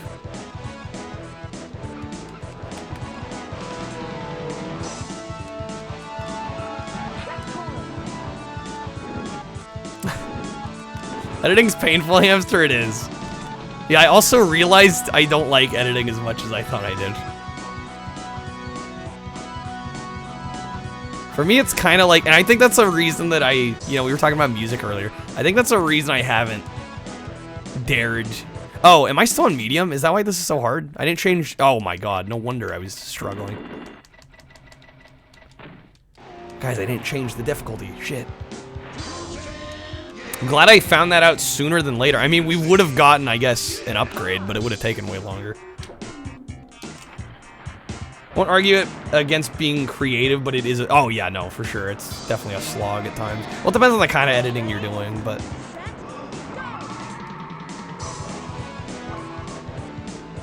I think being like the lead editor on a feature film would actually be pretty enjoyable. Like on a big feature. Because you have assistant editors under you doing all the tedious shit.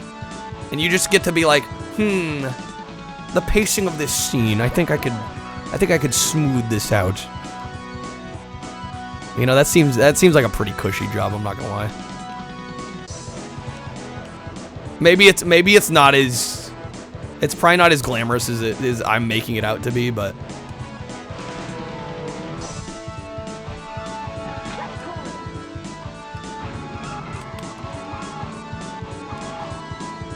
level of effort you're willing to put in. Right. Attention to detail, I'd argue, can be creative. Because you could totally, like, you know, bang something out kind of fucking factory machine-like without much thought or effort. But no, if you really want to get in the weeds and do, like what you'd consider, like, a really close-eye job. I don't know, I'd argue there's a little more creativity at stake there.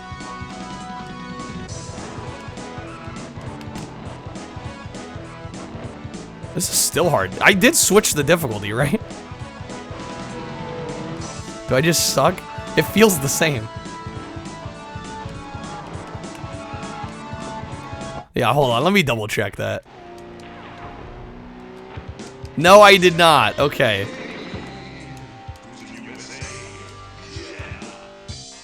Did I switch before I loaded my... Maybe that's what happened. I switched before I loaded my save. I'm gonna double check. Okay, we're on easy. Don't know why it didn't go through. Mindless does not necessarily equal, like, monotonous or boring. Not always. Yeah, they're not always, you know, mutually exclusive.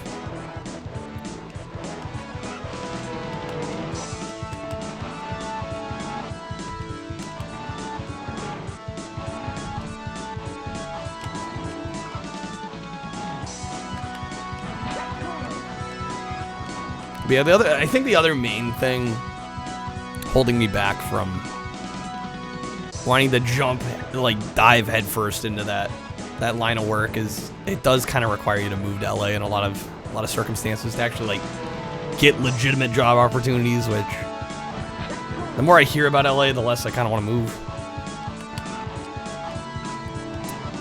Tillich with the walking. Early in the morning, rising to street light, light me up that cigarette. I'll strap my shoes on my feet.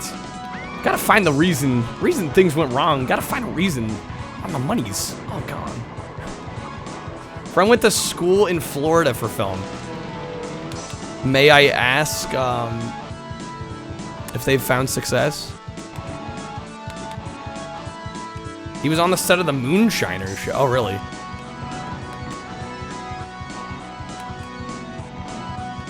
LA's just where everybody... Oh, absolutely. No, it is nepotistic. 100% is. You know, there's no reason you shouldn't be able to do an editing gig remotely from anywhere. There's legit no reason. But unfortunately, I mean, maybe there's a reason, because I will say, if you're editing something in like 8K, you know, the data sizes are a little much for current internet infrastructure to handle. But I mean, if you're editing something like 1080p HD H.264 encoded, like, you know, it depends. It's a case-by-case basis kind of thing, but worth all the points. I'm glad I can please. I try.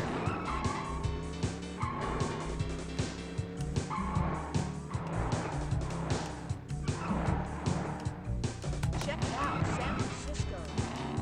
Yeah, easy here we should be able to get done in, I don't know, 30, 45 minutes. Medium and hard, we're just gonna have to wait and see, I think.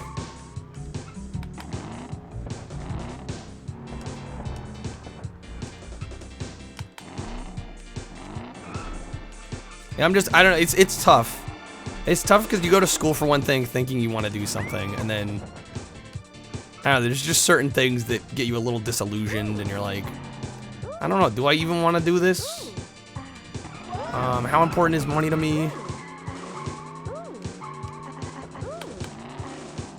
You know, do I want to move away from family? There's just a lot that goes into it.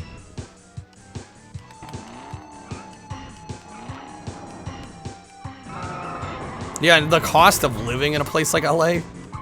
It's like, yeah, I might be making way more, but I'm also spending way more to live there.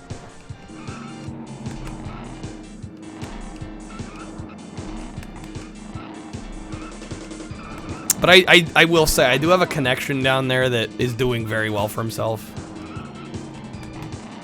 But, like, he doesn't like living there. He's just like, yeah, the money's good. I like the work I'm doing, but... Although he's having some issues with kind of external factors. Like, one of his old neighbors is, like, stalking him, basically. It's like, Jesus. Blasphemy, thank you for the hydrate. That's what happens when we pressure literal children into a singular walk of life. Yes. Yeah, no, I feel that. Because I thought I wanted to be like... You know, they ask you in, like, elementary school, middle school, like, what do you want to be when you grow up? And I think in about 8th grade, I realized, like, I want to be a director. And I'm like, at this point in my life, I'm like, do I? Do I really? I don't know if I do. I mean, I already, like, through the course of high school and college, I'm like, yeah, I'd probably demote myself to, like, video editor. And even that, I'm like, I don't know. I don't know if I want to do that. Oh, 100%. You know, there's very much a... We want to bang this into kids' brains as soon as possible. Things change over time. Found your dream job by chance, and then 5 years later, it wasn't even your dream anymore. Yeah, it's like people change, and life priorities change.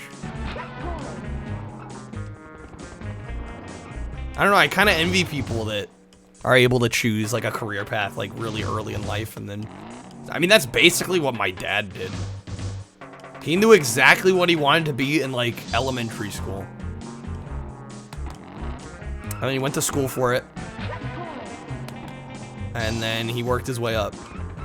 And it's just like, he always knew exactly what he wanted to do with his life. I'm like, how is that possible? Giga Boots with the raid, yo. Welcome in, guys. Dan and Bob. How is the stream? Everybody, welcome in. How are we doing tonight? Hey there, Upside Down. Welcome in. The game was so ass. Rodea was rough. I'm sorry to hear that, guys. Well, hopefully at least still had a poppin' stream. We're just working on some, oh shoot, I forgot to, now that everybody's in here, I need to remember to, oh wait, no, I'm on the right thing. Trying to focus the achievement we got. We're working on upgrading every car in Cruis'n at the moment. But welcome in, guys. Howard Duck, welcome in. Fuckboy Slim. Dante, how's it going? Madovi. Suzushiro, welcome in. Empty Cups, welcome in, guys. Thank you so much for coming on through with the raid. You guys don't have to do that. It's very nice of you. Yeah, we're just working on some Cruis'n USA retro achievements. I've got 22 of the achievements. We have 8 left. Most of the achievements in this game are about upgrading the each car. Each car has 3 upgrades, and there's 7 cars. We have 2 more cars left to upgrade total, and then a couple like clear the game in 1 credit on each difficulty. You guys are too nice. I try to run a fun stream. Tonight's stream has been very philosophical. I think mostly because I've been playing this game long enough, there's not a whole lot else to say about it. It's a great game. This is probably my like most nostalgic N64 game, which is like the main reason I chose it to be the first game to do RA for. But admittedly, like, you know, 5-6 cars upgraded in, there's not a whole lot to say. Crab heading off. No worries, man. Thanks for being here. Have a good night. Hour 3, man. Trees, jeeps, pretty crazy stuff. Yeah, I've let the chat kind of guide the conversation, which has opened up for some pretty interesting topics, I have to admit. And I'm not just saying this because I think the chat we have here is cool, but you know, it's only because there's cool people in here talking.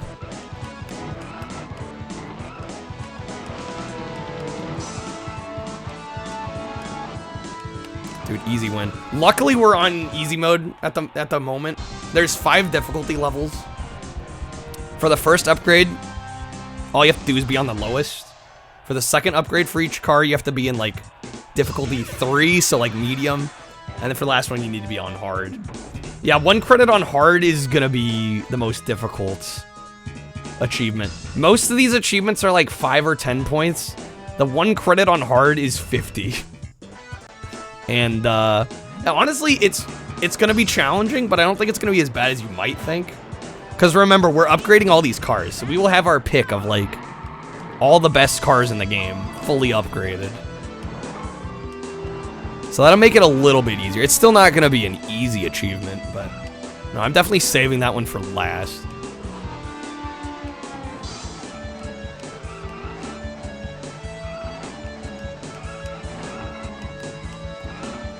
So like you want to do something with your hands. Did a test told you gunsmith?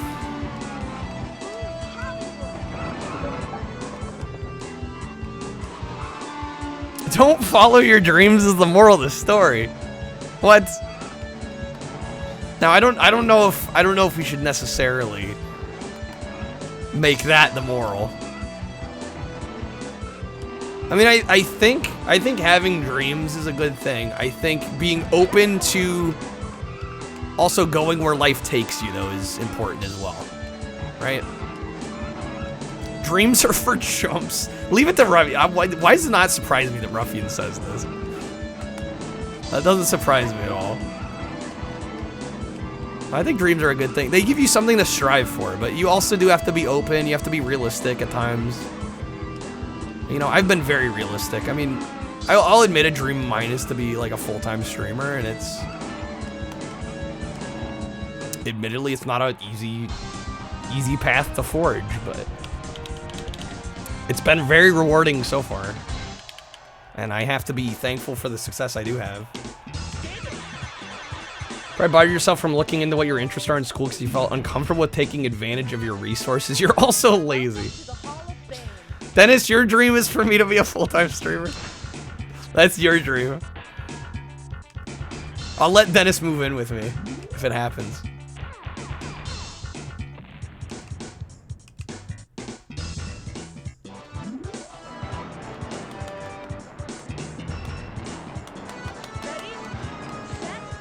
Waste of your life. I mean, I don't want to get into details, but I don't know, I think everybody's journey is different. I'm sorry, that's kind of what happens. I mean, I think as long as you're making ends meet and you're, you know, you're surviving and hopefully you're having some fun along the way. I mean, I think that's all we can, as human beings, hope for at the end of the day, right?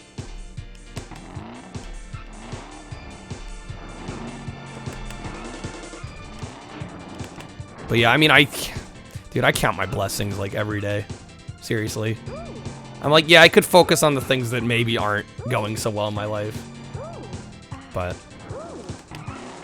I'm glad things are better now, Hamster.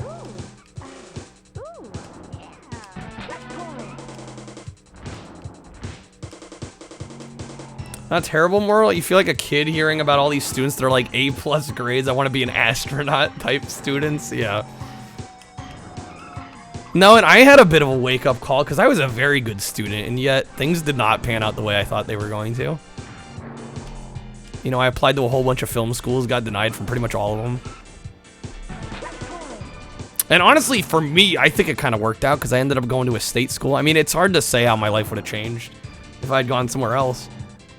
But, like, certainly my my education would have been a lot more expensive had I gone to any of those other institutions. And I could have done all that and decided that it wasn't even the career path for me, and I would have been out all this money. And you just never know. You never know. Forced to play jank PS1 racers all my life sounds like fate worse than death.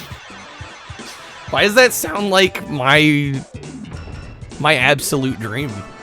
I don't know, that sounds insanely enjoyable to me, Tillich.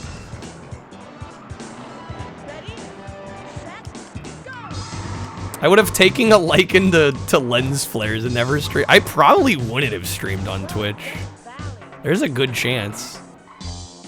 Like, if I had just gotten a job, like, right out of school, I mean... Because I didn't start streaming till after I graduated. We need someone with less experience. No, I've had a couple instances like that. Where I was definitely, like, overqualified for the job I applied for.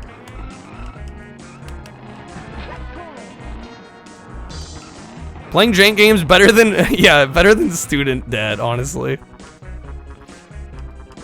And I've heard of... There's, like, horror stories online. And I know these are, like, probably outliers. I don't know. I don't know for sure.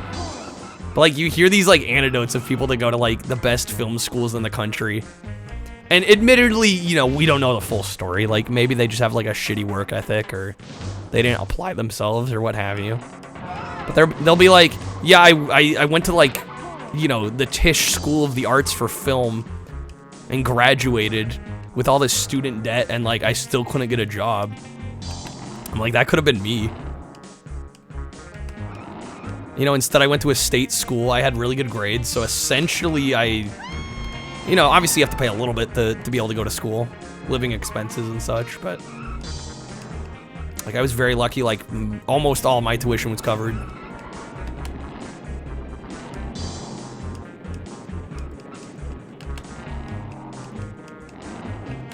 So I'm like, could there have been things in my life that went differently? Of course.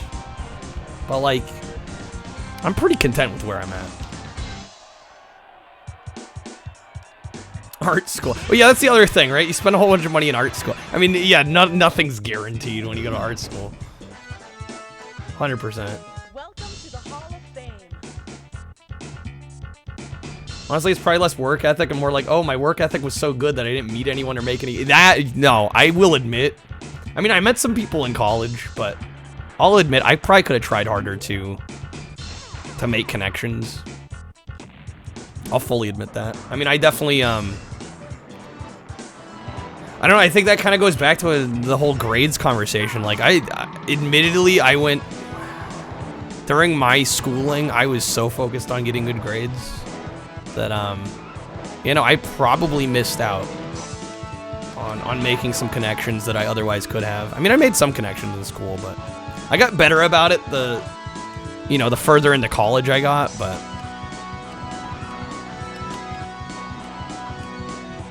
No, you just get banged in your head like, you need to get good grades. And it's like, at the end of the day, who cares what grades you got in college? I mean, high school makes sense. I would not have traded High school, I did the grind hard. I absolutely just pedal to the metal, just all schoolwork. I spread myself really thin in high school. And I even like I don't even know what I was thinking. Like I took on a whole bunch of extracurriculars. Like my senior year, I could have been like, I'm gonna take 4 classes and just coast. No, I signed up for a full course load, plus I did early bird jazz band, plus I did broadcast after school. Like what the fuck was I thinking? I look back on that time in my life and I'm like, I never want to be that busy ever again. I just never. I never want to do that again.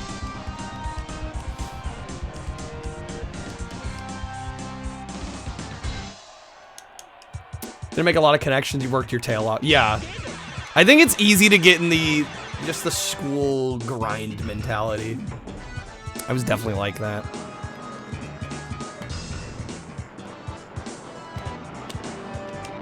I'm like, I don't really know if that paid off. Like I said, in high school it did.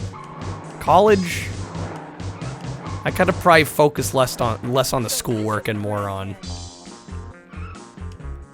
maybe making some more deep, meaningful connections with people.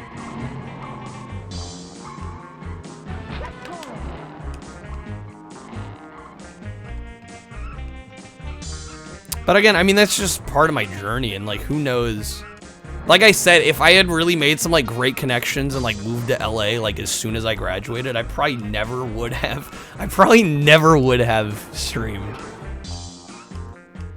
And I don't know, I mean, it would have been a different life. Definitely would have been a different life, but I don't know if it's one I would have liked more. Yeah, early bird jazz band. I'm not kidding. Dude, I was waking up at like 6:37 to go to school at 7:30 to play jazz. And then like nights where I had to do broadcast, I'd right off of getting out of school, I'd like go get fast food somewhere. We go set up for the game. We would conduct the entire live stream event.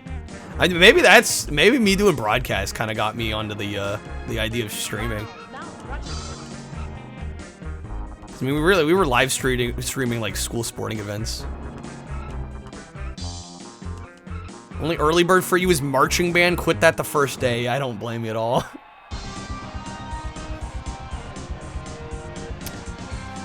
We were told it's a meritocracy, but the metric isn't effort or grades. The metric is, are you charismatic? I mean, I think there's a balance between them. But you're right. I mean, we're told the grades are what matter. But a lot of it is charisma. A lot of it is definitely charisma. And I feel like charisma is not something I had until I started streaming. Like, genuinely, like, I mean, I got along with people. But I feel much more charismatic as a person now than I did, 3 years ago.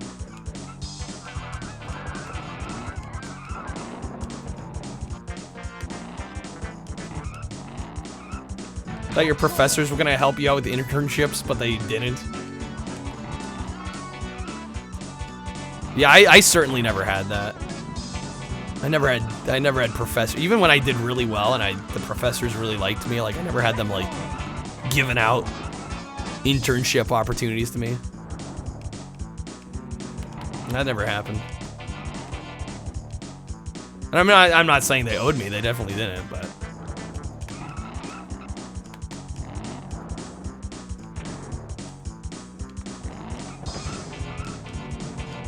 Telling kids to just be charismatic is shit advice. Well, yeah. I mean, the thing is, like, you can't be... I don't know. I don't think you could really be taught to be charismatic. It's either it's learned or you just don't care, I guess.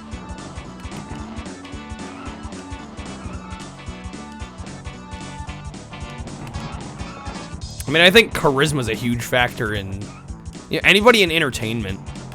Not even just Twitch, but like musicians, actors, hell, even like talk show hosts. Like, if you don't have charisma, good luck. Life ain't fair. I mean, it's not. Comedians, of course, yeah.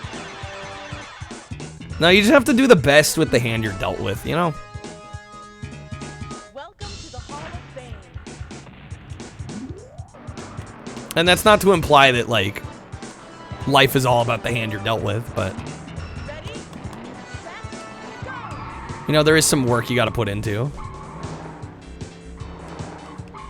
Yo, Dragon, how's it going?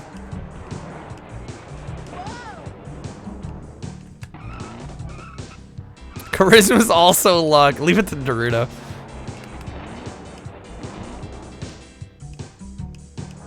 Yeah, you can be assertive, strong-willed, and that's somehow charismatic, but like a little too far in that direction, and suddenly you're stubborn and hard to work with. It's totally true.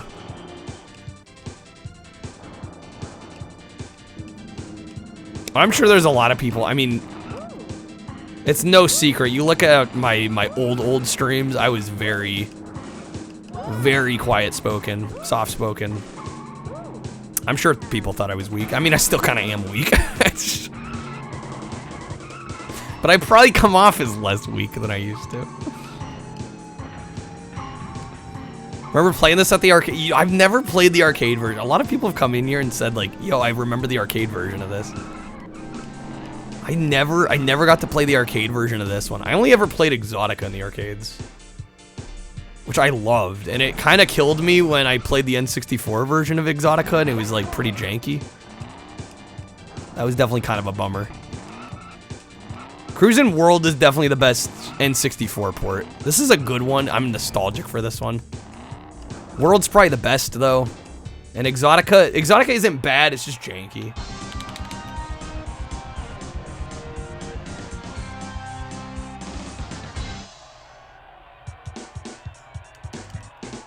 Reading people well and knowing when your tone and behavior is coming off unintended is a big part. It's only useful in small groups. Right. Played this in Daytona at Chuck E. Cheese. You know, it's funny you mentioned Chuck E. Cheese's, Mac. Because I actually, I switched out my desk. I had an old school, like, super ancient wooden desk I was using till recently. I moved this IKEA special in here. But, behind the desk, like, underneath the desk, I literally have a Chuck E. Cheese's coin that I found. Chilling here. This is probably over a decade old. But back when Chuck E. Cheese's was still using tokens, happened to have one here. Oh, you were here, of course. You already saw it. Well, for anybody that didn't see it, a little bit of a throwback. Chuck E. Cheese is under my desk, you knew it. You have a full operational Chuck E. Cheese's here.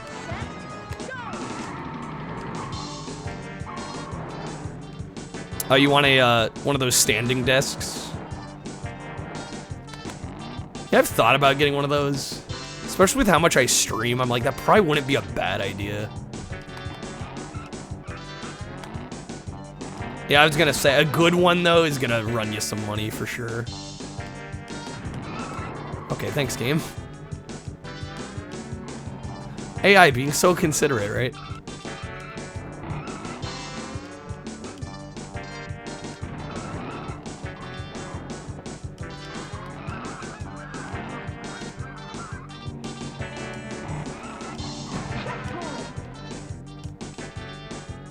So yeah, damn, we're almost done here with easy.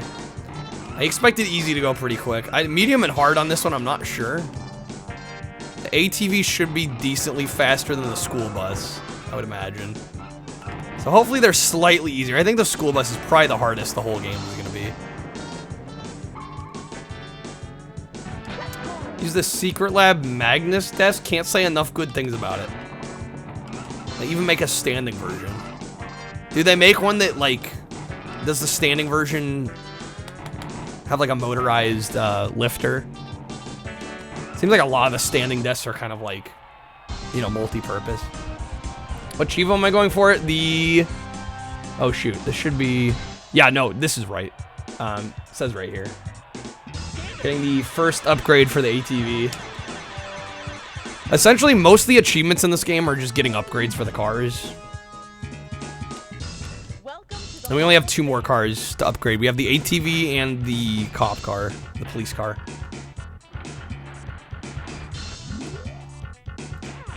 ATV, this is a Jeep. I mean, it's labeled in-game as the all-terrain vehicle. I mean, a Jeep technically is kind of an ATV.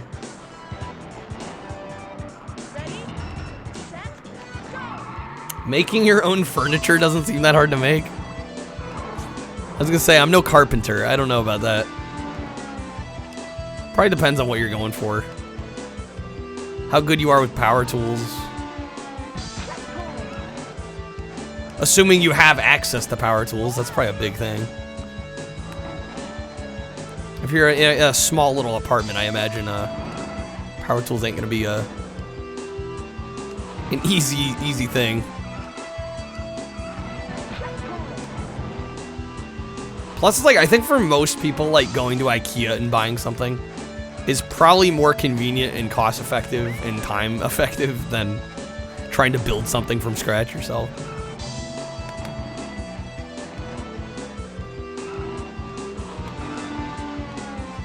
But my dad was pretty into, you know, building his own stuff, and hell, I mean, I have a shelf back there, a bookshelf back there that I built with him.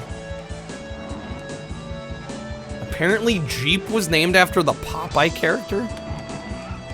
I never would have guessed that. The more you know.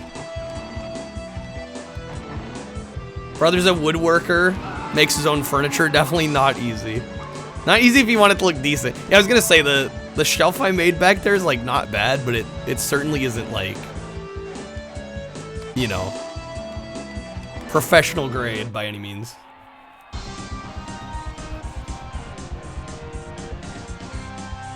Just a comparison to like a $2,000 desk. Well, if you're a motorized desk, I can't imagine building one of those.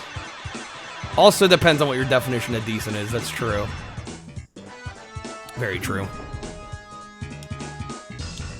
Welcome to the Hall of I haven't been inside an IKEA in like 7 years. When you're going to college and you're going to you're moving to apartments that are unfurnished, IKEA is definitely the play. That's where most of my stuff came from. It's like, yeah, I need stuff for college, and then boom, it's like done with college. It's like, I have this furniture. I ain't gonna waste it.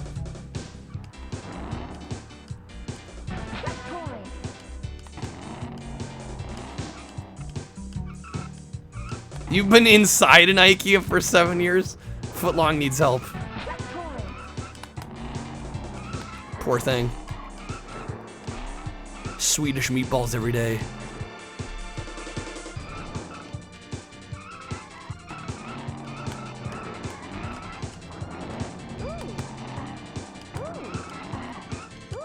Please rescue me.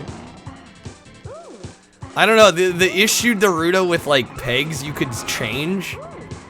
Like if you have like a computer and shit on your desk. Something that's much less practical. You gotta like basically take the desk apart to change it.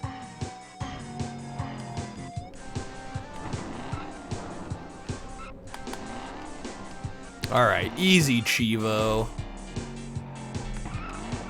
There's 2 more of those.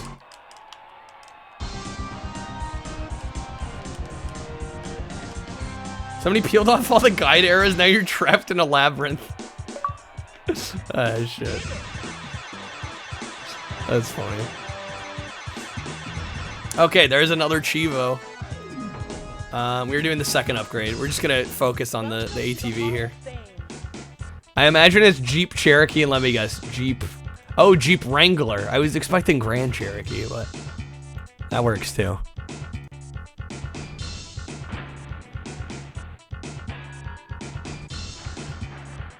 Oh, yeah, the style of furniture you're going for definitely makes a difference too.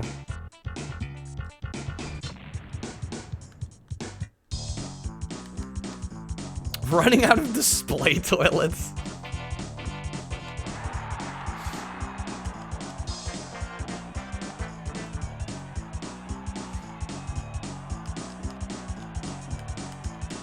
Are these even, what do you mean by proper upgrades? I mean, they're upgrades just like all the other upgrades in the game. They're completely different models of Jeep brand vehicle altogether. I think the Chivo creator was having fun with naming. I think that's all it is. Old furniture is how you can tell people had too much time back in the day. Not entirely wrong, yeah, just like the ornateness of a lot of, especially like nice carved wooden furniture. Can't imagine the amount of effort. There we go, that's a win. One of many. Shoot. Just for the achievements in this game, I mean, I've obviously beaten this game more times than the achievements are letting on here, but... Well, there's 4 main cars, right? Each with 3 upgrades, so that's 12 right there. We've done everything with the school bus. 15. So just for the achievements, I beat this game 16 times. If you don't have video games, you make an intricately carved desk with 50 secret compartments. Instead, those same people speedrun SpongeBob. Or Motor Tune Grand Prix, whatever you feel, you know? Dining with the Rip Steakhouse, gotta hit me with that. Good old steakhouse. I did have Taco Bell, when was that? That had to be within the week. I don't know, I will say, you know, many of you know that I like my Taco Bell, but I've definitely been better about not eating it nearly as much. I've been cutting back. I am a recovering addict. Wait, you like Taco Bell? What gave it away? Thought I was being ironic? Bruh. You didn't just say that to me. Don't you dare. I thought we were friends. I was gonna say. We about to have a beef in here. No, I honestly, like, if people don't like Taco Bell, I totally get it. It's an acquired taste, I'll be real. But I think when people don't like it and their first gut instinct is to, like, compare it to actual Mexican food, that's when they lose me. Because I'm like, Taco Bell is not... You don't go to Taco Bell because you want authentic Mexican. That would be your first mistake. Taco Bell is absolutely its own flavor profile.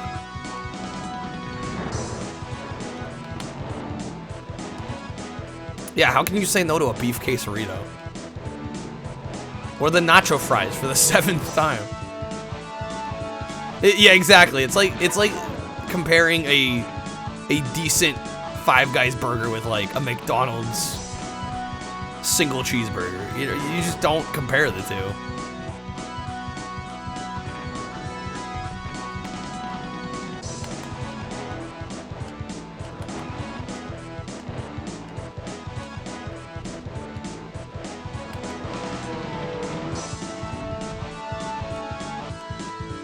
That is such a Naruto observation. Tooth decay and how much you like the food you're eating. I don't even know where to begin with that. I mean, I guess I should start with I am not a dentist. Am I telling you can't go to Mexico and get authentic nacho fries? Dennis. Oh boy. Don't compare, but damn, some days you do be wild and crave that McDonald's burger like some hood rat. Yeah, sometimes you just need the basic ass taste of a McDonald's menu item. Ready, set, go! Don't believe the lies. Mexico has some of the best nacho fries. I don't know, maybe there is some like somewhat of like an authentic equivalent. I doubt it. You guys have me interested though. Hate yourself after eating a McDonald's burger, but you have no shame for the fries. I will say, something about McDonald's fries is pretty good. Although normally I don't. Ironically enough, other than nacho fries, I rarely eat fries. Only reason I ever eat nacho fries is because they come with the meal. Gotta be some sort of Mexican loaded fry. Yeah, it's or like a burrito with French fries in it. Yeah, you know something.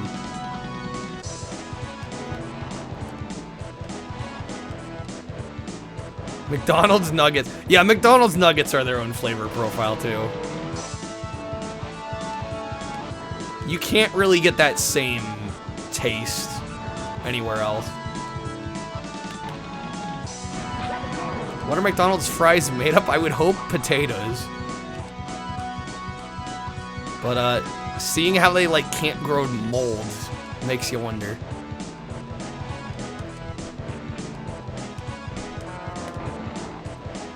What else would they be?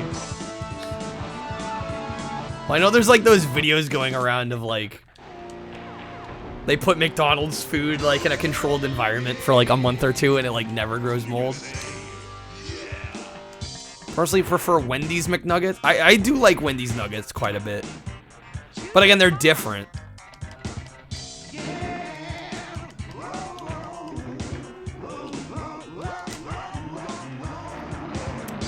I think Wendy's burgers are bland, dang. Yeah, I honestly think Wendy's burgers are some of the best fast food burgers. If we're talking like, you know, big chains. If your food never grows mold, you consider that a plus? Toast Tones would count as nacho fries? They're made of bananas. I've never had those. Yeah, Jack in the Box slaps. Although I don't go there very often because they usually aren't open all that late. I'll admit, I usually don't get fast food much anymore, but like, if I'm going to, it's usually a late night thing. It's probably not good, but good thing I don't eat fast food every night. But yeah, my local Jack in the Box does not stay open late. They used to. Yo, hey there, keyboard. Agree, Wendy's is bland. They used to be so much better. That's a shame. I know, I heard about, some people in chat came in and they were talking about how they didn't like the fries anymore. They like changed the recipe on the fries. Which I honestly hadn't realized. I mean, I know they added like, they're really big about sea salt now. I'm like, maybe I just don't remember the old fries very well. They did vastly change them and you hate them now. Shit. Hey there, Lurk. Jumbo, you know I've never had a Jumbo Jack. What is the one? I know you guys will know this. What is the Jack in the Box burger that's like on sourdough bread and it's got the jalapenos and the sriracha on it? I used to order that a lot when I went to Jack in the Box. Is it the sourdough Jack? That shit was good. Never had a Big Mac. I mean, I guess that's really no different than me not having the Jumbo Jack. Yeah, fries and the Frosties, yes. Occasionally I do get the Big Mac craving. I'm not gonna call it like some great burger, but I do like me a Big Mac every now and again. Get around them nice.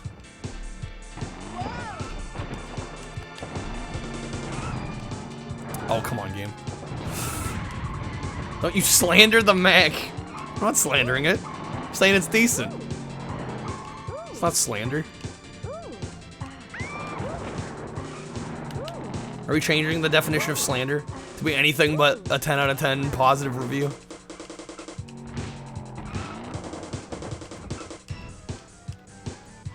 I'm from Texas. My favorite burger's gotta be Whataburger. I've never had Whataburger. I know I'm not living up to the meme. Fuck.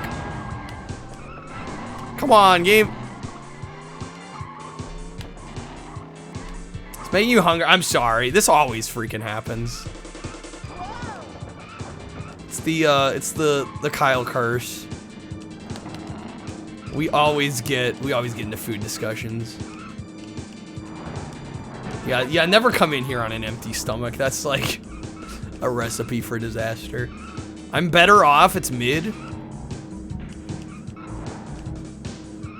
Yeah, the McDonald's quarter pounders are pretty good. You get like a decent slab of meat instead of two kind of floppy ones. Damn, so close. Mid-a burger.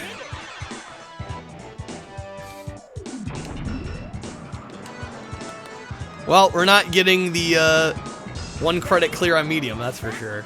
At least not this attempt. Now, it'll be a lot easier if I just choose like a top tier car for it. Fortunately, you still got cars to upgrade.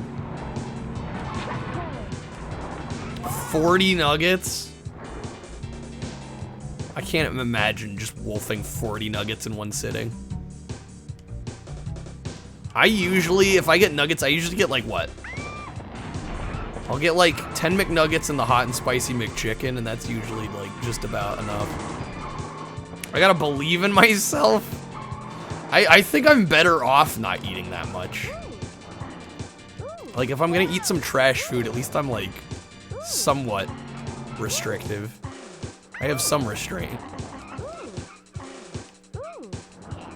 That's like the other week we were talking about pizza and people were saying like, yeah, I eat a whole pizza in one sitting. I'm like, the fuck? I've never thought about eating a whole damn pizza. That thought has never crossed my mind.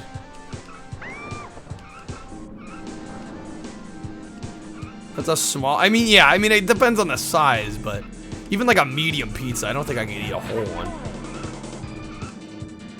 Last time I ordered a medium pizza for myself, I think it was like 2 or 3 meals for me. Depends on how drunk you are, fair. You're hungry, I guess. Yeah, I've had personal pizzas, but you know, those are designed to be eaten in one sitting.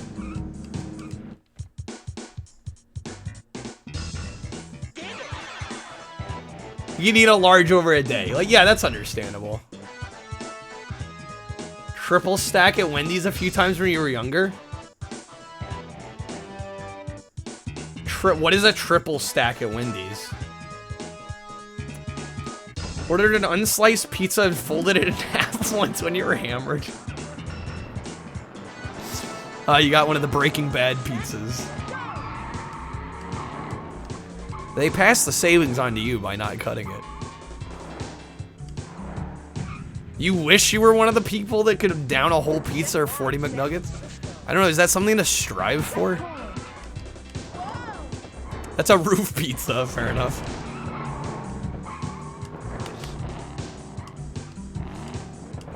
They passed the savings on to you, though.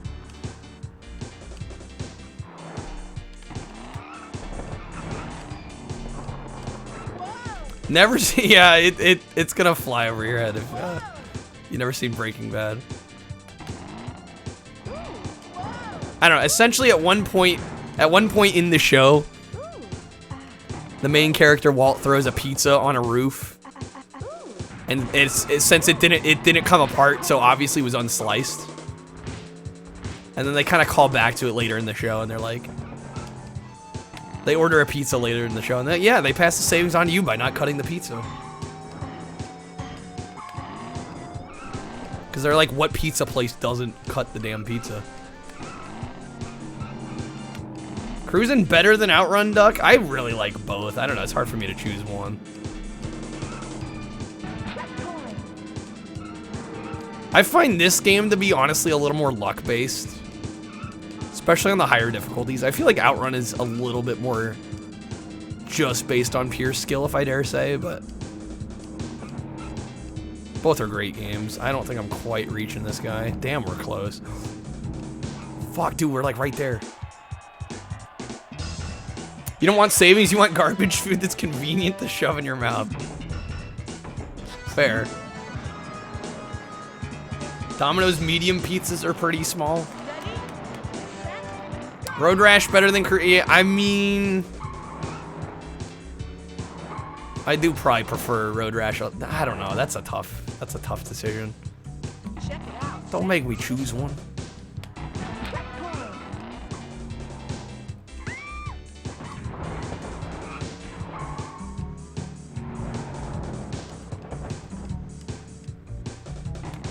I don't know, does stuffing your face with food, the ability to do that, make it easier for you to lose weight? I don't know.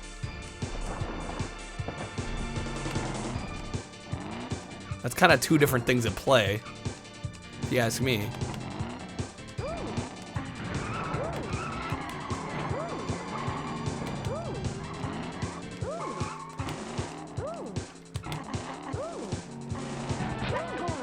I mean, I think part of the reason I have been lucky that I should exercise more than I do, I will fully admit that, but I think the reason I've been able to maintain a healthy weight without a ton of exercise is the fact that I don't usually overindulge.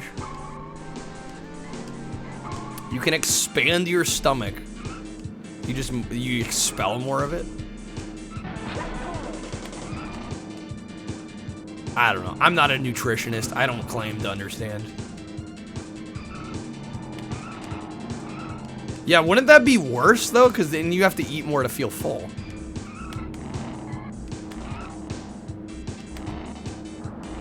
A gallon? I've never... That sounds disgusting, Dennis. Drinking a gallon of ice cream. Isn't that what Rob McElhenney did to, like, gain all that weight for Sonny? You, like, literally melt ice cream and drink it. It's so disgusting. I'm not a nutritionist, I'm a motor tunist. Well, I'm not even that anymore. Saffron's beat me. Hell, even Dio's beat me as well. Always get lipo if you're overweight. Yeah, I can't imagine, like, wanting that to be the solution, though.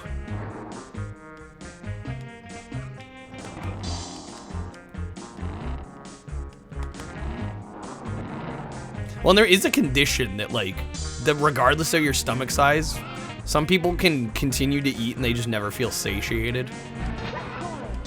I think Mecca was saying something about how he had that. Which seems kind of rough, because I definitely feel full when I'm done eating. Is that why I switched to Cruis'n instead of Motor Tune? I mean, I don't know. Honestly, speedrunning for me is a weird thing. I find that I have the most fun casually speedrunning. Like, doing it kind of is like, you know, just a fun extra little thing. As soon as it gets, like, really serious, I think not only I start to enjoy it a little less, but I don't think it's nearly as fun to watch.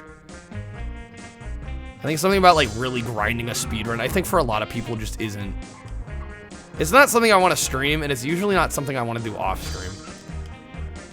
So it does get to a certain point, like, if I can't PB, you know, in a stream, I typically drop the game.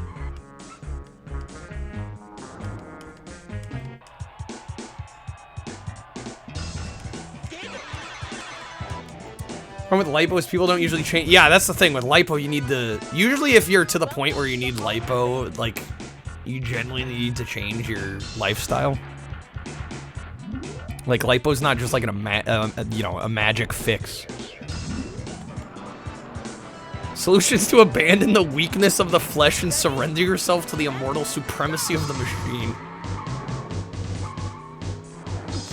Oh, man. Lipo once a month. Jeez. I don't know. I feel a little bad joking about these things. Because I know a lot of people struggle with weight. And I genuinely, I mean, I think there's a lot of speculation as to how much of it's like a mental thing versus, you know, maybe just a lack of, what's the word I'm looking for? A lack of discipline. I don't know. I just feel very lucky to have never really had to worry about weight much at all. Although I've had my chubby periods, but usually nothing more than that. I was definitely a little bit of a chonker in middle school, and then the freshman 15 in college is definitely real. I ate so bad my first year of college. Ironically, I ate the worst when I was in the dorms, eating like the school supplied, you know, kind of dining hall food. Funny enough.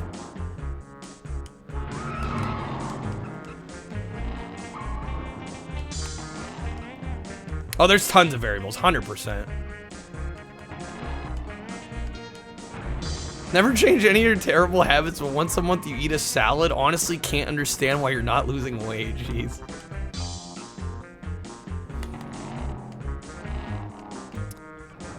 Go to gym 4 times a week. Good diet's like 70% of weight loss, you'd say. Yeah, I think it has a huge impact.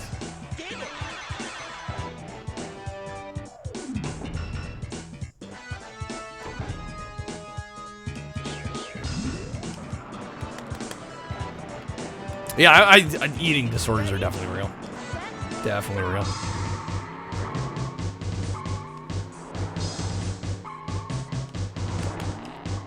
God, how do we get here?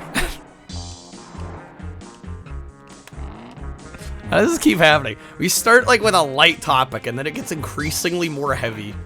So that was no pun intended on that, by the way. Bad word choice there. But you know what I mean. More serious. I immediately caught myself on that. I swear to God that was accidental. No one's gonna believe me. That's fine.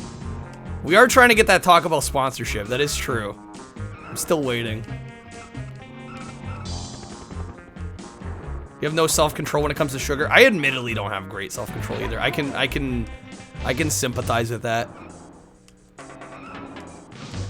I could not fully cut out sugar. It's just, I mean, I could, but like, I don't want to.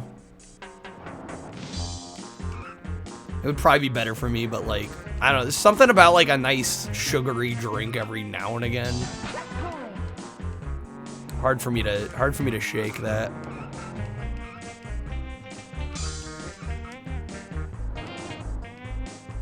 You can quit anytime, you just don't want to. I mean, I admit that's what I sound like, but it's true. Like, I'm fairly certain. I mean, I've had periods where I'm just not.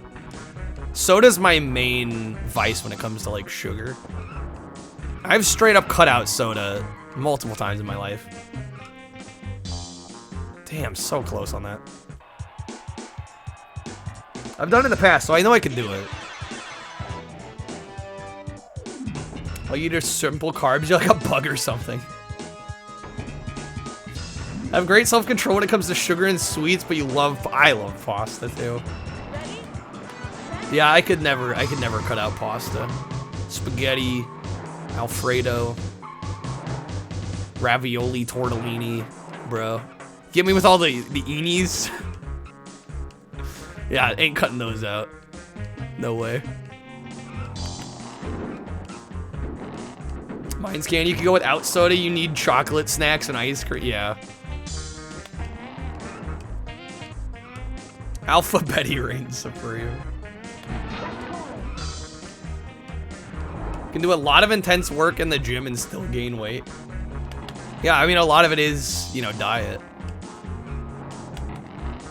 So it's a big vice for you. I've gone, you know, I have my periods with it where, like, it's a pretty bad vice sometimes. I think some of it's the caffeine too.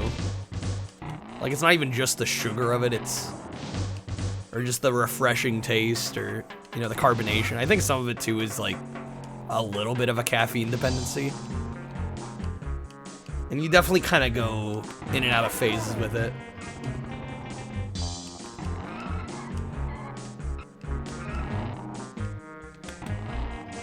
So easy to get off soda, teach you how to do it. I mean, honestly, I think it really is as simple as just like not buying any soda and not drinking it. Like, I've done it. It's not a question of whether you can do it or not. It's a question of, do you want to? Do you want to cut it out? Yeah, you can't drink what you don't have, exactly. So if you never have any in the house, probably the hardest part of avoiding it if you do get fast food is trying to order a meal without a drink. Because I swear they like, you know, they want to give you a drink most of the time. Ready, set, go!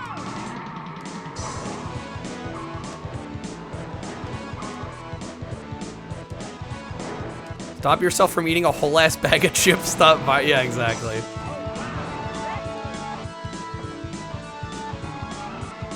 Just catch a bad case of COVID that F's up the taste of all soda permanently, then you don't want it as much. Wait, really? That's what happened to you? And it like lingered after the fact, like even after you got better, it never tasted the same.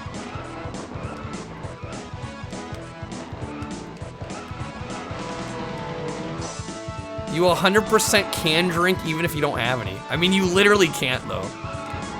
If you're not buying any and you don't order sodas when you go out to eat, how can you get soda? It's like literally an impossibility.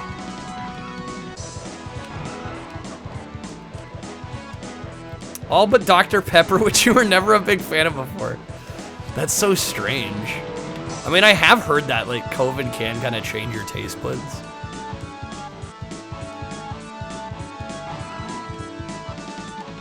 I had my old film instructor was like a diehard Dr. Pepper fan.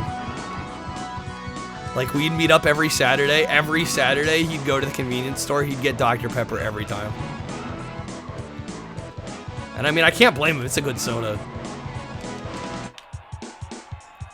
If you're spontaneously producing soda in your house, sell it and get rich. I was gonna say, I'm like, do you have Slurms McKenzie in there? Fucking producing soda? How do you drink soda? It's painful. Ready, set, go! Do you have like sensitive teeth or something? Addict can find a way. Yeah, that means either somebody's enabling you or you're not doing your due diligence. I'm so tired of partying. It's bubbly and harsh. I don't know, I like the carbonation.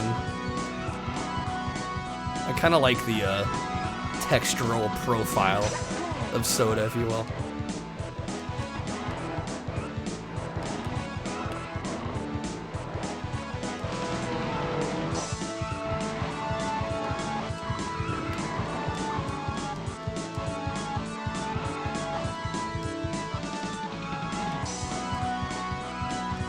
Dr. Pepper's the largest major soda brands? Wait, really? Are you saying more so than Coke and Pepsi? I'm kind of surprised by that.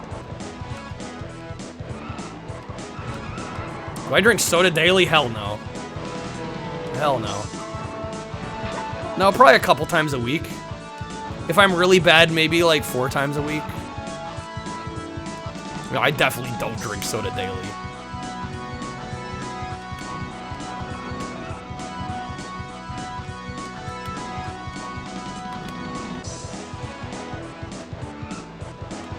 No, usually if I'm being good, like once a week or less. That's typically what I aim for.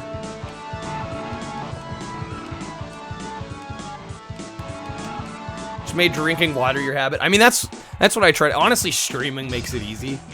Especially when you have a hydrate command. It's like, yeah, it's kind of easy to avoid soda. Woke up and didn't like Mountain Dew anymore, you'd be thrilled. Yeah, it certainly wouldn't be the worst thing. Yeah, the glass bottle Coke. Oh, you're being good at abstaining from consuming garbage, even then you had some high levels. Yeah, and everybody's a little different when it comes to that. When I'm a naughty boy, I drink a little carbonated beverage. Oh yeah, totally living on the edge. Yeah, you know it. I don't know, that can be dangerous though. That mentality, ramen. The mentality of comparing yourself to others. Because sometimes I'll think that, like honestly, genuinely.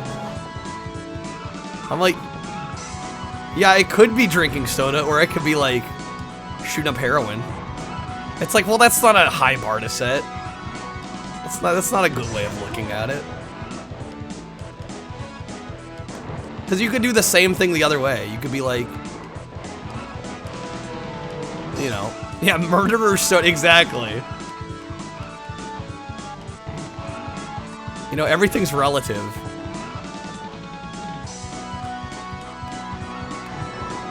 I always get baffled when people do that kind of example. At least I'm not smoking crack. But I mean, that's kind of what you were saying, Rowan. Making fun of me for being on the edge. It's like, because that minimizes, you know, what it is. I think soda can still be an addiction, honestly. Like, maybe it doesn't screw up you as fast as, like, an actual hardcore drug. But, like, caffeine addiction's real. Especially if you're drinking a lot of soda, that level of sugar is not good for you.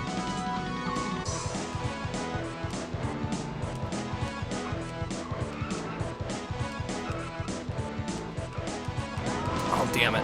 Damn it, damn it, damn it. Come on, he's going slow, luckily. We might actually have this. That car! No! You have to be kidding me. Come on, game. I thought I had that.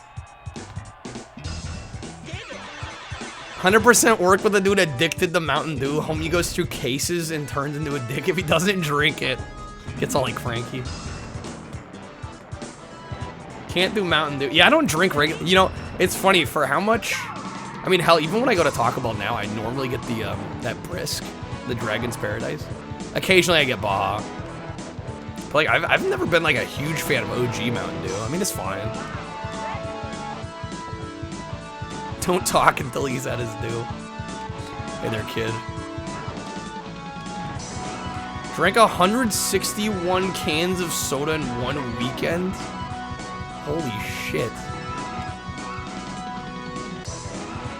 I know Sinful, I don't know if Sinful's still here. Sinful used to drink like multiple 2 liters a day. I'm like, how do you do that?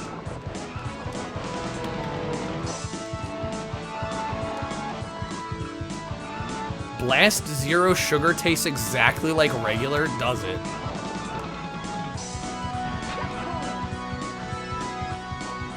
Yeah, multiple 2 liters a day. I'm not even kidding.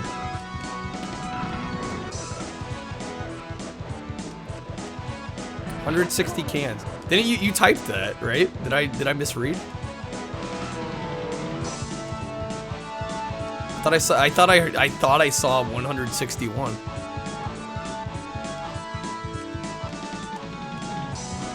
Is that a typo?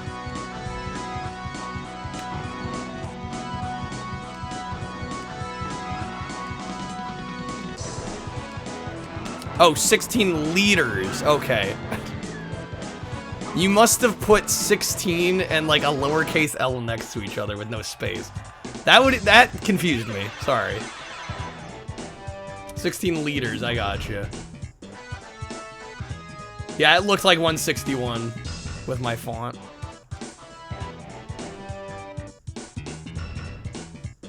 When you were in high school, you used to fill up a 64 ounce and drink that all day. Dang. Yeah, no, some of the Zero version, I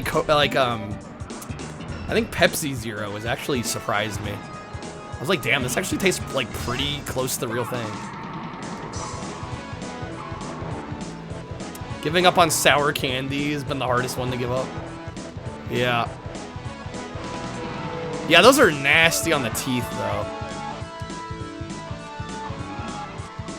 Like, especially like Sour Patch and stuff, like those just gum up. Yeah, wait there, Vincent? I think caffeine-free Pepsi tastes better than the regular.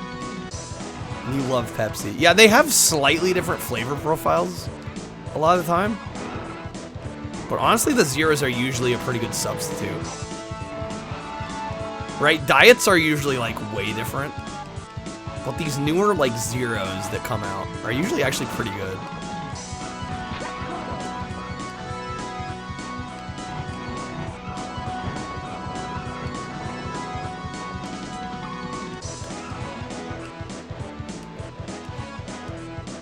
Convince yourself to get the largest soda and add no ice because you won't drink it all anyway, and the larger soda has more thermal mass, so it'll be cold longer. That is quite the justification for that.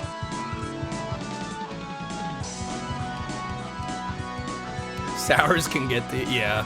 I have a friend that's really into sour candy. I kind of like it on occasion. Like, honestly, just one, like, Sour Patch Kid is usually like, are you fucking kidding me with this guy? Damn, I'm never gonna beat this game. This bastard. Ice is just a way to serve you less soda. No, honestly, if I get ice, it's probably a good thing. At least that's just water. Yeah, we got robbed on that one.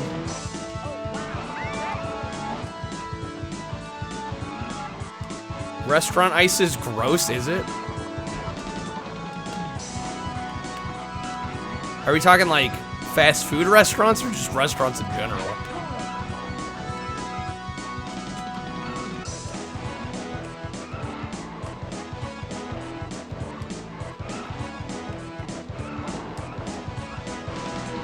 Well, yeah, I'm assuming if they, like, it probably depends on the location, right? If they're, like, really bad about cleaning out their ice machine,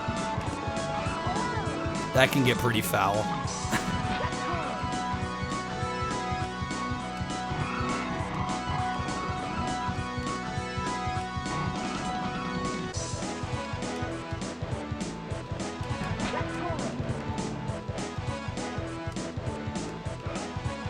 Cup's like 75% full of ice. You're like, oh, thanks. Special K had this special. What is special ice? My dad's become a bit of an ice king. He has like a special ice machine he's got in his basement. He's very into quality ice. Are you fucking kidding me with the drunk ass driver? Luckily, we had a lead going into this. Nice. Okay, there we go. It's so disgusting, Dennis. I probably am better off not knowing. All this talk here and you got on some bland-ass diet. I'm sorry. These things happen. I almost never bring it up. It just happens. I don't know.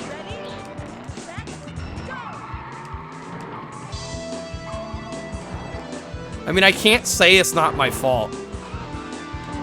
'Cause, I mean, ultimately it is my stream. But like, sometimes I do often wonder, how did we get here?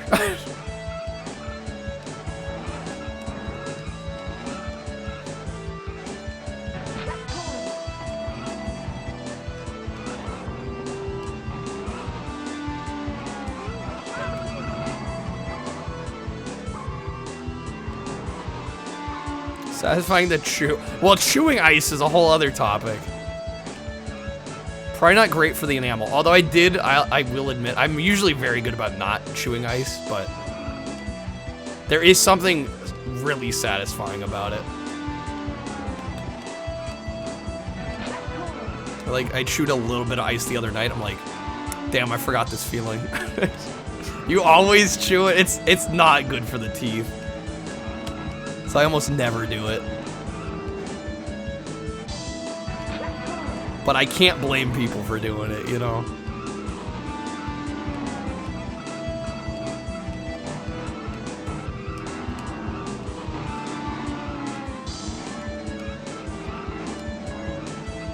Alright, Beverly Hills, nice easy finish. Done. Damn, this is only the second upgrade? I don't know if I'm gonna get all three tonight. Shit. Thought I was gonna be able to do that. This is taking a little longer than I anticipated.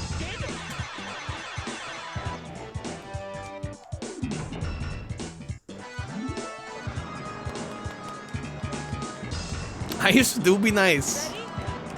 It's refreshing, even though I think the body has to basically warm the liquid back up.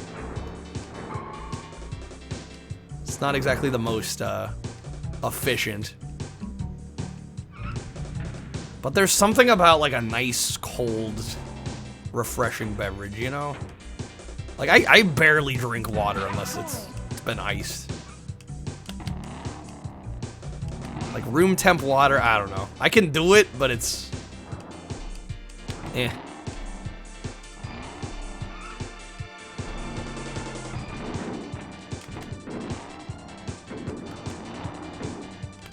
Room temp any drink, so yeah.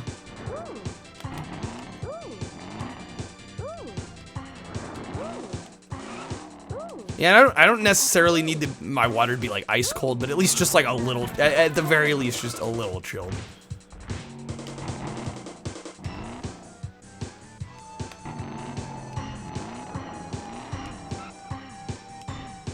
Man, we are all going at like about the same speed.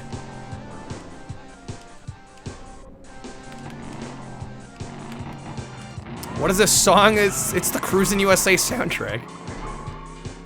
This has been our lives for quite a bit of stream time. Shit, I think I lost here. Beans, beans. The musical fruit. The more you eat, the more you toot. The more you toot, the better you feel. So eat baked beans for every meal. God damn it. Am I still gonna be able to catch back? I will be shocked. I don't think so. Yeah, the last turn's right here. Fuck you, dude. You see that? The AI, like, literally changed lanes on me. What was that? What was that? They were making sure I didn't win. That is so scumbaggy. A Windows 98 Arthur game. I do remember playing a PC Arthur game. I don't know if it was not Windows 98 or not.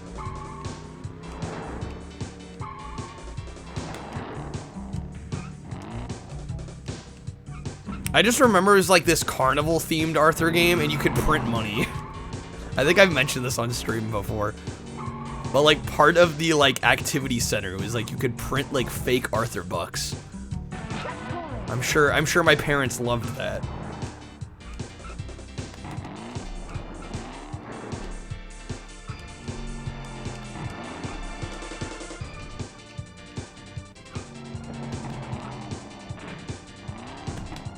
Yeah, the ice machine that my dad bought.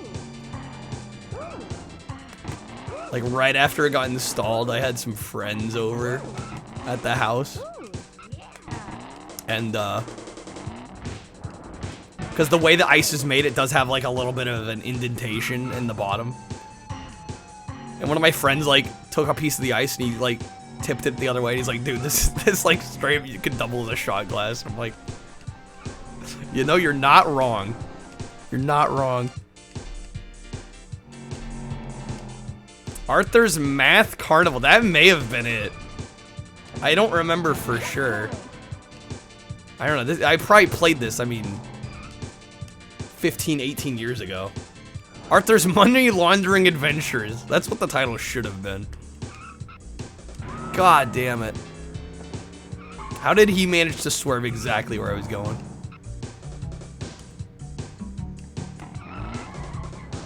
I got a personalized me. I know. The fridge wasn't enough ice.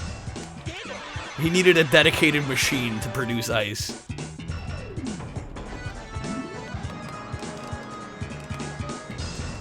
Yeah, hell, guys. I might just beat this one. We'll still have an upgrade for the ATV. We'll see how things go. Hell, I might want to go longer, but just drink. Yeah, pretty much. Nothing too fancy. Well, it's because I think my mom goes through a lot of ice too, and occasionally the ice machine in the fridge doesn't keep up. I know, what a first world problem, but hey, when you can buy an ice machine, why the hell not?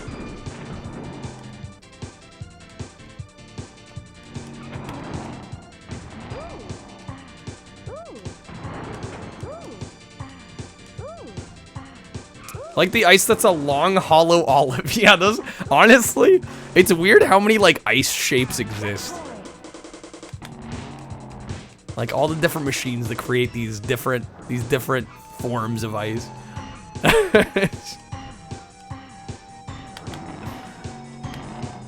Like, how did they come up with them?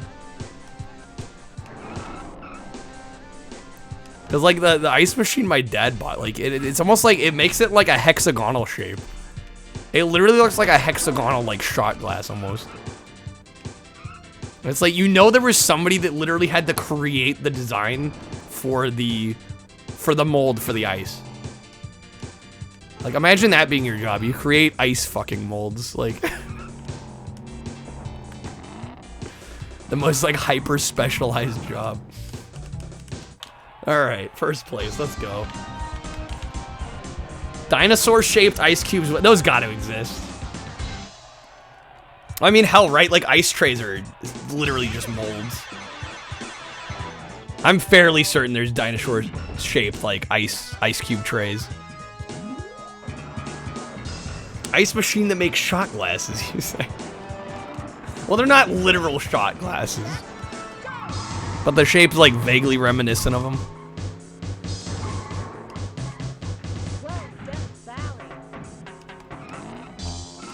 Eat them with your dino chicken, your kid cuisine dino chicken nuggets.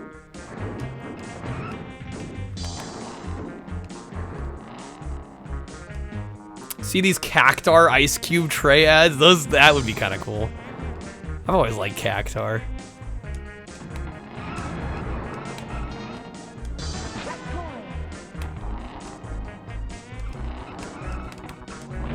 A drinkable shot glass. Welcome. Yo, Tails O's. Enjoy your stay. Thanks for the 10 months, man. 'Tis the weekend indeed. How are you doing, Tails O's? Thanks for the resub, as always. Just trying to get some more RA done here. We're 23 achievements in. I'm at least getting 24 tonight. I don't know, I might push for 25, we'll see. Fuck. Oh yes, the weekend. Gotta work to have fun. Late night weekend clean. I feel that. I just cleaned my whole room the other night. Like rearranged it too. That was that basically took a whole day. Whole day of just cleaning, rearranging. The cleaning turned into rearranging. Initially, I was just gonna clean my room, and then I'm like, you know what? I want to switch my desk out. And that's when the real process began. You know, honestly, a lot of the levels in this game are really solid. There are very few I dislike, and honestly, like, the only ones that are, like, kind of a pain to play are just, like, the really tough ones. And even those are, like, well-designed. Like, I can't really fault many of the levels in this.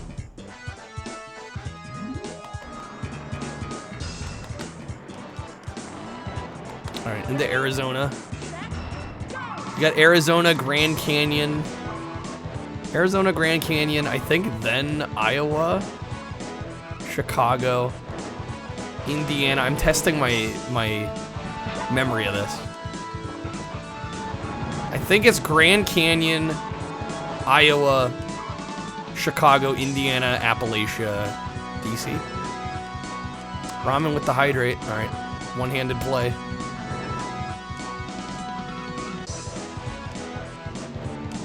Damn it.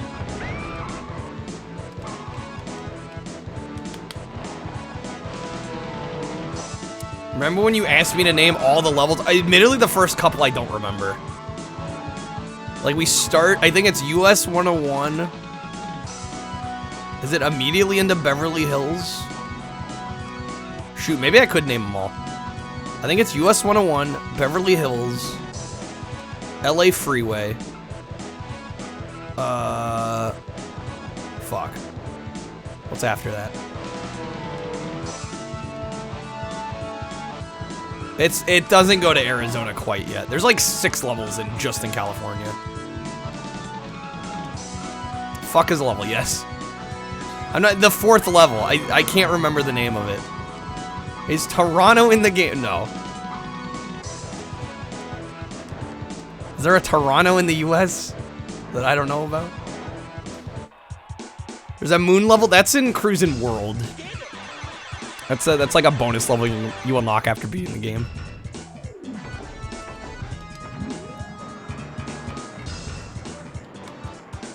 World is, if I have to recommend just one cruising game, I'd recommend World first. But this one's a classic. You were joking? There is literally a moon level in World. I'm not even kidding.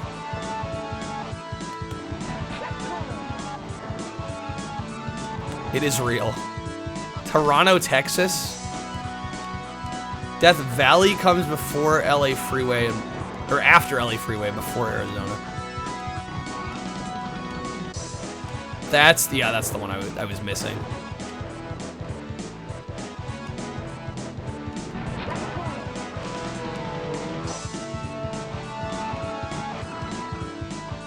Yeah, Mars. In Exotica, you get Mars. It's pretty dope.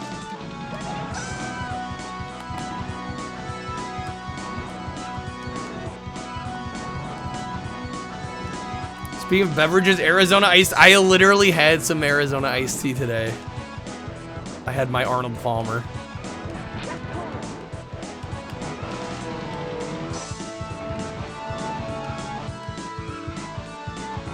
You know, the fact like a tall can is like 99 cents. Praise be, dude. There we go. Don't like TV lover is on it. Yeah, and I have people in my chat that are like, you should drink like real tea, but I'm like, the Arizona though, it calls to me. Inflation can't stop Arnold Palmer. I mean, yeah, because then they'd have to get, oh, this one doesn't have it. But usually there's like it'll say like, great buy, 99 cents. I think because not everywhere still sells it for 99. You can straight up tell if a convenience store is ripping you off using Arizona, yeah. Arizona is real tea. I think a lot of people consider quote unquote real tea like non-sugar, unsweetened.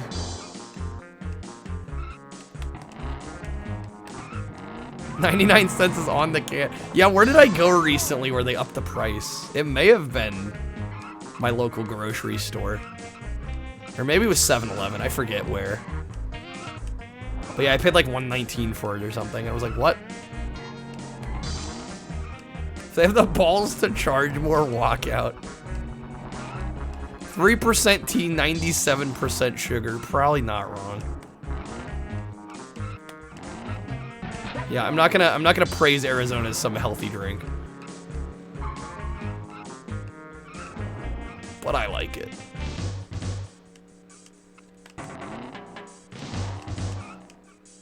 Oh, that Gold Peak? Yeah, that Gold Peak raspberry is pretty good.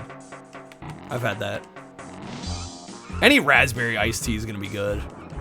I don't know how you could screw up raspberry iced tea. Damn it. Come on. Don't know if I'll be able to recover from that.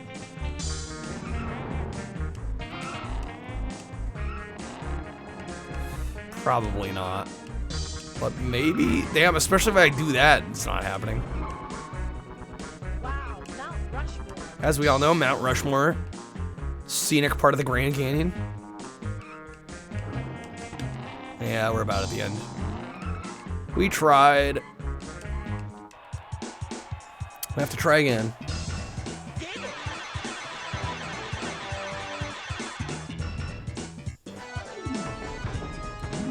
How about Mount Rush less? Can I tell the difference between sugar and high fructose corn syrup? I probably couldn't. I don't think I have a refined enough palate to be able to do that. So this is the Grand Canyon.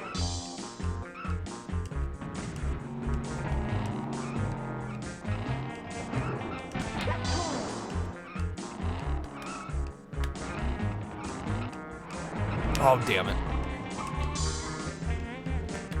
Mount Stop and Smell the Flowers. How many flowers out here? Oh, I thought I could... Damn it. Thought I could get around them to the left. Not my best move.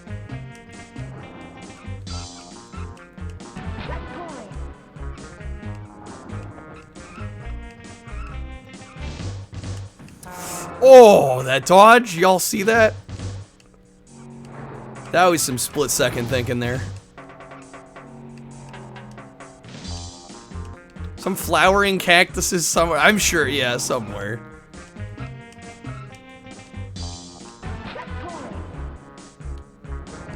How? What? Oh my god, you have to be kidding me. Game, please. Why you gotta do this to me? Of course, it's toward the end, too. God damn it. They better crash. After what they just did to me, they better crash. Get out of here. This is my game. Get wrecked. There we go. Such a dirty play. Ever watch Avatar The Last Airbender? I have. I watched that during college. Although, admittedly, my memory is foggy. Because the person that introduced it to me, I am no longer on speaking terms with. I'll just say that. I don't remember a lot about that time. No shade toward the show. It was just kind of an unfortunate, you know, I think of that show, I think of the person kind of deal.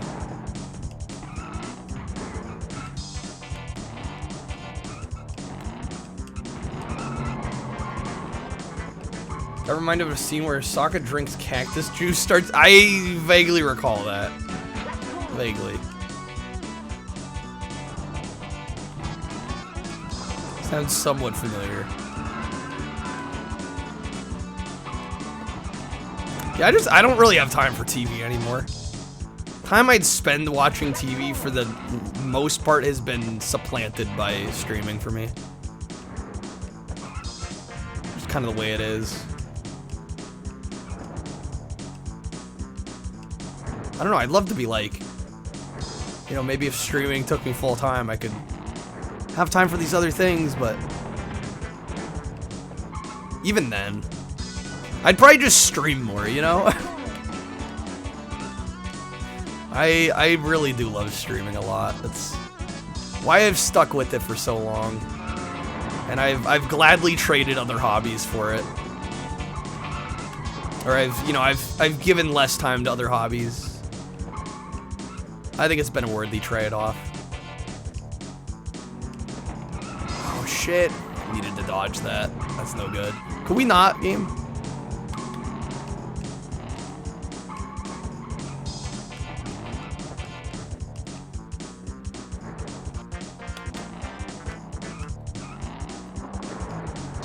Honestly, streaming is one of the biggest joys in my life. Genuinely. God becomes one of those streamers that streams 24/7 and thus has nothing to talk about because it's all he does. Yeah, all I do is talk for a living. Yeah. I mean, I'm amazed I'm able to, you know, to keep the conversation going as much as I can, considering how often I stream. I think I'm just very lucky that a lot of different people come in here and spur different conversations. Because yeah, if I didn't have that, I'd probably struggle to know what to talk about. I mean, hell, even on like slower nights, like I don't know. Sometimes I struggle to commentate. You know, I've just been very blessed to have a really active chat for a long time now. You're welcome. Thank you, Nate. No, and to anybody that's ever commented in chat, and I hope those lurking don't ever wonder what the fuck are they going on about. But hey, that might be entertaining too.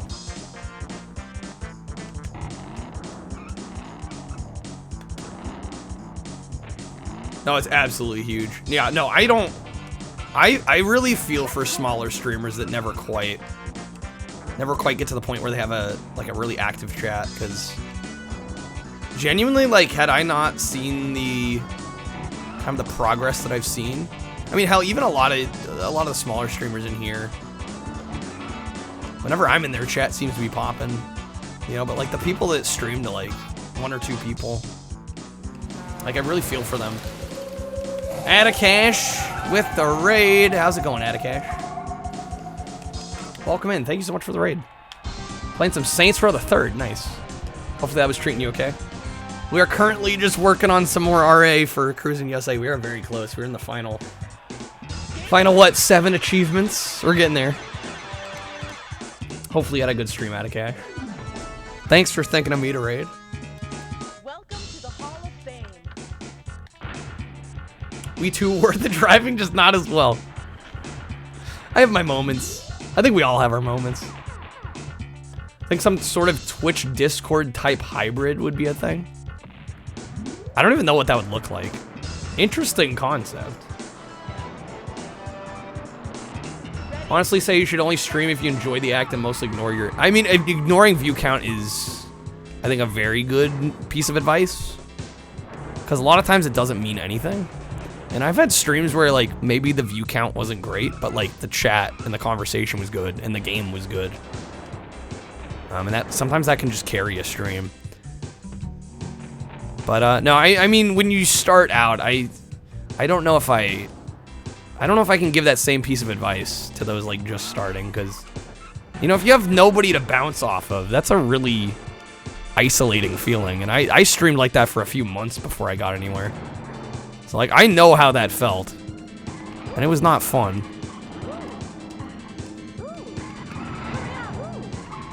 It's kind of the irony of, like, especially, like, bigger Twitch streamers, I swear, it seems like they never look at their chat. It's like this bell curve of, like, you never look at your chat because there is none, and then you never look at your chat because there's too much, you know?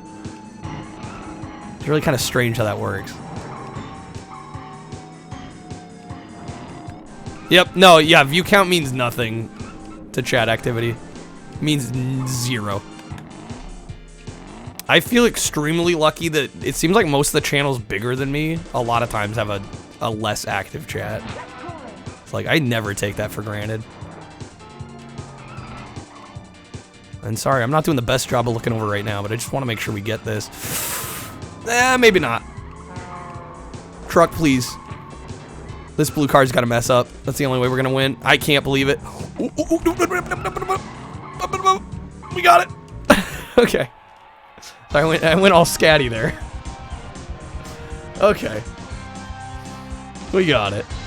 Glitches abundant tonight? Yeah, and Saints Row doesn't surprise me necessarily.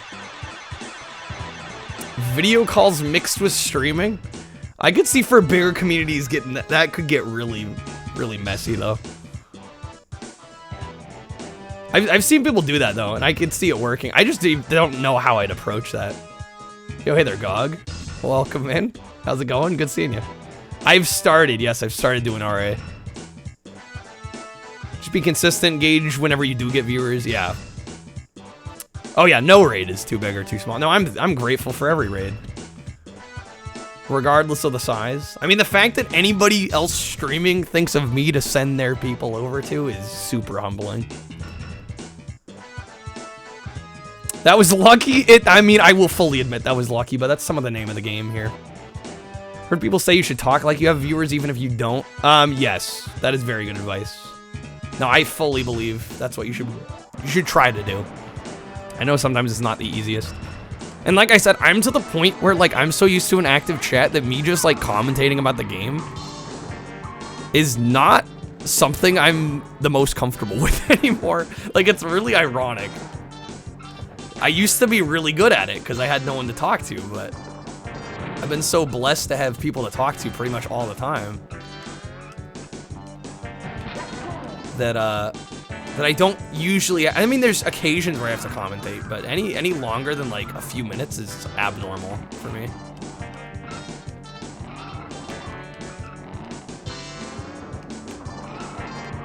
Mentally training yourself to try and maintain commentaries are, yeah.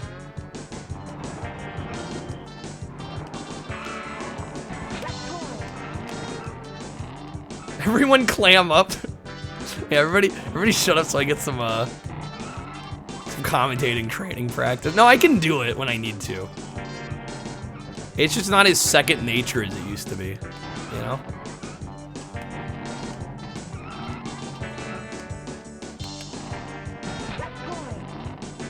Lost motivation dropped to 99, Gog? Wait, hold up. I must have missed the message. Were you, like, in the top? You're, like, still in the top 100 of, like, all users on the site? That's impressive. If I'm reading this correct. What was your peak? Top 10. Holy shit. Damn. I mean, even just momentarily having that, that's still a crazy accomplishment. That's huge.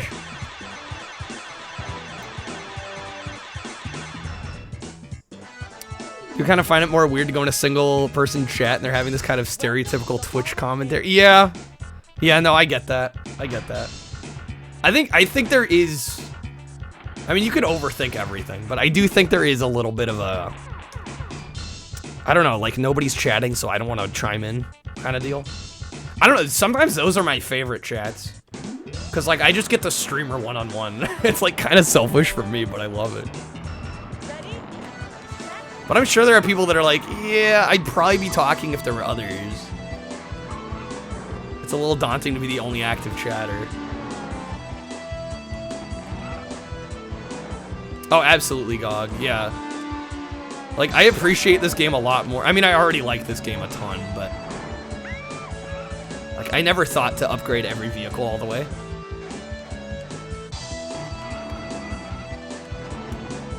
And I hope as, you know, because I mean, it's no secret that the channel's been growing. You know, I'm thankful for that. But I hope I don't lose that small chat kind of vibe.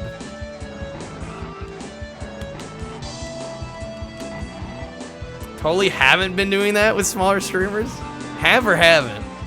I love going into small streamers chats when nobody's talking. I'll be honest, I do, because it's like, again, it's kind of a selfish thing, but I get like total one-on-one access. I'm like, hell yeah, perfect. But I do like the camaraderie of like, you know, multi-person chat, you know, like medium-sized chats as well.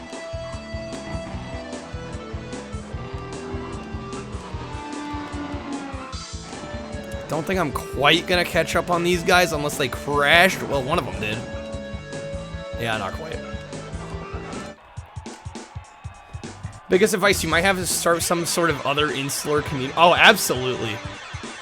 No, I didn't have that when I started. It screwed me over for a while.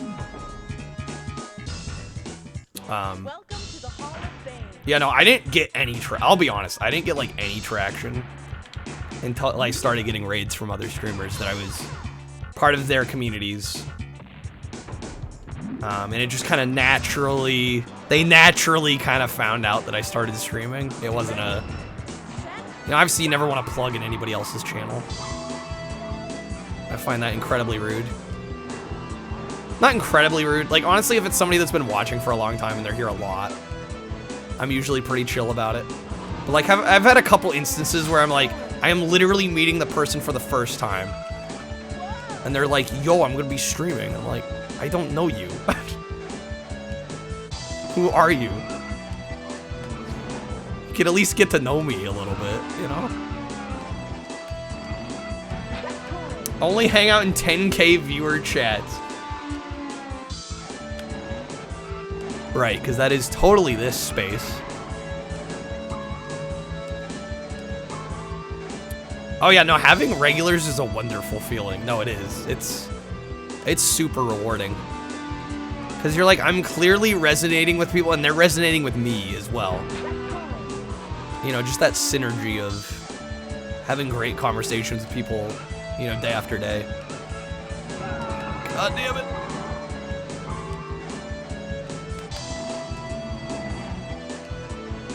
Yeah, hell, I mean, my friend Matt, admittedly, he had a channel before his current one. But he's like, yeah, I never had to, like, reach the 3 viewer threshold for affiliate. He was like, I was already there. And that's just because he was, like, really connected to a couple communities. And he was close friends with people that wanted to watch. But, like, I didn't have that when I started. Because the couple of streamers I did watch, I didn't tell them I streamed for, like, months. And, You know, it feels weird to self-promo. I've never been good at that. And I never like doing it. And then at a certain threshold, it's like, you know, you start rating other people, and that's how they get to know that you stream. You know, you make it known that you stream, I guess, in a sense.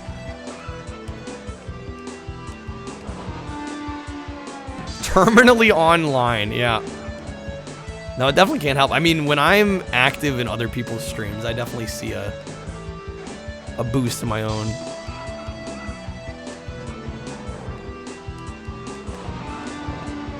Yo, no, I'm with you, Adakash. Like, if I raid somebody or somebody raids me, like, admittedly, sometimes I forget to do the shout out. Usually the mods are good about doing it. But, like, sometimes I just straight up forget and I start asking the person about the game they were playing. Because, like, to me, that's more important than... And I think from a viewer perspective, like, anybody in my streams, I think they're going to be more interested in hearing about what you were playing rather than being told, you should go follow this person, because that's just, like, hollow and meaningless. Genuinely, I believe. Oh, I almost always raid people smaller than me. Almost always. Because, like, I don't mean to be a jerk, but, like, I really feel like the people my size or larger, like, don't need the help. That's how I've always kind of viewed it. I mean, occasionally I raid somebody bigger than me because I really like their stream, but on the average, I'd say, like, 98% of the raids I do are smaller streamers.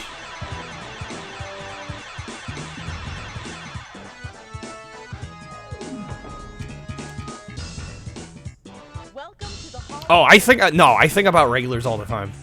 Yeah, no, I think people think, like, oh, I just get lumped in as, like, and that's why I never call, you know, the people that watch me, like, fans or even viewers. I don't really like that term. I don't know, it just sounds like some holier than thou bullshit.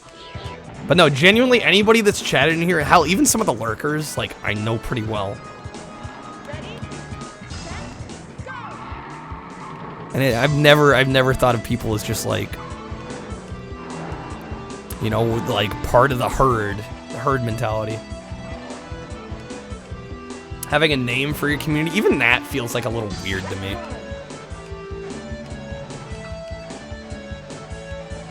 Because it like, almost somewhat implies, like, a lack of individuality. I know everybody has their own kind of thought process on it, but...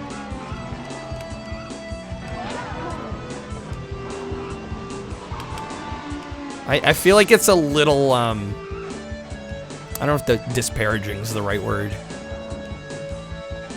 But it's just like, it's lumping people together that I feel like it's not something I like doing. Sounds like a cult. Thank you, Adam. Yes. Not something I care about.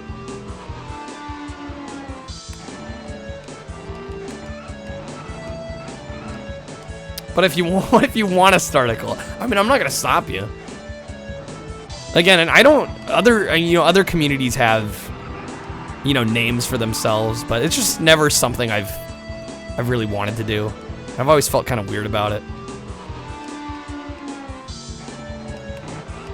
Because I've always felt like I'm just the dude on the internet who plays video games and I get to chat with people, and I'm glad we have, like, a sense of community, but, like, I don't really need a name for it. Like, Cult of Kyle has a nice ring to it, though. TX 500ers. That one doesn't exactly roll off the tongue. Some people want to be lost in the ocean of Pogs and W's. I mean, that's fine. That's fine if they want to be, but I don't want to force it. Because I feel like that's kind of what happens when you label a community. Again, you're kind of undermining the individuality of each person. A lot of community names are pretty cringe too. Yeah, that doesn't help either.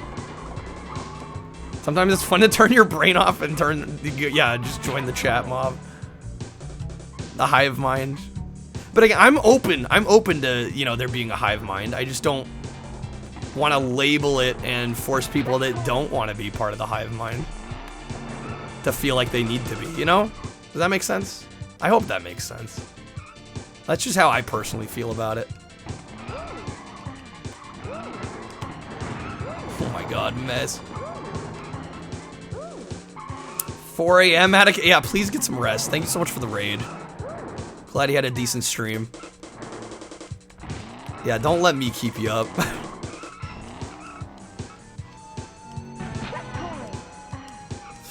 Damn it. That was bad. I ran right into that. We're gonna have to do this one again. This is the last map, though. I might...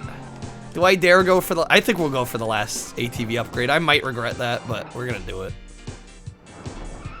It won't be that bad. Tune your antenna, warm up your mandibles, and join the hive. Again, I'm all for... If you want to be hive mind, go for it. But again, once you kind of label a community, I feel like it's encouraging that. And again, it's kind of it's de-emphasizing the individuality of every unique person. The Kyle Texans. I mean, if y'all want a name, I mean, I'm not gonna tell you what it should be. Go for broke. Been here since the beginning of stream. Past that, I don't blame you. I've been streaming for a while here.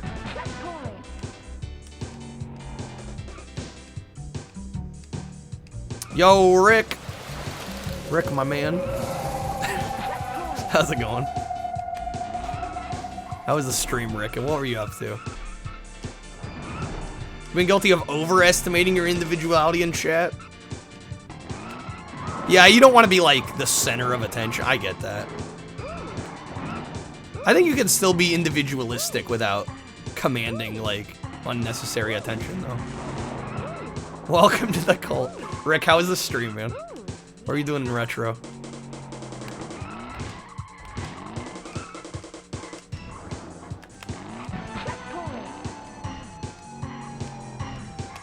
Now that Rick's here, Rick's the center. Like to think you stand out, Ruffian?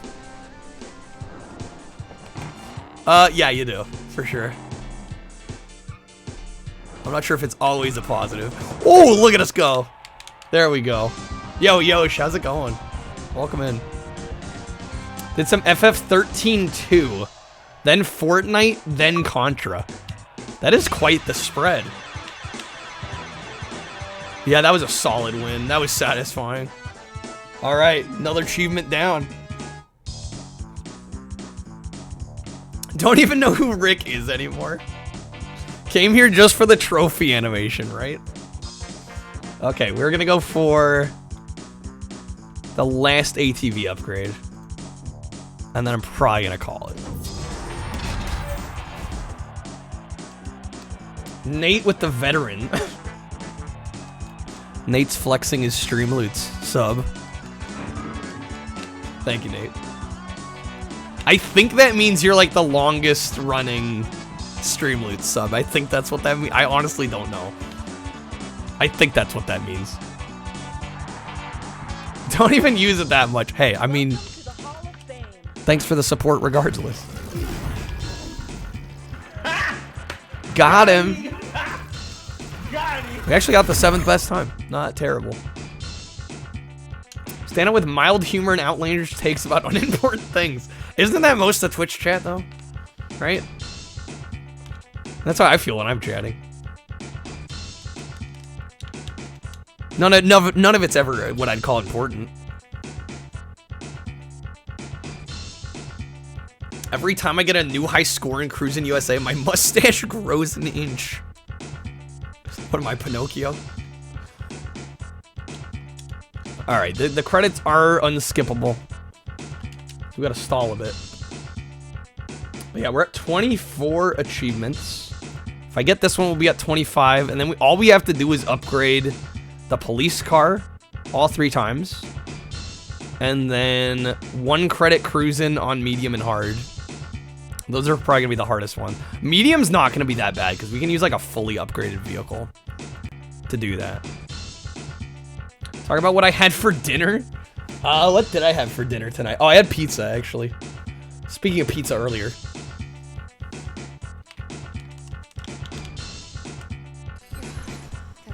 What I should have had for dinner instead of what I actually had. I don't know if I was being smart, probably a salad or something, but nah, greasy ass pizza. My 4th least favorite 3DO game. That is such an odd least. I kind of love that question. 4th least favorite. So not my least favorite, not my 2nd least favorite, my 4th. Ace with the what would Trip Hawkins do? What would Trip Hawkins had for dinner?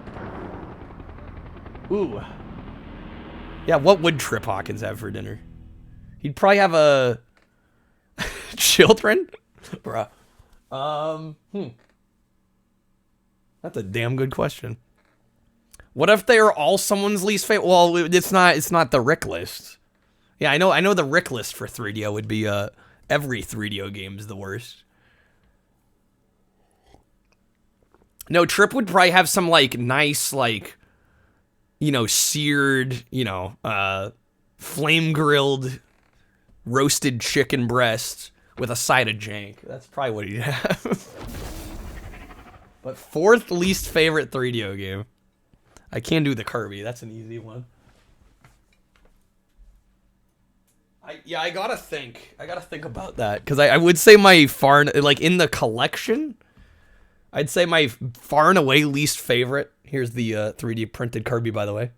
Games a lot sent this in. That ass.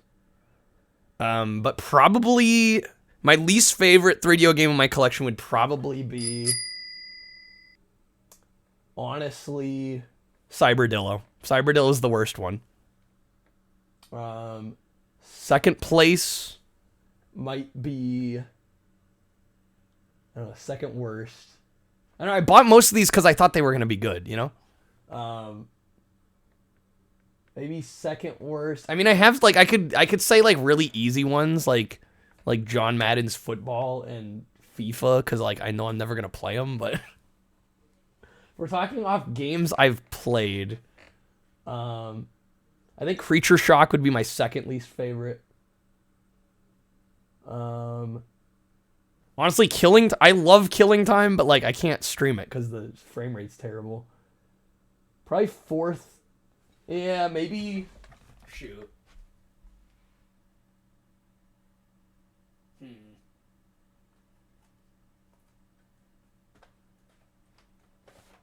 I'm gonna go with this one. And it's not that this is even bad. I actually really do want to like this game. It's just, I'm not very good at it. And that's Total Eclipse. It's by Crystal Dynamics. Really cool space shooter. But I'm terrible at the fucking game. I wish I was better. You've never seen this one? Yeah, this is even a not for resale copy. It's all fancy. But, you know, I really like this game. But if we're talking about, like, the grand scheme of my collection and the games I've played... And if I have to choose an arbitrary, like, 4th least favorite, this is probably it. I probably just have some getting good to do. But, yeah, not a perfect game, but I can tell it's decent. I just need to get better at it. So I don't know if that's a cop-out or not, but it's definitely, in terms of my collection, it's probably one of my lesser favorites on the system. I'm actually bald. Yeah, this is a wig. Yeah, the cover of Total Eclipse is probably one of the best parts of it. Like, it's a decent space shooter, but it's not... I don't know, I expected a little bit more out of it, and the high difficulty curve also makes it a little hard to recommend. Earnestly attempted to answer my silly question. I tried. I don't know, if we were going on just games I played on 3DO, it would probably be a lot easier of an answer. Just cause, whoops, what did I do here? My bad, sorry about that. We need the ATV. Total Eclipse of the Heart, great game and song. I'm actually I'm actually an actor. I'm being fed my lines. This song is not great. What, you don't love the Cruis'n USA theme song? Yeah, I'm just a next-gen VTuber. Nate nailed it. We've got the second upgrade for the ATV. This is the hardest difficulty. Rick, thank you for the bits. Thanks for the 10. The dime. Is it dime time? I feel like I'm in Dennis's chat now. It's dime time, baby.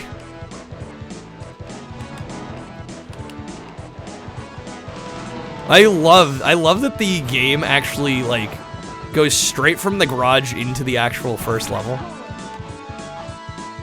Like that's such a cool. It still is cool now, but especially at the time.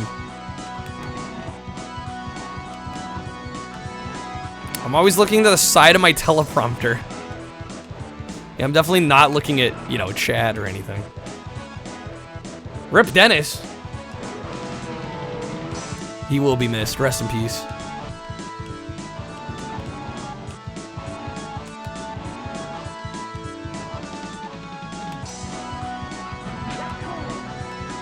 Damn, this is like a neck and neck race here. I almost straight up just ran head on into that cop car.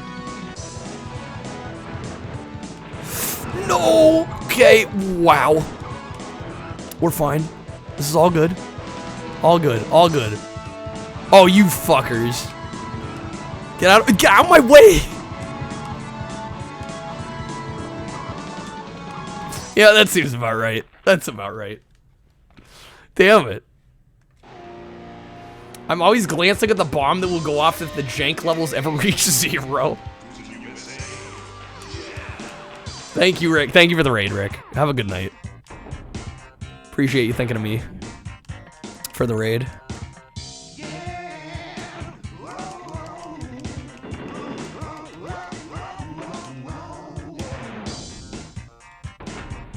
I was doing so well. I thought I had that, honestly. I really did. That's fine. They don't want to see me win. No, they don't. They don't. They have it against me.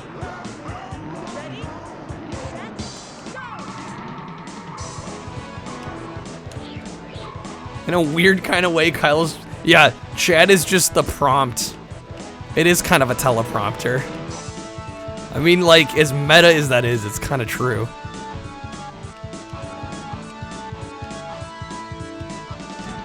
Yeah, the team of writers is you guys. Exactly.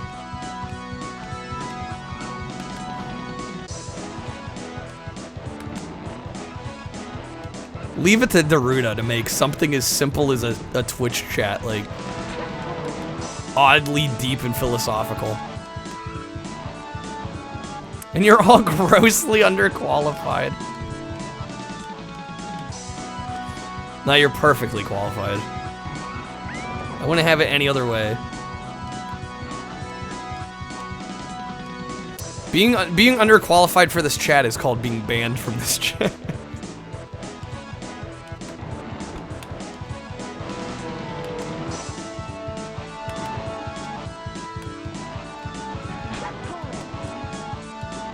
Why do I? This feels too easy. This seems wrong. I am on hard, right? I did set it to hard mode.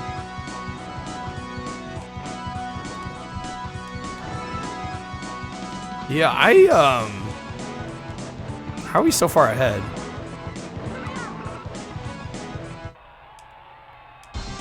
I hope we're still on hard. I almost want to go back and check, but I'm like very certain that it is on hard. That just seemed a little too easy. The thing is, me checking the difficulty requires me to exit out. Oh wait, maybe not. No, we're good. We're on hard. Okay. Welcome to the Hall of Fame. I guess I just did really well there. I'll take it.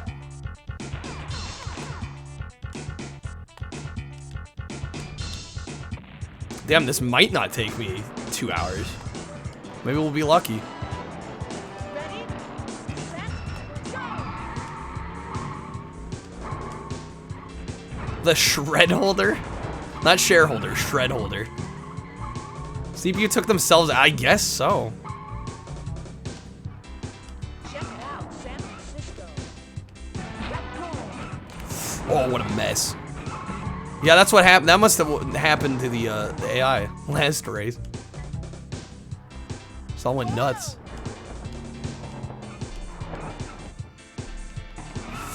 Damn it. That was a bold play that did not work in my favor.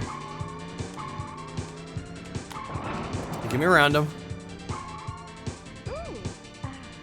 My favorite track in the game. Ooh, ah.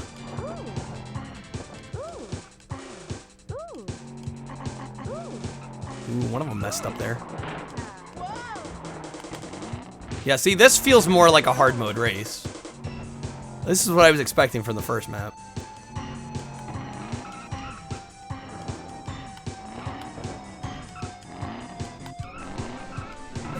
Damn it! Golly, dude. On the downhill slope, I couldn't even see the bastard.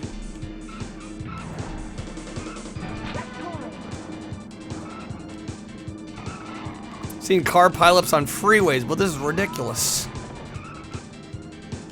Yeah, this game's kind of absurd with the pileup sometimes. Nah, I don't think I quite got this one.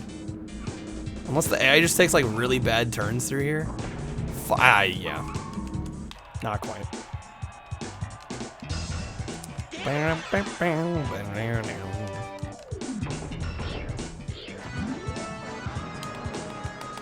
Okay. Ready, set, go! We got this.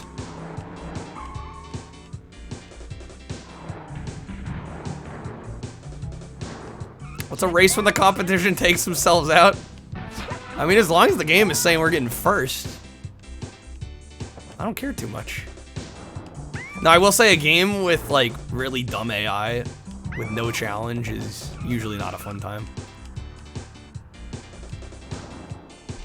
That makes for a pretty boring game. Cruis'n better than Vigilante 8. That's, yes. Let's compare a racing game to a vehicular combat game. That checks out. Totally not different genres.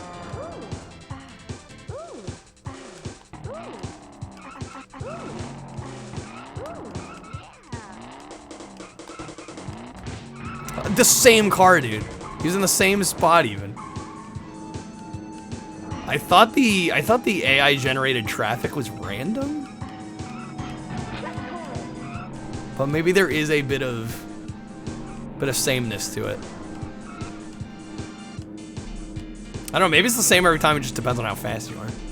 I have no clue. But I know that same car was in that same spot. WWE Crush Hour equals Cruis'n. Not even better or worse, just it's the same. Obviously.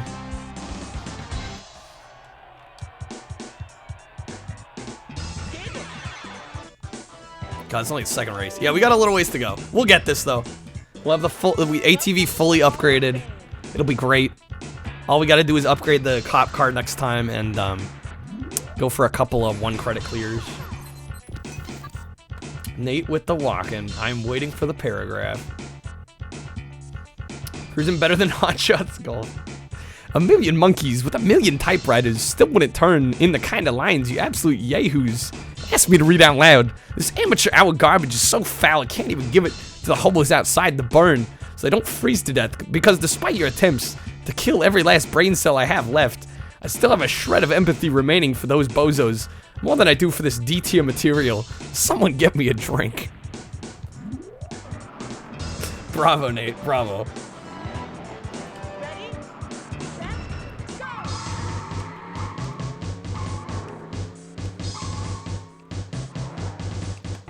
Oh, that's right. Crush Hour is the WWE game that is like a vehicular combat game, right?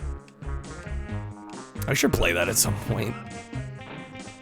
Not because I think it's gonna be good, but because memes.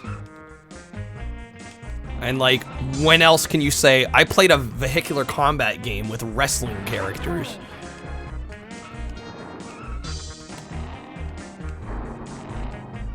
Crush Hour sucks, Yosh. Dude, I still gotta try it though. I gotta try it. It's gotta happen. Ah, damn school bus.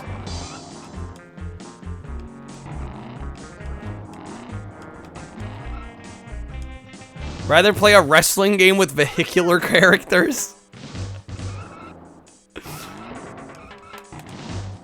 That's RoboPit, pretty much.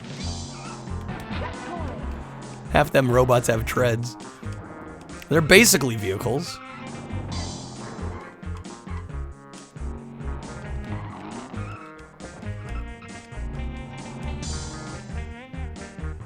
Dude, look at the map on the right. Dude's red dot is pegged right behind me. No, I think I went too wide. Oh wait, are we good? Oh my god. We got it, we got it, we got it. Nice. First try, let's go. Hey there, HF. I am still on. I'm going for this last upgrade and then I'm probably calling it a night. Because it is getting late. It's fun for about 30 minutes. 30 minutes is all I need. Don't take that out of context. Forget I said that.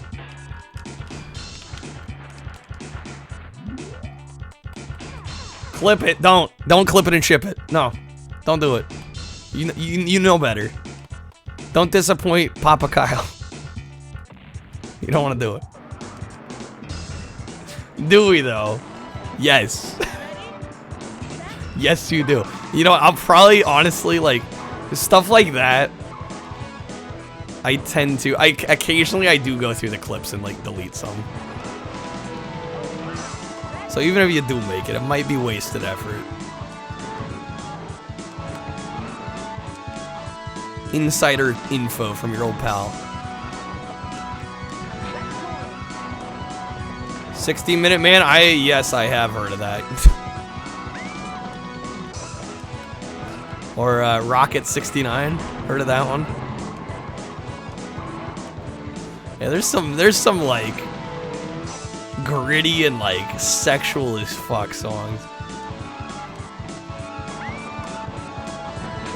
How's the Chivo hunt going? Actually pretty good. We got the bus fully upgraded, and we're about to get the ATV fully upgraded.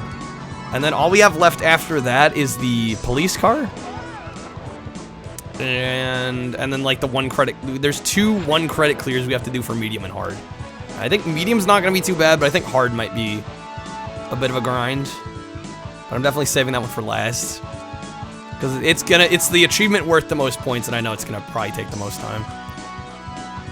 Rest of these have been decently straightforward for the most part.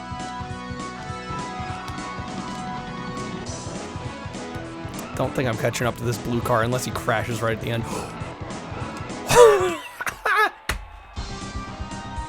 Yes, I will take that. Absolutely taking that. I love that. Unless he crashes, which he does. Welcome to the Hall of Fame. Attack on many achievement like the ones that give you 50. Yeah, 50s are no joke. Asking ye shall receive. That's pretty rare for me. Genuinely. Like, I was not expecting that to actually happen. Normally it's the ones where you do 1 CCs, no deaths. Yeah, they leave it for like the pretty intense ones. I think I'm ready for a 1 credit clear. That'll be like the ultimate test. Once I've done that, I can say I've truly mastered this game.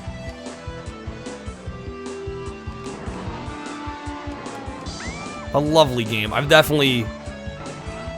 For those that don't know, I was at PRGE last month and I bought a copy of this. It's like as mint as you can get. For a non-sealed copy, is like literally in the shrink wrap. With just like one of the seams split open. So you could access the game. It's in gorgeous shape. It's like one of the crown jewels of my collection now because I love this game so much. And to have like a almost perfect copy of it. Just amazing.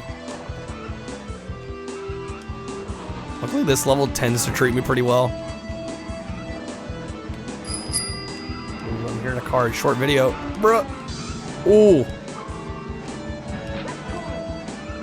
Keep him behind me.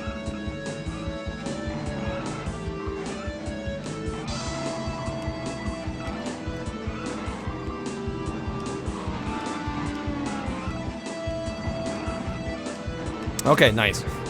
We'll take it. We'll take it. Big news on the net. What is this? I'm a quickly peep this before I pull it up.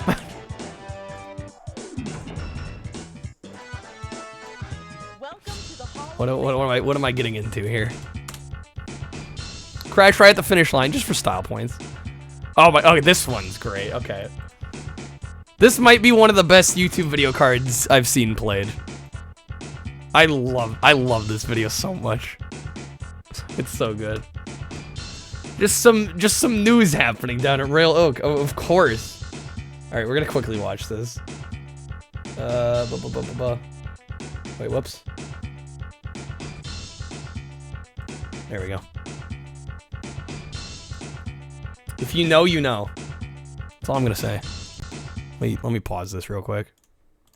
Julie Bonovich joins us live, and Julie, I what love happened this out video there? so much.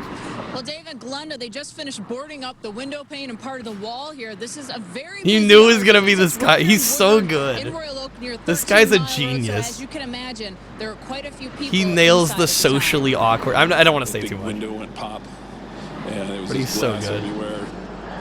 That was the loudest bang I had ever heard. It sounded like an explosion. I thought perhaps the end of days was upon us, but it turned out it was just a disoriented old lady in a champagne-colored Toyota Avalon, crashing into my world like DMB circa 1996. Who's got their claws in you, my friend? Into your heart I'll beat again. Just before 2 p.m., an elderly woman drove into the side Isn't of he the a saint? restaurant It's a while trying to character he park her plays, car. Turned HF. around, I don't think he actually the is. old lady had stepped on the gas instead of the brake. And Good old Bowser ran into the vids. restaurant. She hit 3 people who were sitting down and eating inside. They were thrown 8 to 10 feet. I saw their bodies tossed skyward, like ragdolls thrown into the air by the late great Andre the Giant. I don't know. They appeared to be weightless, hitting zero G like the fearless crew of a forgotten Apollo mission, whose only objective was to obtain a beef and cheddar classic and return home to Kathleen Quinlan safe before sundown. I don't know. Part of me wishes I'd been hit by that car instead, so I could have gotten out of work early and gone far, far away from shift manager Masha's judging emerald eyes. No, I didn't wash my shirt in between shifts, Masha. So what if I smell like roast beef? This whole place smells like roast beef. The fire department transported all 3 to Even just the awkward and told us that pauses the are man just and 2 genius. women who are in their 30s and 40s appear to have non-life-threatening injuries. As for the woman driving the car, A look of elderly bloodlust spread across her wrinkled face, and it made me dare to think perhaps this was no accident. Perchance she was compelled to steer her beige battering ram into the house that Beef built, driven The not by house force that of this Beef earth, built. but of an earth below, an earth that mirrors ours in almost every way, except the reflections are so much darker that many miles down. Some know the reflected realm to be the netherworld. Others know it as the abyss. I know it as the shadow zone, a world where the blackness of our sin stares back at us and merely laughs. Ha ha ha ha. A world where God's law governs no man. A world where there is no literal or figurative Mr. Belvedere given any authority to teach us right from wrong. A world where we are loosed and given leathery wings charred like brisket to soar high above the judgment of the well-pressed, dry-clean, shift-managing elite. A world where I am elevated to my true pagan animal form and I take flight, known only as the winged demon. This guy Dead is a Dreadmore. gem. And I fly high above the puritanical regime, anointed by the oil of our beast lord, singing, I'm the king of the castle, and you're the dirty rascal. Crash into me. No, this is Crash a into me." character. Yeah, no, he plays the typical like super nerdy Dungeons and Dragons, you know, sweaty gamer. Arby's is pretty cool. How does he know what to say? Department tells I me don't that they know didn't how treat the woman your driving the car brain here on functions scene or in take such her a to the way. hospital, that somebody else drove her home. The Royal It Police Department probably tells me is they're a still lot of practice. investigating, I'm so they sure can't he comment on he whether or probably not they're wrote a issuing lot of her a that out ticket. ahead of time. And of course, as you can see, this But Ace, Arby's thank you for the right here video. in Woodward closed I love for that video so much. It's so good. It never gets old. For those that don't get it, it's a joke. It's a joke. I'm fairly certain he's playing a character on that. Hey there, Renslow. Probably, I don't know if he uses a teleprompter. I know that actually wasn't the aired version of that. I am gonna break a little bit of the mystique there. That didn't air on TV. Yeah, no, he edited himself into the broadcast. That wasn't... If only it was actually real, that would have been like the extra cherry on top. But like, even if he was acting the character, if he made it onto television, that would have been just the cherry on top. No, as far as I know, he hasn't been on TV. But I could be wrong. I don't know. I don't know a lot about him. I know that video, and there's another like really cringe one that he just does a fantastic job in. I don't know what's more impressive, acting like somebody like that, or like actually being that way. You know what I mean? Because there are people out there that speak like that and act in that manner. I'm like, I don't know which is more impressive, actually. I honestly think the acting, I mean, he clearly put so much work into that performance. So he's only internet famous. I believe so. Again, I don't know. Google probably has a better answer than me on that. Alright, why did he swerve into me? Why you gotta do me dirty like that? I don't know. Yeah, legit. Even if it's infamy, yeah. Internet fame is still fame. Even if it's for being infamous. Okay, last turn here. Surprised we got that first try. Genuinely. Says the number. I am not the #1 Christopher Walken impersonator. Maybe like active on, probably not even on Twitch. No, I'd never give myself that kind of credit. I'm not that good. I know I'm not. It's for fun mostly. Welcome to the Hall of Fame. I just enjoy doing it. I don't think my impression's that good. It's serviceable, I'd say. My Schwarzenegger, not good anymore. It used to be decent. I need to build that one back up.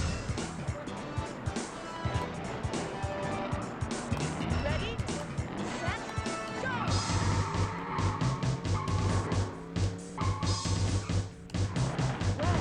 Valley. So yeah, guys, I'm thinking we probably won't do another full stream of Cruis'n. I don't know. It's really gonna depend on how long those the 1 credit clears take. Can I do Danny DeVito? No. Other than just like, I'm the trash man. Like, yeah, no, I don't do a Danny DeVito. He's got a very distinctive voice that I have not been able to really capture. #1 in our hearts, Yosh. Too kind. Oh, Arnie's very hard to imitate. No, it's easier to do an over-the-top Arnold. Just like the overly animated, always yelling Arnold. Try to do Arnold in like a calm, collected context. Good luck. Arnie, because you can't spell his last name? I don't blame you. Chonker of a last name.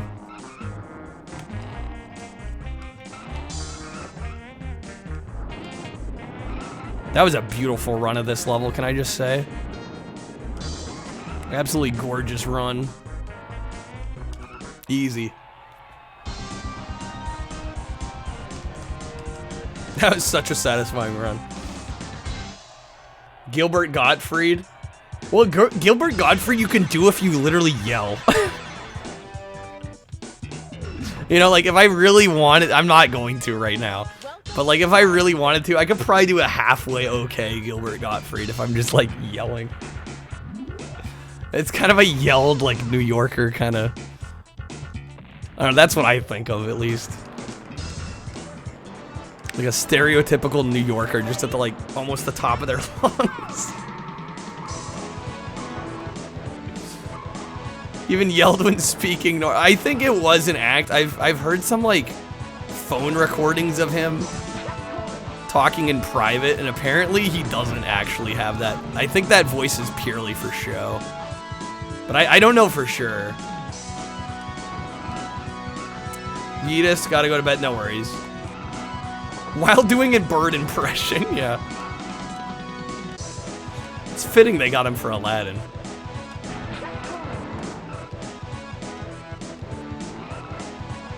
Yeah, have a good one, Yeetus. Oh, that's right, he did do Cyber Chase. Forgot about that.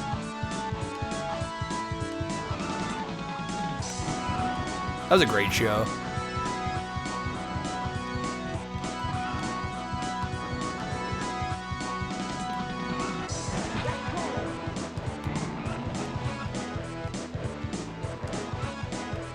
Dude, just riding my tail. Luckily, we have this on lock. This is going way smoother than I expected. Gottfried sure does love birds.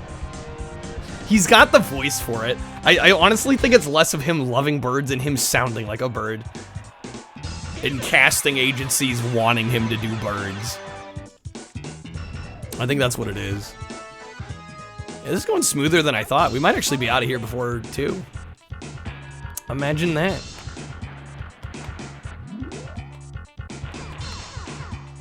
Yo, hey there, Iker. How's it going? Welcome in.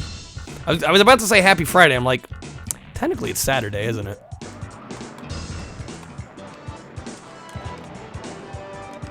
I'm so bad with that. Like going past midnight, I'm like, yeah, it's still Friday night. It still counts.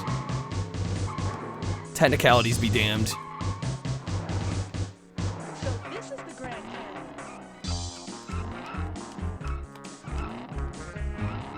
Canyon. Ooh. Hello.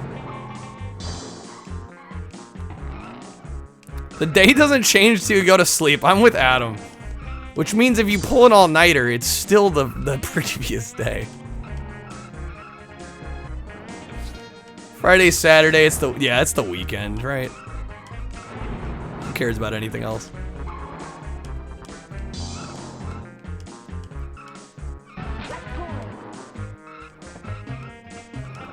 Also, I have been playing this game for hours and hours on stream, and I've yet to once mention the checkpoint noise.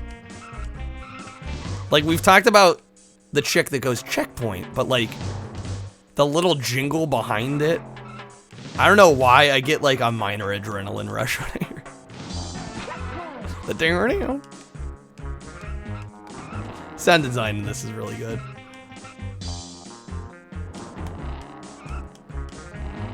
Dude, are we about to get another easy clap? New follow alert? If I had follow alerts on, that would be. Dude, nailed it again. Wow. Kind of surprised. Considering we were having trouble with some of the other cars. Best vehicle I've driven in-game. Are we talking fastest or like just my favorite? I mean, my favorite's probably gonna be the fastest. I really do like the Italia. The one that's kind of modeled off a Ferrari. ATV's decent though. I do like it. I don't know if it's actually the fastest vehicle. Can't beat the bus. I wish the bus hadn't given me so much trouble. I mean, it's a fun one. It's a fun one, but it's not one of the easier vehicles to especially if you're trying to upgrade. A little tricky.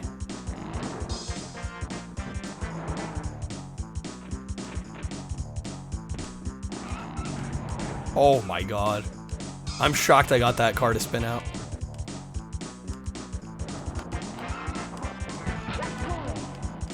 And how well I'm doing? I mean, I did well with some of the other cars too. I don't know, I'd probably have to like side-by-side compare them in the stats. And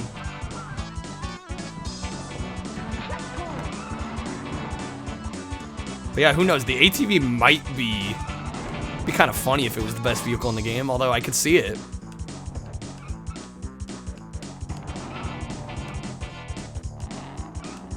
Matthew Lillard, when he auditioned for Shaggy, didn't know how to do the voice yet, so he just screamed in his car until he was hoarse. I mean, hey, that's a way to do it.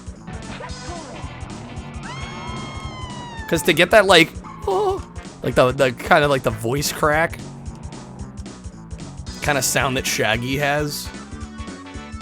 I mean, yeah, sometimes being hoarse is kind of an easy way to do that. You know, obviously for the longevity of your voice, probably not a good thing, but... No, it's the police car. Yeah, I'm thinking the police car is probably gonna be the best one. That's the one we haven't really messed with, though. Ramen, you scream in the parking lot a bunch before you go into work every day. Ramen's gonna stream and his voice is gonna be like this. He's gonna have like the smoker's voice. Because he screams all the time. He's gonna sound like Harvey Firestein. Miss Doubtfire.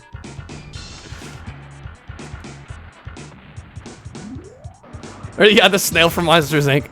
Always watching, Mike Wazowski. Always watching. I'm like, how many packs of cigarettes do you have to smoke every day to like sound like that? Just as like your default, you know? That was really good. I don't know how I picked that one up. I honestly don't know. No, I used to kind of do like the smoker's lung voice for fun. That's kind of awful to call it that, but it's what I think of.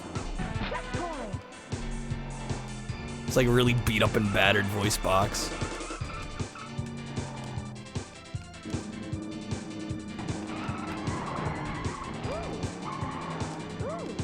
Yeah, I think a lot of it's just using like a different part of your vocal cords. I mean, that's like kind of all what, you know, imitations and different voices are. Just using different parts of the muscle in different ways.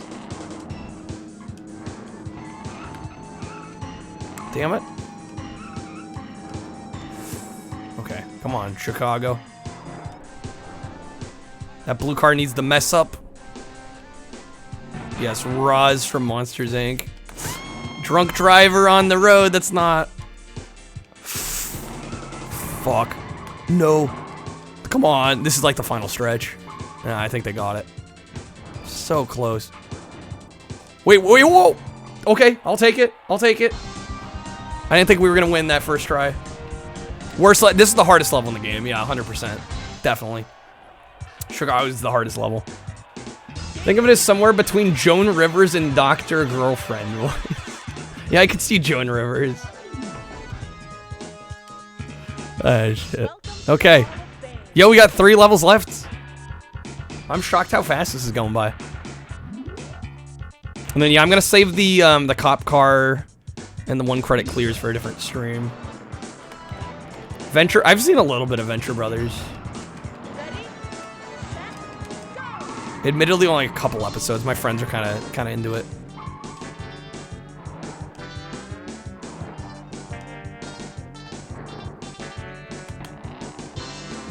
I really liked what I saw. I just haven't seen much.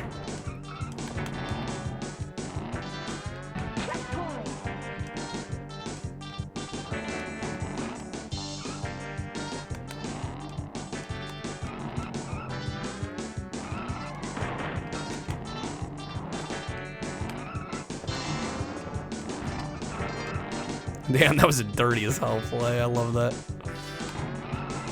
AI does it enough to me when I actually get to pull it off without losing any speed. I don't know, it's super satisfying.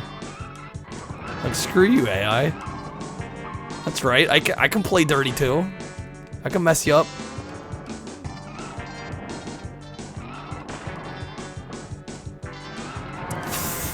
Okay, that actually worked in my favor. Like, hitting him twice actually bounced me back on track. No, come on. Keep it up. Let's go. Son of a bitch. Let me just hit everything. Looks like we still got enough distance. There's the finish. Okay, nice. I don't know if you've ever seen a bad episode. It doesn't exist. The rare show where there's not a clunker of an episode. There I go, knocking down power lines again. The #1 menace of the electric company. All right, 2 more maps. I'm honestly shocked how well this has been going.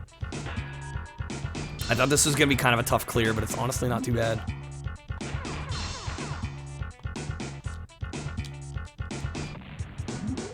Appalachian, DC, and we're done. Mission Hill now.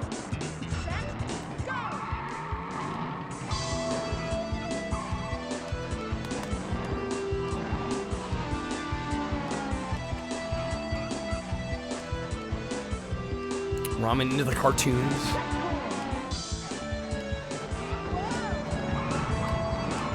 There's a lot. It's funny. There were a lot of cartoons, especially on like Adult Swim. I remember seeing ads for, but I never actually watched. Like Space Ghost, and I've since seen a little bit of Space Ghost, but not much. And like Boondocks, I never watched Boondocks.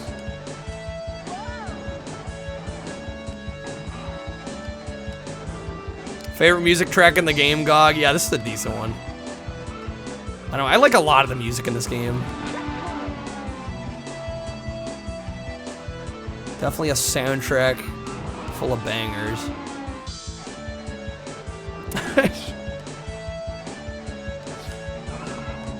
Yeah, sorry, did I say decent? I meant banger.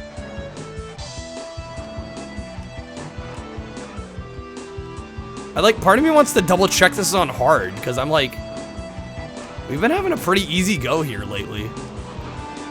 But we checked early in the run, it was on hard. Meet you outside.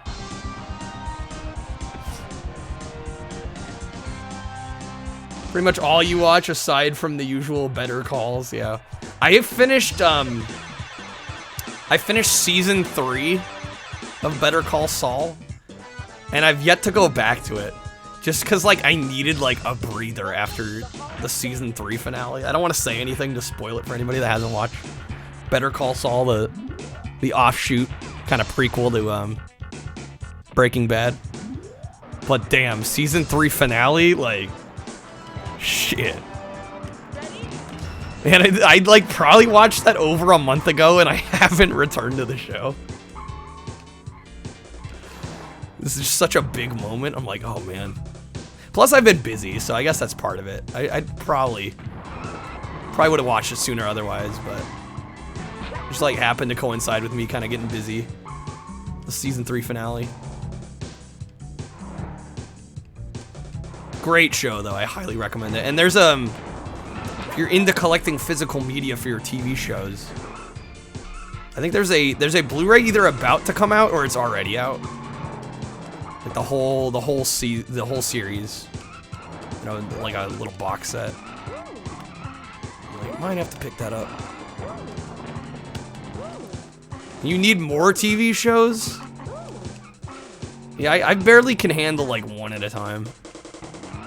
Even then, a lot of times I just don't watch TV. Only watch comedy shows. I was gonna say there's a lot of dramas that have really good comedic elements. I'd say Breaking Bad and Better Call Saul are pretty good about balancing the drama with kind of lighter comedic moments. I don't know, I think you might be, I mean, I know I'm missing out on a ton of good TV, but I imagine you're probably missing out on some good TV. Got Batman animated, Tom and Jerry and Baby Looney Tunes shows on DVD. I had some Looney Tunes collection somewhere on DVD. I don't know, it's probably with my parents or something.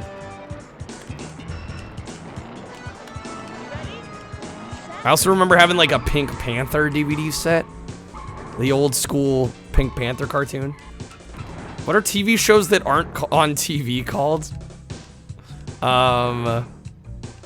That's actually a good question. Is a TV show less of a TV show when it's on Netflix or Paramount or Hulu or wherever the hell? Adam, you're too old to answer that. It's a show. Yeah, I guess you just leave out the TV part. I mean, you watch it on a TV though. Yeah, that's a good point. It's still watched on a TV. It's just not cable.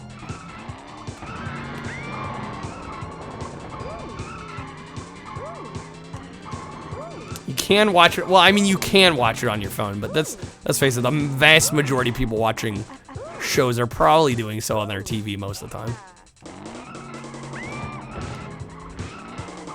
Okay, I don't think I quite have it on this one. I'm shocked we're already the last map here. Genuinely. I thought it was gonna take me longer to get here. Can I snipe these boys? Just maybe. Not quite. I tried though. Yeah, honestly, Adam, I'm kind of with you. I feel too old to answer that. He'll just call it internet garbage. because none of them are good, of course, yes. As we all know. Ready? Set, go!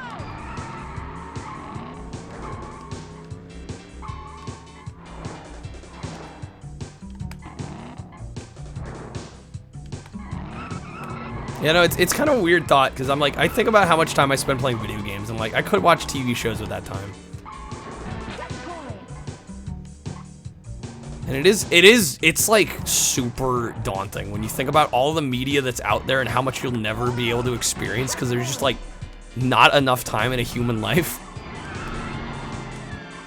Right? Like if I wanted to, like there's no way you could watch every TV show, play every video game, watch every movie ever made.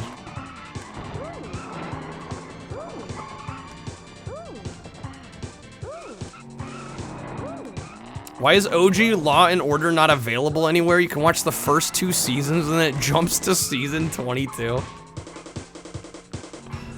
Yeah, I'm sure some licensing problem. That's weird though.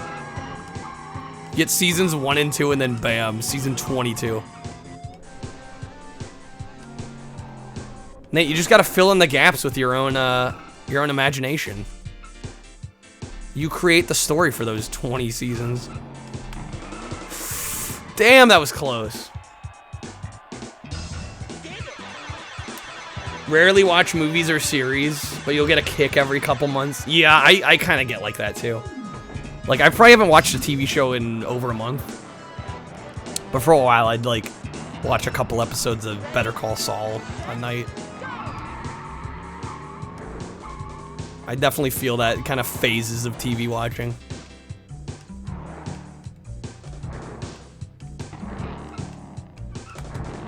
Executive producer Dick Wolf. The missing seasons are, yeah, the missing 22 seasons are filler, obviously. They're unnecessary.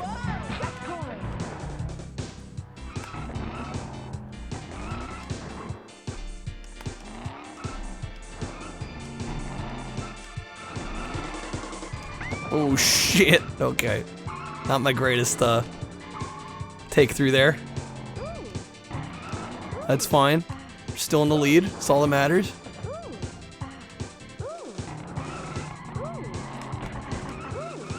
Those turns are, like, honestly, always give me trouble. I think the only time those are, like, genuinely kind of easy are on, like, the lowest tier cars on the easiest difficulty. Luckily, it looks like AI is not doing great on this one. Honestly, kind of got a free win on this one. There we go, nice. Okay, let's see that Chivo pop. And then I'm calling it a night. I should make sure the game also saves. There it is. So we got... Did we get 6 achievements tonight? Yeah, we did all the Jeep. Welcome to the Hall of Fame. We did all the Jeep and all the school bus. Freaking 6 achievements. Thanks for the GGs, guys. Fondest memory of fillers when Naruto had like 100 straight episodes of filler and somehow didn't get canceled. That's what I've heard. Like Naruto has these like huge stretches of filler, which is so weird to me. I'm like, how do you go for so long with like supposed filler? Most anime spread out the filler, not 100. Yeah, that's insane.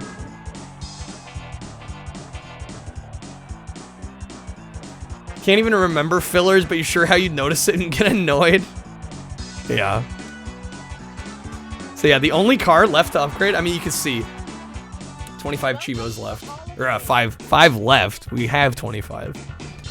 So we gotta upgrade the cop car, which will be a fun one. And then we gotta beat the game on medium and hard. Both without continuing. That might be a bit of... The medium is not gonna be bad. The hard is gonna be... probably the tough one. Both halves of Naruto are approximately 50% filler. That isn't hyperbole. Jeez. That's insane. Yeah, we got 180 points. We got each of the cop car Chivos are 5, 10, and 10 respectively. The 1 credit Cruis'n on medium's 10, and then we got a massive 50 points for the hard mode Chivo. That's probably gonna be the one that we're gonna have to spend the most time with. But honestly, in the grand scheme of things, even that probably won't take too long. At least I'm hoping. Compared to some other achievement sets out there, I think this one's been, like, pretty doable. Even for the average person. Naruto the filler-only edit. Only filler. All filler all the time. There's a few people live I could raid. Thanks, Dino. Yeah, no, we got a lot done. The 6 Chivos is not nothing by any stretch. There's a long stream, too. That's like, what? A Chivo an hour? A little less. But, yeah, no, I'm pretty happy with how much we got done tonight. I'm thinking, guys, I might do, like, a longer stream toward the end of the month. Like a subathon or something. I don't know. I've been toying with the idea. If I decide to do that, I might save the Cruis'n Chivos, the last handful, for that. But we'll see. We'll see. If I wake up tomorrow and I'm in the mood for more of this, we might just do it then. But I'm thinking I'll probably save it for a little bit later down the line this month. Let's find somebody to raid here. Let's see. Could raid Chazzy. I've raided Curb and Cinny pretty recently. I feel like I've raided Chazzy recently too, though. But Chazzy's starting off his Dreamcast challenge. He's calling it Dreamcast Days. He's still working on Blue Stinger. Cruis'n series achievements. The only other game in the series that has achievements is Exotica on N64. World does not have a set, and from what I can tell, none of the arcade ones have a set either. But I might do Exotica at some point. Like I said, that one's a little janky though. It's not my favorite Cruis'n. But I don't think the achievement set would be too bad. Right at the same time, actually Chazzy got a bit of a head start on Sharpie, but no, he's still on the first game, so yeah, no, the timing is kind of funny on that, but. They skipped the World. Yeah, World doesn't have an Achivo set, which is a bummer because it's the best one. It's certainly the best one. Hopefully at some point. Maybe if I get... There's a certain amount of points you have to get through achievements before you can request a set. I forget exactly how much that amount is. But at a certain point, once you've done enough achievements, you get to... you get like once you hit a certain amount of points, you get to request a set. So I don't know. I don't know what my first requested set will be, because it's kind of a lot of work, so I kind of want to think thoroughly about a game that doesn't have a set that I'd want one for. But who knows, maybe at some point I'll request World if I really dive deep down the achievement rabbit hole. But yeah, we're going to raid Chazzy. Have a good night, everybody. I'll be back again tonight, most likely, with something else. Until then, guys, take care. Can you delete a set? I mean, you can just not play it. I have deleted sets that I've started and decided I didn't want to do more of. Because honestly, with the RA sets, I kind of want to either do all or nothing. You can just do RA and like get as many achievements as you want and be done with it. But I'd kind of rather just do all or nothing for most of the cases. Too bad there's no Blink set. Maybe someday there will be an Xbox emulator that's compatible enough to actually bother. But I'm going to send you guys over to Chazzy. It's counting down. Take care, guys. See you all soon. Have a good night.